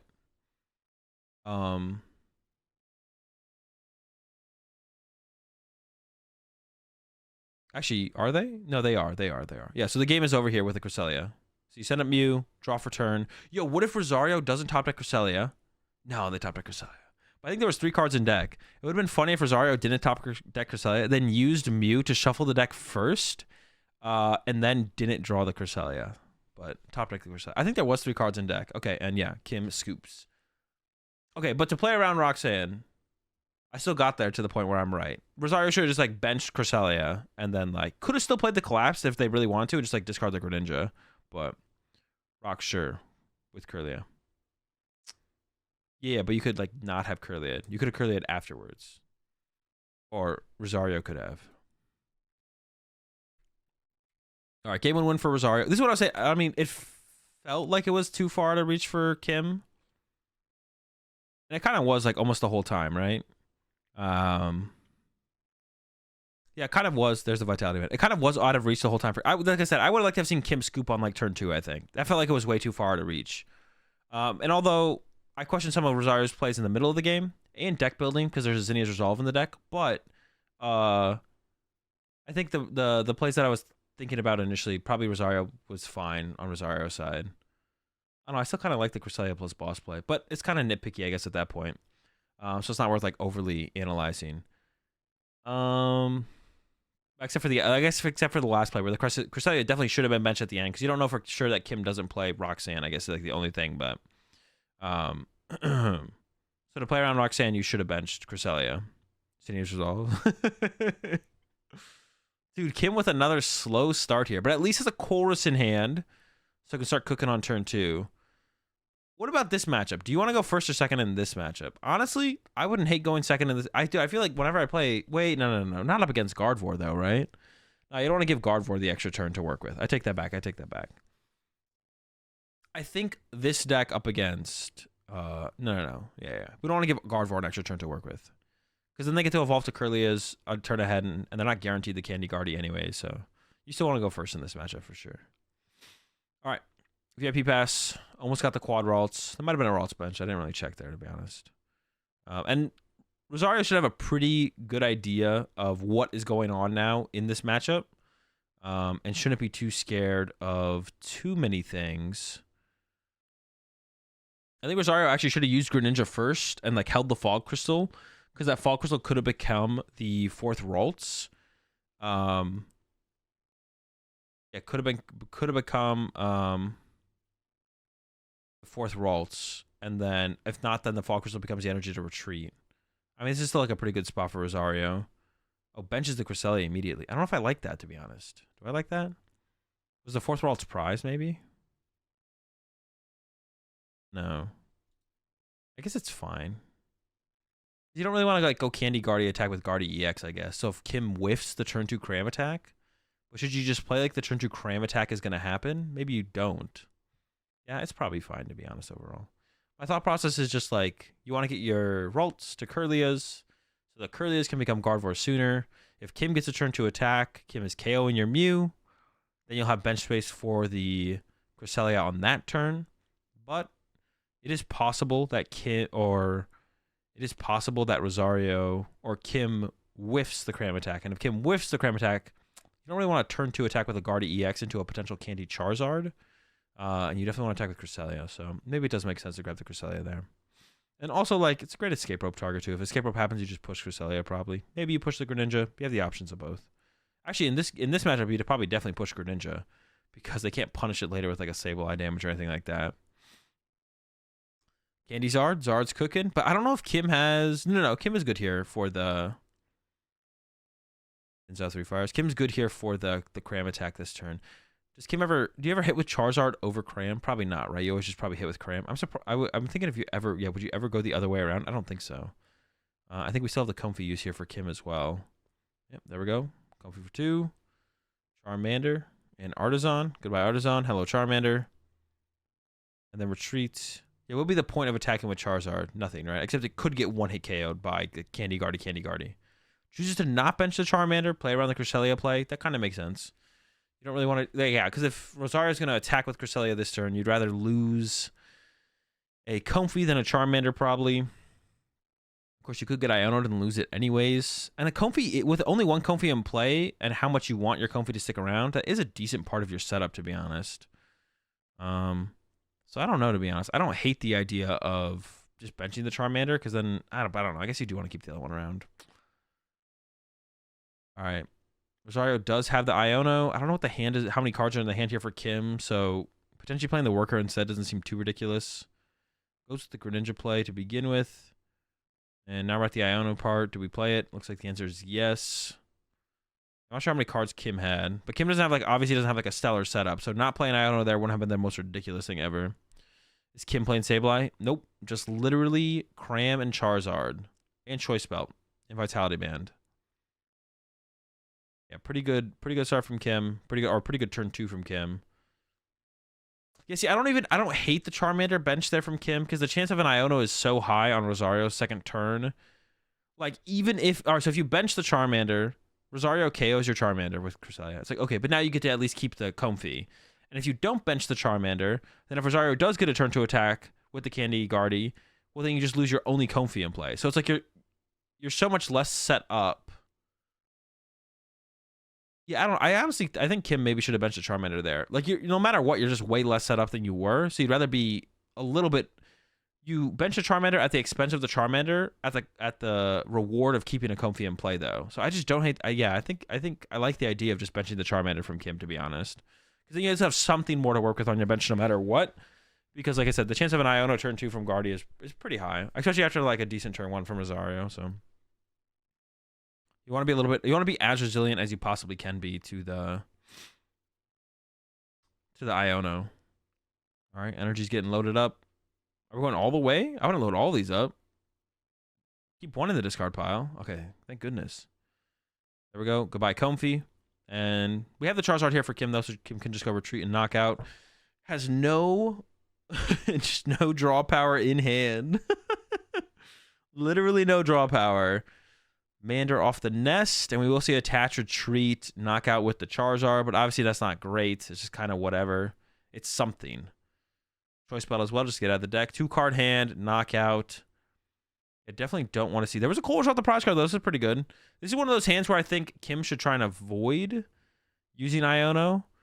Kim is ahead on the prize exchange. Well, maybe, I don't know if you avoid it, but yeah, Kim can actually get the, or not Kim, Rosario can actually get the 1 KO with a reversal here. So that's what Rosario is going to be digging for, is the reversal energy. Gotta go with a draw with a Curlier here. Can probably get rid of the Zacian. Yeah, Zacian goes. Level Ball and Curlier. Can this Ralts evolve here? I actually don't even know. They evolved it, so I'm assuming that means it can evolve. I don't...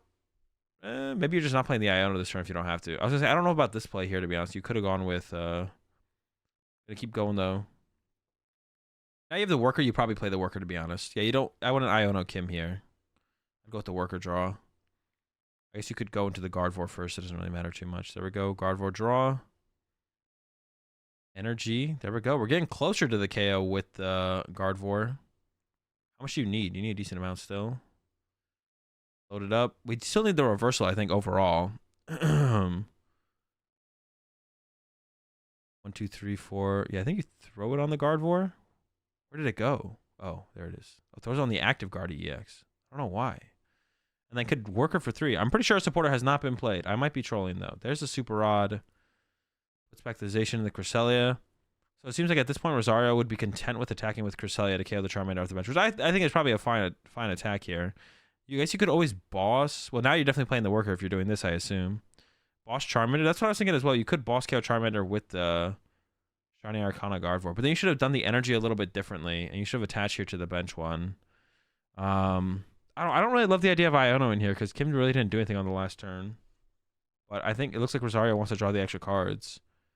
I mean, it's not like you're not giving Kim... Yeah, Kim didn't really do anything last turn. I don't love the idea of that. I'm thinking about the boss now as well.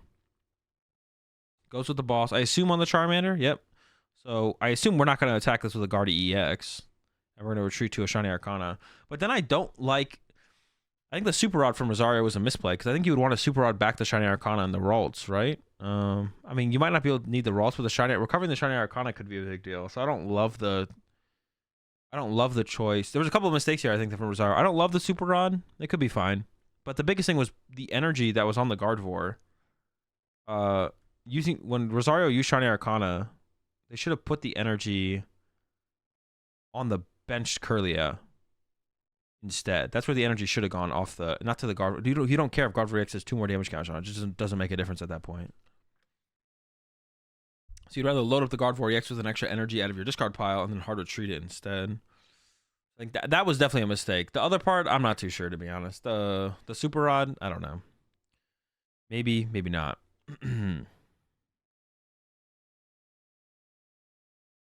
All right, what does Kim got? Gonna try and cook with Comfy here. I assume Kim is settling for the knockout on the active with the... Oh, he actually gets the knockout on the active with Cram, which is pretty chill, actually.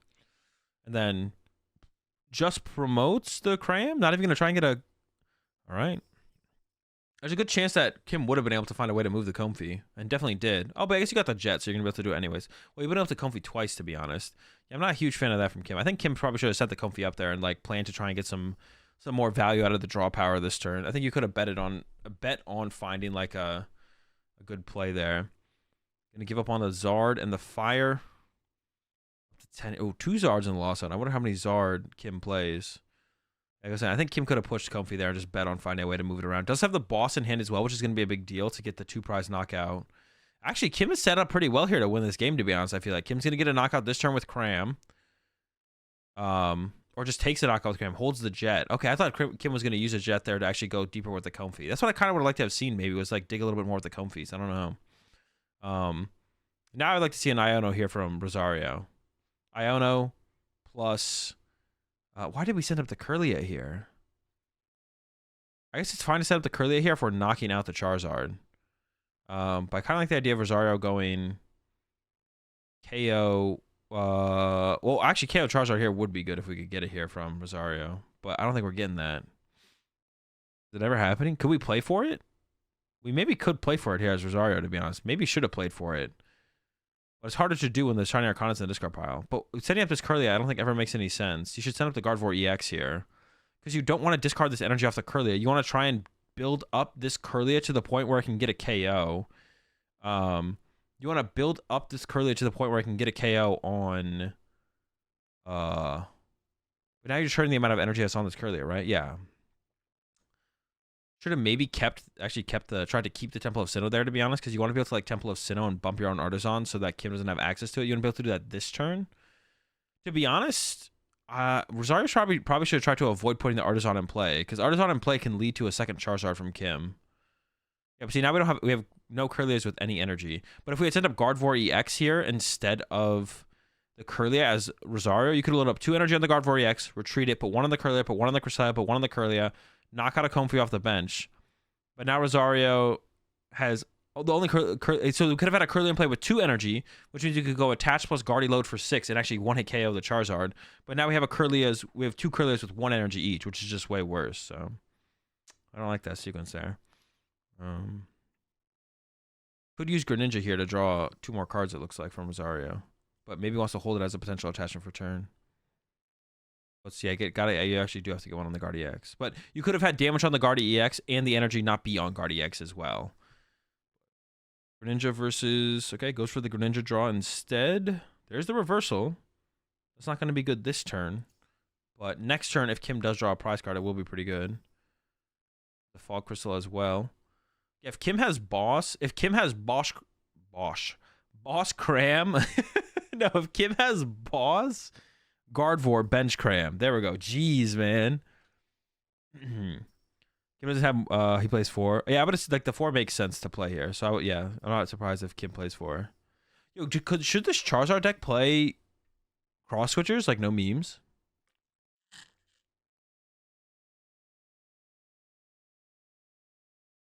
Cross Switcher seems pretty good, to be honest, in the Charizard deck. All right, energy in hand. I don't know how many energy in the discard pile. Or to use Greninja. Yep. Hand's not that good for Rosario, but you have plenty of draw power on board. Comfy's about to go down. Yep, bop. Down to 3 prize cards for Rosario. Tying up Kim. Over to Kim. Iono and... Oh, there's the boss. Wait, that's Boss and Cram. That's game, right? Yeah, doesn't Kim just win? Kim goes just switch cart Boss Guardy And then if the Charizard is knocked out by Gardevoir or what's the other one called? Zacian. Dude, I'm getting tired. Cram just responds and knocks it out. Yeah, I'm getting tired. See, that's the only reason I'm saying things that aren't true sometimes is because I'm getting tired. Otherwise, I would literally everything would be correct all the time. That's game. But there's only a minute and 20 left, so to be honest, Rosario should play out this last turn because you don't want, like, going into a game with a minute left never favors Rosario. It only probably favors Kim. The more likely deck to win by donk is Lost Box. So, like, the game is effectively over here, but yeah, Rosario should just play through the last turn. Time gets called, and then Kim wins on the next turn. I guess that's not true. There is a win condition for Rosario. I take it back. Rosario can go Boss Cram, KO Comfy with Cresselia, and then if the Cram can't move, Rosario can win. I guess I'm just kind of assuming the Cram can move. But if the Cram don't move, there's an energy in the hand there for Kim. But if there wasn't an energy in the hand there for Kim, it's possible. Anything's possible.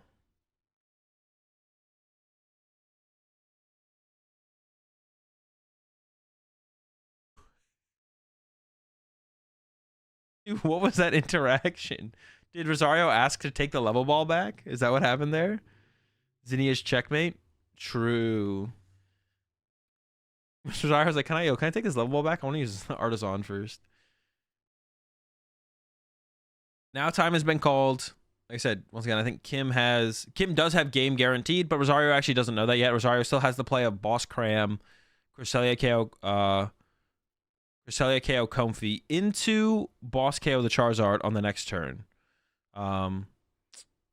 Dude, see, that's all the Zinnias is good for. It's like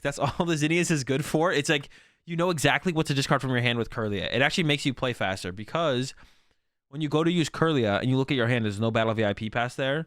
And you're like, well, do I discard an energy here? Can I afford to get rid of this? Can I afford to get rid of that? It's like, instead it's just like, oh, okay, cool. I just discard Zinnia's Resolve. Yeah. All right, they're thinking through. I guess Rosario maybe doesn't see the win condition. Yeah, Rosario might just not see the win condition here, to be honest. There is a win condition here, though, for Rosario. But it's possible Rosario doesn't see it. Okay, but putting back the boss, so I assume Rosario sees the win condition now. But now there's only 2 cards in the deck. Rosario draw a card. Wait, that's so unfortunate. Yeah, wait, Rosario actually can't even attempt the play. It doesn't really matter because Kim does have the answer to the play, but yeah, Kim has the answer to the play, but pass, draw, Charizard knockout, boss guard EX even. Why not? All right, and that's game, and they tie 1-1. Once again, I don't want to say I'm right because I'm not trying to be sarcastic with that either. I think it was definitely I think Kim should have scooped game 1 a lot sooner, and it definitely would have saved time, and would have given Kim a lot better of a shot of winning game 3. But I don't want to say for sure I was right on that, but it did seem like Kim was pretty far behind after like turn 2. Like, once again, when you sit down across from your opponent, you want to know what your goal is, and I think both players' goals was to win the game. So, bottom card in deck was boss. It doesn't matter because Kim had the answer to the boss. But all right, final round, we got that Chien Pao, 2 Chien Pao's prize. It's all right, we can survive with that. Versus Lost Tina, a battle of the Titans here. Loser is known as the worst deck in the format. Oof, Luminion start not great. I actually don't know how much Luminion starting actually matters in this matchup, to be honest. How much does that actually matter in this matchup?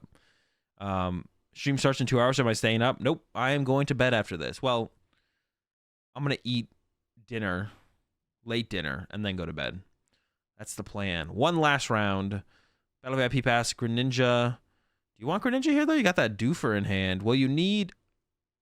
What do you grab here, actually? Greninja Frigibax? Probably Greninja Frigibax. Do you ever go Bidoof? Yeah, I mean, Greninja Frigibax makes sense to me. I don't hate the idea of a Doofer, though.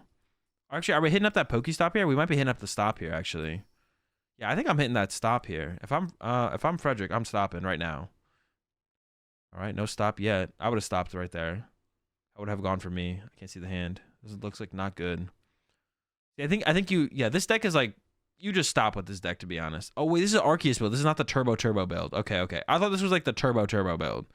Am I going to VOD review day 2 tomorrow? Yep, I'll VOD review day 2 tomorrow. We did get to the Battle VIP pass here for Frederick, though. Chi and Pow, B-Barrel. Seems good to me. I just assumed this was a Turbo build because it was looking like it, but I guess Illuminion maybe should have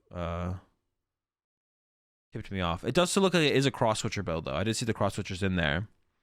What time? 1:30 to 2 p.m. West Coast time. Sometime in there I'll start up. All right, over to Alexis. Comfy to start.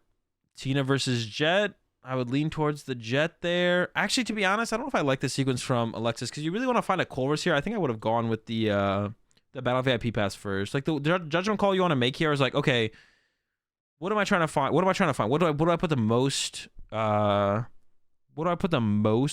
value on here? And I think as Alexis with the Lost Tina, you want to put the most value on finding Colress. So I think you should play the Battle VIP pass. And there's a Nest Ball in there as well. That searched out 3 basics. Wait, there was a Nest Ball, a Battle VIP pass, and a Tina V in the hand, and they went Comfy first? Okay, that's definitely trolling for sure. You definitely put the more value on hitting Colress this turn before you draw any cards out of your deck. Couldn't he Sable, Gust, Tina? What are you talking about, Punk? All right, there's a Nest Ball. Yeah, I think that was definitely trolling from Alexis to actually not thin out the deck first. You should put way more emphasis on, way more emphasis on finding Colress on this first turn for sure. There's the mana. You gotta go with the Manaphy Grab here as well. You don't just get Ninja turn 2. That would suck. Then you just lose. I'm sure Frederick plays the Cross Switchers. I'm sure they play the Canceling Clone as well. If you're playing Pokestop, you probably got the whole gang in there. No Greninja Grab from Alexis there as well. There is a Pokegear in the hand, though, so we're still pretty close to the Colress here. Here's Cram or Abyss-Seeking Optimal? Cram. Well, actually, it's Friedrich. Oh, my bad. Friedrich.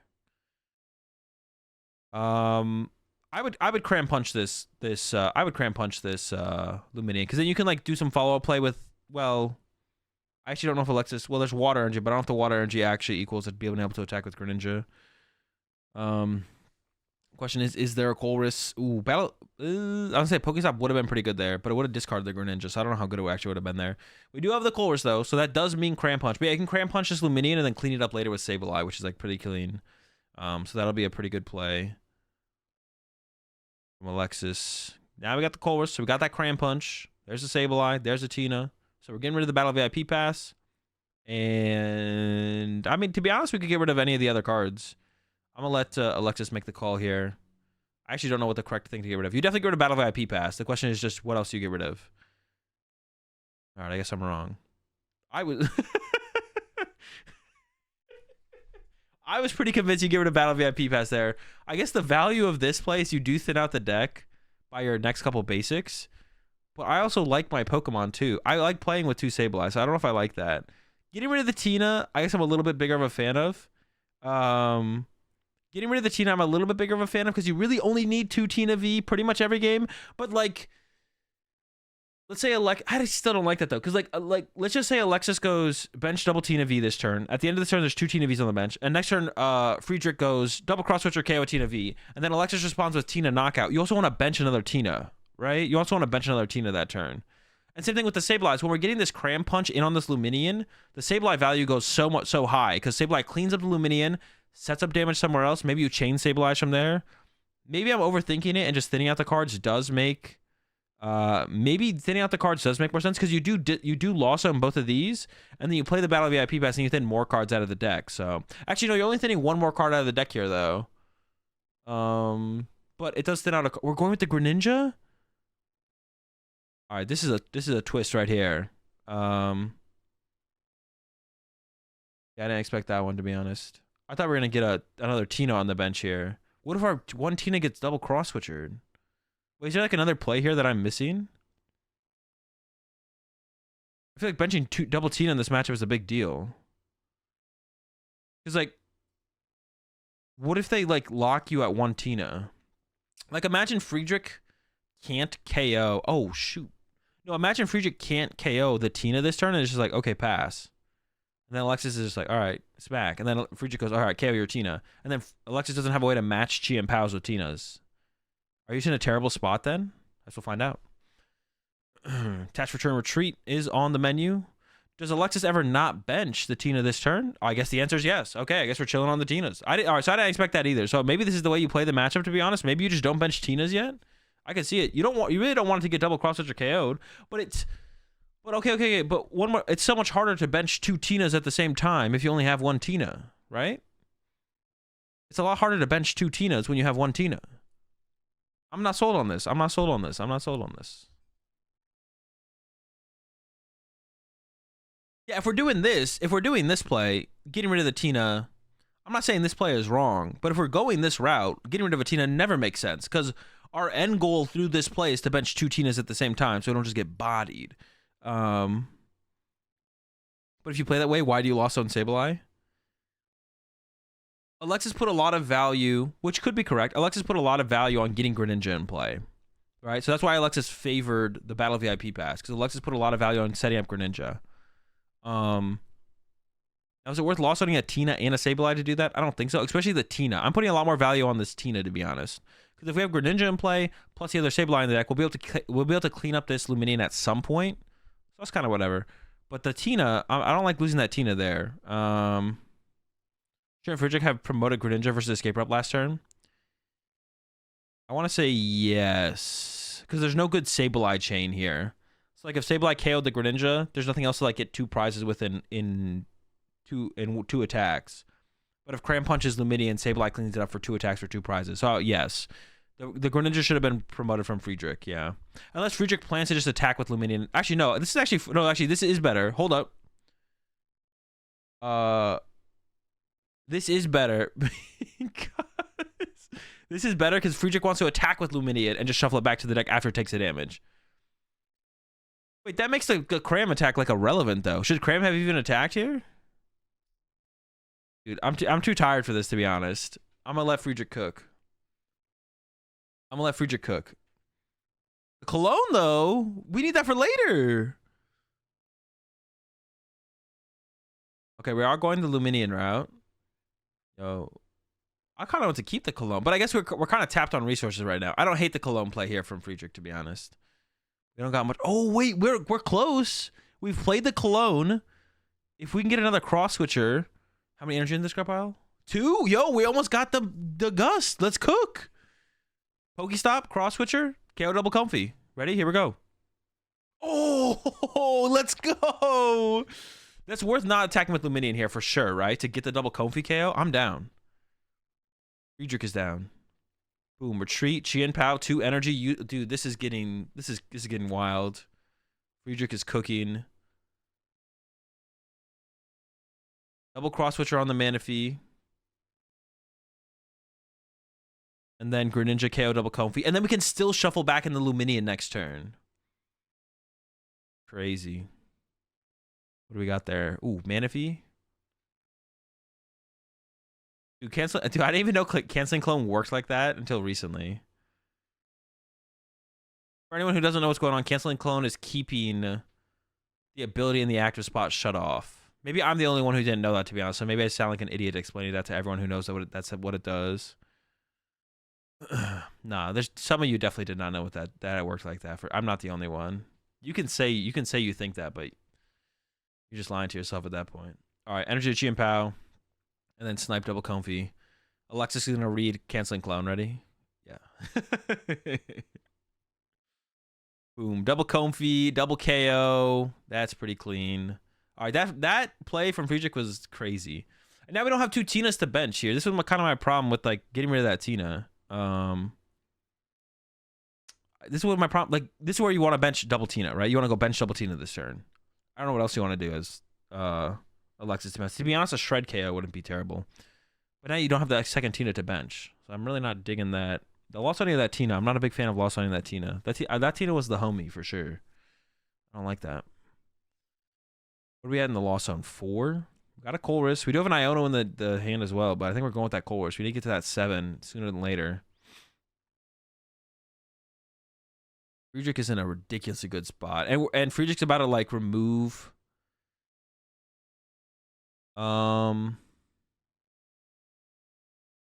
Alexis maybe should have tried to attack with Greninja this turn, to be honest. I think Alexis should have tried to attack with Greninja this turn. I don't know if it was possible. We're at 6.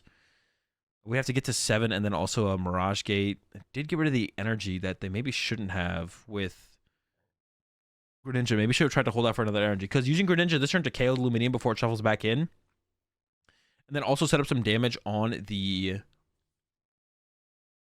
Also setting up some damage on the Excalibur to pressure that from a Sableye KO. Seems pretty good here, to be honest.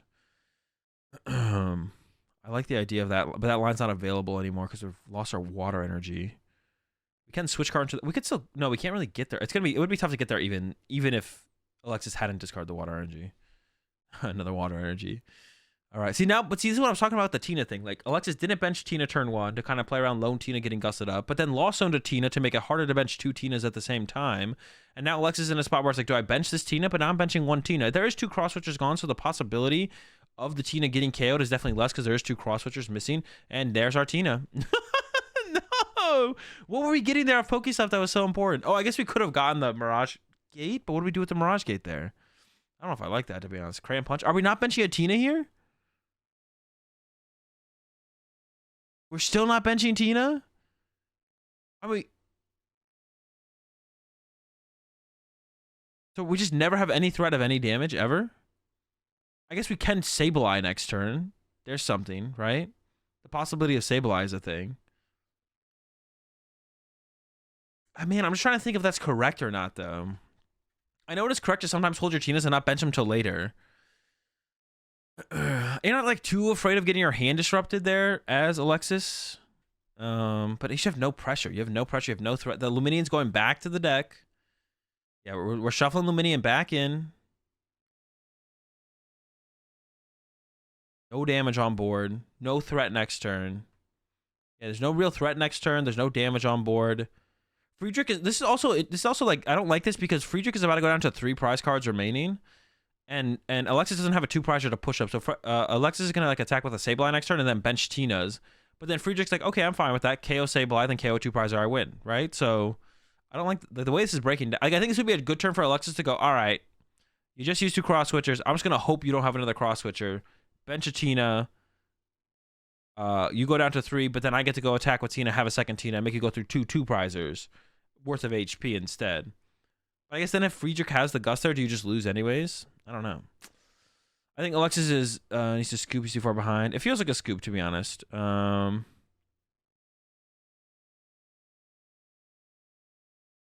kind of tired, so I'm not... like, there might be more to think about on Alexis' side than I see, but I don't like... Some of the decisions so far I haven't been a big fan of.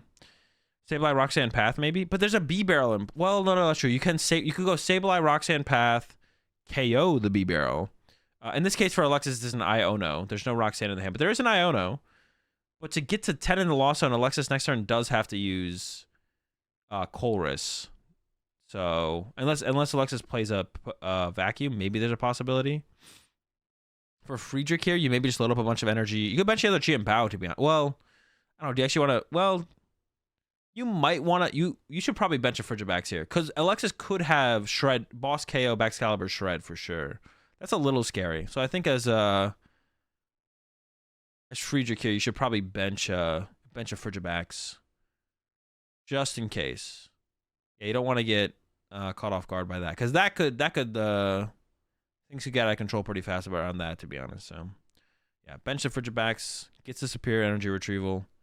And then... Gonna Luminian, shuffle it back to the deck. And probably should load up a couple energy in play, because the Roxannes and Idols are gonna start hitting soon. Like maybe one more to the Chi and Pao, and then like one on something else. Not gonna put any other energy in play. I don't really like that. I think we should put a couple energy in play here. Pushes the Chi and Pao as well. Is that correct? I don't know if I like the Chi and Pao push here. I mean, what's the worst that Alexis is gonna do? There's no Tina. That's what I'm saying. There's no Tina on the bench. So it doesn't really matter what Friedrich probably pushes here, right? I don't think it really matters. Yeah, so what is the play from Alexis here? You can't disrupt the hand and Sableye in the same turn here. There's a Comfy. This only gets us to 8. 9 with another Comfy. So chooses not to go the Comfy route. We are kind of close to being able to attack with Greninja. But what are we hitting if we attack with Greninja? You could KO. Okay, hold up. Could try and Greninja this turn. KO the Frigibax. That's pretty good. We got a path. Oh, and another Iono. Okay, things are looking good. I like this where this is going. But you can't bench double Tina still. There's still no. There's still not 2 Tinas to bench here. Wait, got rid of the water. I thought we were gonna Greninja here. I thought we were gonna go Greninja KO Frigibax, put 90 on the Baxcalibur. I thought that was the play here. Now I wanted to see what's gonna happen actually. We are at 10, so we can Sableye. I guess we could Sableye as well, but we don't have a Sableye. Path? All of this just to bench 1 Tina at the end. And then if the Tina gets gusted, we just lose. So I was saying, like, I don't know. The velocity of that earlier Tina was, like, pretty rough. Also, like, the Pokestop was, like, a little bit unfortunate, I guess. Yeah, I thought Alexis here was going to go with... attack with Greninja, KO Frigibax, 90 on Baxcalibur. I think Alexis maybe also prized. Greninja happened before the path. Let me see these prize cards, man. I'm not going to be able to get a good image here. I don't think of the prize cards. Let me see. Yeah, I don't know. A second Sableye might not be prized, but we haven't gotten access to it, obviously. Runs 2 waters. Well, no. There's 1 in the discard pile. There's 1 in the discard pile, and they could have just taken that other one there. They had access to the Greninja attack for sure, guaranteed. Yo, it's actually funny if you send up the Greninja here, it actually dies to Manaphy. That's actually so funny. Actually, we're just going Greninja pass here though from Alexis. Has double Mirage Gate. You have to bench the Tina this turn, right? Or do you wait another turn? Dude, when does the Tina get benched? Are we passing again? I guess you do wait 1 more turn, right? Well, you probably wait another turn because next turn you go Sableye. Nope, here it comes. All right, it's out there now. Now I feel like it's just going to get Gus KO'd, though. Now I feel like it's getting Gus KO'd. But it might be correct. I mean, like, yeah, what are we waiting for if we're waiting still? This is not going to hit anything, right? No, there's a ton of energy in here. And there's the Sableye in there as well. Okay. Grass Psychic. So next turn we could see Alexis go Roxanne, Sableye, KO B-Barrel. But I feel like if that's going to be the plan, you shouldn't bench the Tina this turn. You should wait to do it next turn and hope Friedrich doesn't have a hand disruption card. Because now you could just lose to Friedrich going Boss KO your Tina or Gus KO your Tina in general. Now you just lose to Gus KO Tina. I feel like you don't really want to lose to Gus KO Tina here. I feel like Alexis should have... I think like at this point, to be honest with the way it developed, Alexis should have waited 1 more turn. And then gone... and even held the path. And then just go path, Sableye, KOB Barrel, and then bench Tina that turn. That almost seems like the better play, to be honest. Attach before gate. I mean, it's a missequence, but like if you know everything in your deck, it's like not the end of the world. It is a missequence though overall. But yeah, not a huge dealio for sure. Archie Pow is on. Gets 2. Is the Gust there, though? It doesn't seem like the Gust is going to be there, to be honest. Another Chien Pow. Yeah, the hand is not looking gusty. Oh, no, we could still get there, though. We haven't drawn with B-Barrel yet. Ultra Ball in with a Heavy Ball. We have not, like, discarded some... I guess we're putting all the waters in play. I was going to say we could have discarded the waters, but... I'll get rid of the... No, we got to keep a rare candy around. I don't know if there's, like, 2 rare... Oh, we're going to rare candy out the Baxcalibur, of course. What am I thinking? We can load up a bunch of energy in play. Some on the active back, some on the bench backs. Yeah, if we get to the boss or double cross switcher, the game does just end. Yes, Lax. All right, there we go. B-Barrel for some. The Gust there. Nope, no Gust. Has Greninja been used, though? I think Greninja hasn't been used here from Friedrich. We can still use Greninja here. Also, we might be able to load up enough energy in play. Yeah, Friedrich might just be able to load up enough energy and play where it's in... No, that's not true, because Sableye's going to attack next turn. Burn some energy this turn. Burn some energy next turn. 1, 2, 3. Yeah, then to KO the Sableye, you gotta... Actually, taking all the energy off the active, I don't like that. Oh, no, it's the same thing. It's the same thing. Never mind. All right, dude, this could actually still be a crazy comeback, to be honest. The more I like think about it, I think this comeback is still possible here. We got the Sableye as well, so we top deck the Sableye here for Alexis. So we go... bench Sableye, play Super Rod, Mirage Gate and Energy Psychic to Sableye, some energy to the active, who cares? Oh no. It's possible Alexis whiffs now. Well, it's pretty unlikely. We can still hard retreat. I think we probably should have super hard at first, but now we don't have a path. Actually, this is why Alexis needed to like hold the why not Luminian for Gust. Friedrich probably doesn't play boss. Friedrich probably only plays cross switchers. It's not possible to whiff here from Alexis, I don't think. So that's not that big of a deal, I guess. We could have Mirage Gate for another energy after playing the Super Rod. We're going to Comfy first? I thought we would do that after. I thought we'd Roxanne first and then Comfy afterwards. Not sure I like that sequence there. We got the Tina V-Star. Now we don't have the path. Not having the path here is actually a pretty big deal because we still have they have the energy search out through the Chien Pao and they have the draw power through the Greninja. But you could have gotten rid of both of those with Path to the Peak here when it combos with the Roxanne. Boss B Barrel. What? All right. Wait, what? Wait. Free path in the discard? I know, that's why I said if we had saved a Path to the Peak. That's what I was talking about. Wait, what? How does this ever win us the game?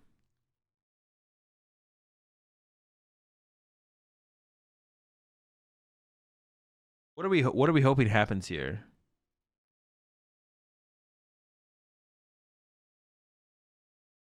Oh yeah, I think Alexis is trolling here for sure.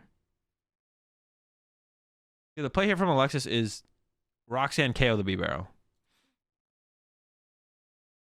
Well, Friedrich is actually playing. Yeah, there's B-Barrel, hold up. It feels like Friedrich is playing like they had a boss in him, but they didn't. It felt like it though. Greninja now. I think Friedrich actually could have sequenced this better. I think we could have ended up with Chien Pao thinning out the deck. Yeah. 2 to 3 turns. No, I actually disagree. I think Alexis had a pretty solid potential for a comeback.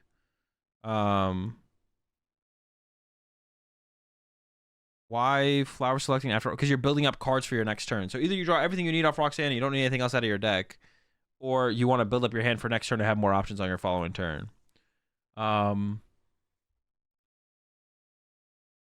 was saying something, but I forgot what I was saying now. I think Friedrich could have sequenced that a little bit differently. Maybe not, though. Maybe that was actually like the optimal sequencing there, actually, to be honest. I'm not going to overthink it.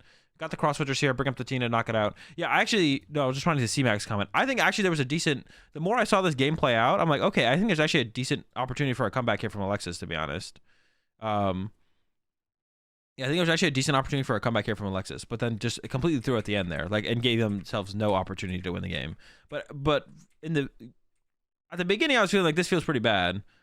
But the more it developed, to be honest, I kept seeing like opportunity there for Alexis. But at the end of it all, they ended up just throwing. And they didn't. Yeah, they just throw and never give themselves a shot overall, to be honest. All right, really good opening hand here for Alexis. Battle VIP pass plus double nest ball. All right, let's see how Alexis chooses to tackle it this time. I just couldn't really see it. I mean, I don't know. You could have been right then. Maybe should have conceded sooner. Alexis still maybe should have conceded sooner, but there was potential for the comeback. It definitely existed. The potential was there for sure. I think we just played these nest balls here, to be honest, as Alexis. I think we're just trying to find the Colress, but yeah, I would have gone like nest ball for Comfy, nest ball for something. I don't know what the other nest ball should have been, but I would have just played both those nest balls immediately and just like, well, I want to find Colress, man. I'm trying to Colress next turn. We don't need more Pokemon. That's 4 pokes or 5 pokes. We're hella poked. Keeping the option of the wall. I kind of like. There's still 2 waters in the deck if there was one prize. I didn't check the prize card, so. See, I'm not trying to like draw into a Comfy there. I'm just like I'm trying to draw into Colress. I think I would just like played that all down. What do you grab? Oh, that's like tough though. What do you grab? You just play as like a Lost Zone deck to begin with there? I think you do. I think you go no Tinas. I think you go, because you open the Sableye, I think you go Comfy, Greninja, Sableye, Manaphy, and then don't mention Tina, so you don't get locked to no Tina, or to 1 Tina. There's the double Colress anyways. We're cooking. And then maybe you cram next turn, depending on what happens. Maybe you should save 1 nest ball, but I think I would have played the other nest ball. You should probably save 1 nest ball. Yeah, you kind of want the Manaphy at this point, but you want Manaphy and cram. So now Alexis is going the Tina route. But is it just because Alexis... But you're not even looking at like 7 in the Lost Zone turn 2 here. You don't have bench space for Manaphy and cram on the next turn. or Manaphy and second Tina at this point. And Friedrich isn't going to be drawing a prize card first here. So I don't like how this is looking like it's going to develop here, to be honest, for Alexis. I guess you could get a turn 2 Tina attack, though. You could put down third, but even if you put down third Comfy and get turn 2 Tina attack, you don't have bench space for a second Tina. So then you just lose to the Tina getting knocked out, probably. You're getting locked to 1 Tina in play. When you flash select double Colress, why is there hesitation? Because like mentally it kind of sucks. You just like you get a mental hit of, man, 2 Colress, what the heck? So it's not like Alexis is slow playing. Alexis is just like, bro, this what the like. It's just like a mental hit of like, bro, I don't want to see 2 Colress here. What the heck? It's like obviously there's only one thing to take, but like it also makes you think, like not in that situation specifically, but sometimes you'll see someone use a flower selecting and one of the cards will be a battle VIP pass, not on turn 1. It's like, well, why don't you just immediately get rid of that? It's because the other card that they're looking at is making them think of what they're going to do around the other card. They're like, okay, well, I'm taking the other card. What happens around the other card? And they usually won't sit there forever looking at a battle VIP pass on another card. But like they immediately realize, oh, I'm getting rid of the battle VIP pass, so I'm definitely taking this card. Okay, what am I doing with this card? It's not them sitting there and looking at the cards and being like, how long can I look at these cards for? It's, okay, what am I doing with this card? And they just haven't moved the card to the lost zone yet. It's like the double Colress sit there from Alexis is just like, bro, this sucks, what? And then they're like, okay, I gotta want to get one of these into the lost zone. It's also just a mind game since the opponent doesn't see the card you grab. I mean, kind of, but like whether you do it fast or slow, I don't know, like kind of like you decided harder on this what's it called? I guess like a little bit, yeah. It can be a little bit of a mind game, I guess. All right, pretty good setup here from Friedrich. Got the Greninja, got the double Frigibacks, got the Manaphy, got the Bidoof. And then Alexis on this turn has got to get a Manaphy, I feel like. But then you only have 1 Tina in play, which isn't good either. And then you don't have the ability to attack with Cram. And if you don't put 7 in the loss zone by putting another Comfy in play, there's so many things here. Alexis like can't have a clean turn this turn. Man, opening the Sableye sucks. Yeah, it's like impossible for Alexis to have a clean turn this turn, to be honest. You could just go, to be honest, from Alexis here. I don't know why we're using Comfy before Colress, but from Alexis here, you could just go double Tina. Try and set up double Tina. And then Abyss Seeking. I don't hate that. I don't love it, but I don't hate it. And then get into the Sableye next turn. And try and go to 4, 5, 6, 7, 8. Double Comfy plus Sableye. And then you could like Sableye KO the B-Barrel plus like Roxanne or something. I don't know. Something like that. I wouldn't hate that as a play, to be honest, here from Alexis. Or VIP passing Water Decks with Irida. I mean, if it's the best way to play the deck, if it feels better than playing 3 or 2 or 1 or 0, then yeah. That's like the answer for every card count there. Are we not playing Colress here as Alexis? What is Alexis thinking? Boss plus... We already got the path. We're supposed to hope the path does a little bit of work. There's the Colress. There's another Nest Ball, so we can get them. I think getting the Manaphy down here, so we can get rid of Comfy and the Battle VIP pass. Well, the Comfy does get us to 7, but what are we doing with that 7? Using the Comfy would get us to 7. I don't know if that 7's doing anything for us, really. The casters kept saying Sableye couldn't hit the Bidoof. No, Sableye can hit the Bidoof. Sableye definitely can hit the Bidoof. Got rid of the Tina V-Star. I don't like that. I think the Tina V-Star was doing work there. All right, we're committing to no Manaphy this turn from Alexis. So the Greninja is like a really real threat here from Friedrich. And we are getting to 7 though, but where does this 7 go here? I would probably take the Iono here, to be honest, from Alexis. I like that. The Greninja play is not possible. We are 7 in the loss zone, but 7 in the loss zone doesn't do anything for us this turn. Why are we stressing 7? Now we're just gonna get Greninja'd. I don't know. I feel like this is just giving everything to Friedrich here. 10 minutes left. Is there even? To be honest, there's 0 possibility that Alexis actually wins this match. This match at this point has become either a dub for Friedrich or a tie. And 10 minutes it's still gonna be tough for Alexis to win in 10 minutes. To be honest, I feel like. Oh, well, it doesn't matter. I was like, oh, already the turn to Canson Cologne again. Ooh, to be honest, his hand's not great for Friedrich. B-Barrel is it looking like a B-Barrel for 1? What is Friedrich even trying to draw off this B-Barrel? Is it a B-Barrel for 1? The Beebs for 1. Is it good enough? Doesn't look like it. Okay. Alexis survives another turn. Once again, the bench is a little bit awkward here. Oh, wait. Okay, wait. This actually might work out, to be honest, for Alexis. There's 2 60 HP Frigibacks in play. 2 HP Frigibax, which means the Sableye can run rampant. Let's see. Oof. Mirage Gate's probably the take here, so you can retreat a Comfey at least and not use your attachment for turn on it. So you can still attach the Sableye. I guess it's the same thing one way or the other. Also thins out your deck by 2 cards to increase your odds of finding a Coalition. You don't want to Iona your opponent this turn. I don't like that Iona grab over the Mirage Gate. Oh, we have another Mirage Gate in hand. We also need Mirage Gate to set up your Tina at some point. I don't think I like this Super Rod. This is putting 3 energy back into the deck when we're trying to thin out the deck here. I'm pretty sure this is a... We'll see the energy count in the deck before I call it a mistake. How many energy are in the deck here for Alexis? I see 2. That's a grass. Okay, there was only 1 energy in the deck. Not a huge fan of this many energy being in the deck. To be honest here, though, actually, we have the boss play for Alexis. Alexis could go boss KO B-Barrel this turn. I kind of like that. That actually might just be the play, to be honest. Do you risk retreating into a Comfey to try and find a Colress, or do you just boss KO B-Barrel? I think that B-Barrel is dead. That's a dead beaver walking right there. Get him. I still would have liked to have kept that second Mirage Gate here, though, from Alexis. I guess the question just becomes, is it ever better to KO anything else besides the B-Barrel? But the answer is no, right? Every time. It's the B-Barrel, the Bidoof dies, or the B-Barrel dies.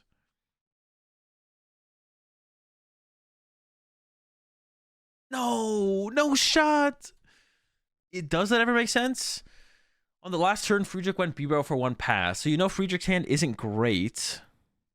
But you have Path in play and it's stuck for a turn. The chance that Friedrich top decks an out. The chance that Friedrich top decks an out to thin out, to bump the Path versus thin out the hand to use B-Barrel. And B-Barrel is such a more important card in the later. That might be like 50-50, to be honest. The chance that you bump the Path to be able to use the Ninja versus thin out your hand. Thin out your hand to be able to use B-Barrel might be about equal. But B-Barrel is so much more important in the late game. Like, that's how you win this. That's how you beat Chi and Pao as a deck in general. Is like KOing B-Barrel and then Ionoing them. Nah, this has got to be troll. I don't like this at all from Alexis. You definitely go with the B-Bull kill. Also, you do actually also because you do have Path in play right now, that potentially shuts down Greninja. But don't worry, Azul, I killed the Bib today in a cup. All right, at least someone's killing Bibs out here. But what if Greninja charges and kills 2 Comfey? That is fair. I guess you get to play around the attack of Greninja as well. There's the Ultra Ball top deck though. You do gain that. You do gain that. That is true. You do gain the ability. Oh, that's an Irida too. All right. Well, I feel like Friedrich should be cooking here. You do gain the ability to play around the Greninja attack, I guess. I didn't really quite calculate that into my thought process. But it's like Greninja attack to KO2 Comfey or Chi and Pao KOs your Giratina. No, it's still worse if the Chi and Pao KOs your Giratina, right? I feel like that's still worse. I'm not 100% convinced, but I would feel like yeah, Chi and Pao KO my Giratina almost feels worse, to be honest. It's like, that's like the, yeah, I don't know. Yeah, I still think I KO the B-Barrel. Because, like, I think I still KO the B-Barrel. Because, like, you also want to think about the impact it has on the rest of the game, right? And, like, B-Barrel not being in play for the rest of the game matters way more than Greninja not being in play for the rest of the game. I feel like, well, I don't know if that's true. Because your bench sucks as Alexis. That's, like, another thing. Your bench actually just sucks as Alexis. Sheesh. That's, like, still a problem. So we're going for the vacuum here, not the rare candy from Friedrich. That's interesting. Do you not grab the candy here and then hope to draw into a stadium bump? I guess not. Another Frigibax. The whole squad. Frigibax is everywhere. The Sableye can still go KO double Frigibax here, though. So maybe you should have gone Frigibax there as... Oh, he's hitting the zone? That poor Frigibax, bro. What the heck? That does make some sense, though. All right, B-Barrel for 4. We're looking for candy. That's no candy. Yo, this one might... Alexis only draw 1 prize card. Is this going to end in a tie? This is like another reason I don't really like the Arceus in here, to be honest. How do you ever fit that thing on your bench? I guess it's more so for the Lost Box matchup than anything, though, I guess. So, like, that's when you go out of your way to prioritize it over, like, other stuff. But I wonder if you have good bench space for that thing. All right. Alexis definitely has a chance here. I was pretty sold on this one. Oh, yeah, no, it's looking pretty good for Alexis here. I still would have KO'd the B-Barrel, though. I still would have KO'd the B-Barrel. I'm still more scared of the B-Barrel in the late game than anything.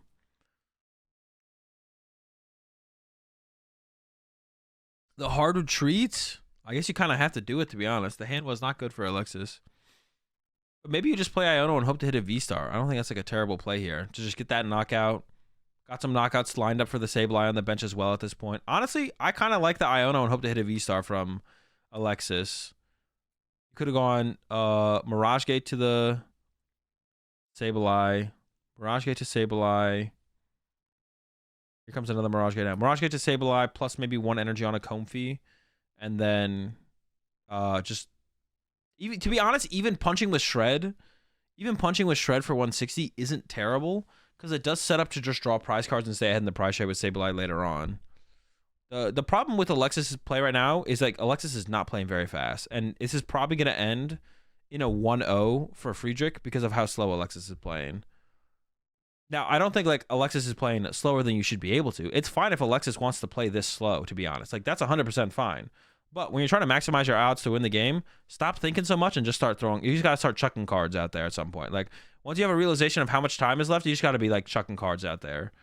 If they land in the right places, good. If not, oh well. But it gives you the best chance of winning the match. Yeah. And for Friedrich, it's like, I mean, for Friedrich, it's like, well, Alexis is playing at a reasonable pace of play. I mean, that's fine. The judges are like, well, Alexis is playing at a reasonable pace of play. We don't have to rush Alexis here. We don't have to tell Alexis you have to play faster or give them like a slow play warning. It's like they're playing at a fine pace of play, but it's definitely not maximizing their chances of winning this game. Okay, we did get Mirage Gate and Jet Energy here for Alexis. So the Sableye is on the menu now. Sableye is on the menu. I think. When did that energy get to the Tina? Was that attached for turn? Can this Comfey retreat, actually? I don't know. When did that extra grass energy get to the Giratina? That was attached for turn, right? So we're just passing here? Or did we already retreat for turn? Oh, we were hard retreated the Tina. That's correct. Wait, when did that grass get to the Tina, though? I think that's a double attachment. All right, there's the Sableye for 2 prize cards. Draw for turn from Friedrich. Both of the Frigibacks are dead. So 3 prize cards left for Alexis. And so Friedrich can't win this game in time. Friedrich has 2 turns. Alexis has 2 turns. So the win con for Friedrich at this point is to not let Alexis win. So you just got to get your Chien Pao to the bench and hope it doesn't die. So you got to get like a double cross switcher here from Friedrich, double cross switcher, and then like send up your B-Barrel or something and bring up the Greninja of Alexis. And then hope that Alexis can't ever gust up a Chien Pao over the next 2 turns. Not sure what they're discussing. Wait, what? Okay. I understand what happened there. It's fine. Friedrich was like trying to use Chien Pao and Pokestop at the same time. I actually don't know if Friedrich should have used Chien Pao or Pokestop first there. I saw someone at a table next to me at a local snipe Bidoof, and an opponent let it happen, but I had to focus on my own game. I mean, you should. How do I feel about that? Like, if you see something, it's kind of like those ads. You know those ads you see at airports? If you see something, say something, or like on trains. You see this on trains too. I think it's the same thing in Pokemon. Like, if you see someone like do something that cannot be done in a game, you just be like, yo, you can't do that, and then let them call a judge. Like, all you have to do is look over there and be like, yo, that when you snipe the Bidoof, it doesn't do anything, and then just like keep playing your game. Like, just tell them, and then that's literally all you have to do, and then they can look at it, realize the interaction, and correct it themselves. Or if it's too far gone, then they just call over a judge and they correct it. But yeah, if you see something, you should say something. I don't know. It feels a little bit weird to like watch a board state get broken, like while you're watching a game, and then just like be like, I'm gonna go get lunch. Like, I don't know. It just feels weird to do that. All right, Chien Pao set up here for Friedrich. We do have the double cross switchers. I think we're just gonna cross switcher the Greninja and send up B. Yeah, this is what I was saying. Cross switcher up that, send up B-Barrel and pass. So Alexis needs to find a boss and boss KO a Chien Pao with a Tina. And then also Sableye KO. Also Sableye KO the B-Barrel. I'd probably Sableye KO the B-Barrel. I'd probably actually look for... No, I'd look for the boss this turn. You want to look for the boss this turn. Wait, what?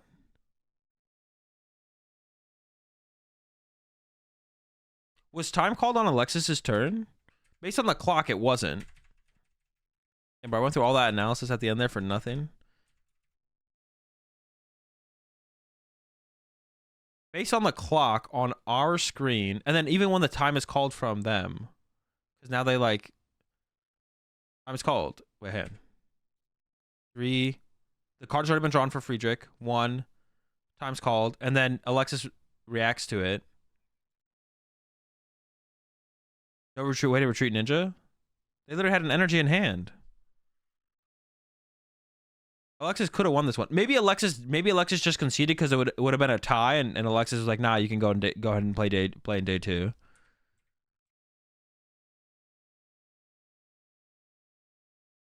People were saying he gave the win. Yeah, but why did he give the win? Did he give the win because he thought he couldn't win, or did he give the win because he was like, "Well, it's gonna be a tie anyway, so you can have the win." I'm just curious. It doesn't really matter one way or the other, to be honest. Because he was sitting through this whole part. He was sitting through this whole part here, so it's like the game is gonna happen. It's like we're gonna play out this last couple turns, and he was like, he gave it to push him through. I mean, I would assume that's why he would do it, but it's just like, even if he won, it was a tie. No, I know. If he wins, yes, I know. Even if Alexis wins, it's a tie. But then why did Alexis sit through all this? That's what I'm saying. Like, why did Alexis sit through all this? That's what I'm saying. That's what I'm curious about. So confusing. He has path to win. Wait, on Alexis's side? Oh, does Alexis have a path to the win? Yeah, that's what I'm saying. Alexis has a path to win and was sitting through this all up to this point. That's why I'm saying. And even when so that's why I was just confusing me. It's like Alexis went all the way to this point and was just like, all right, I'll concede.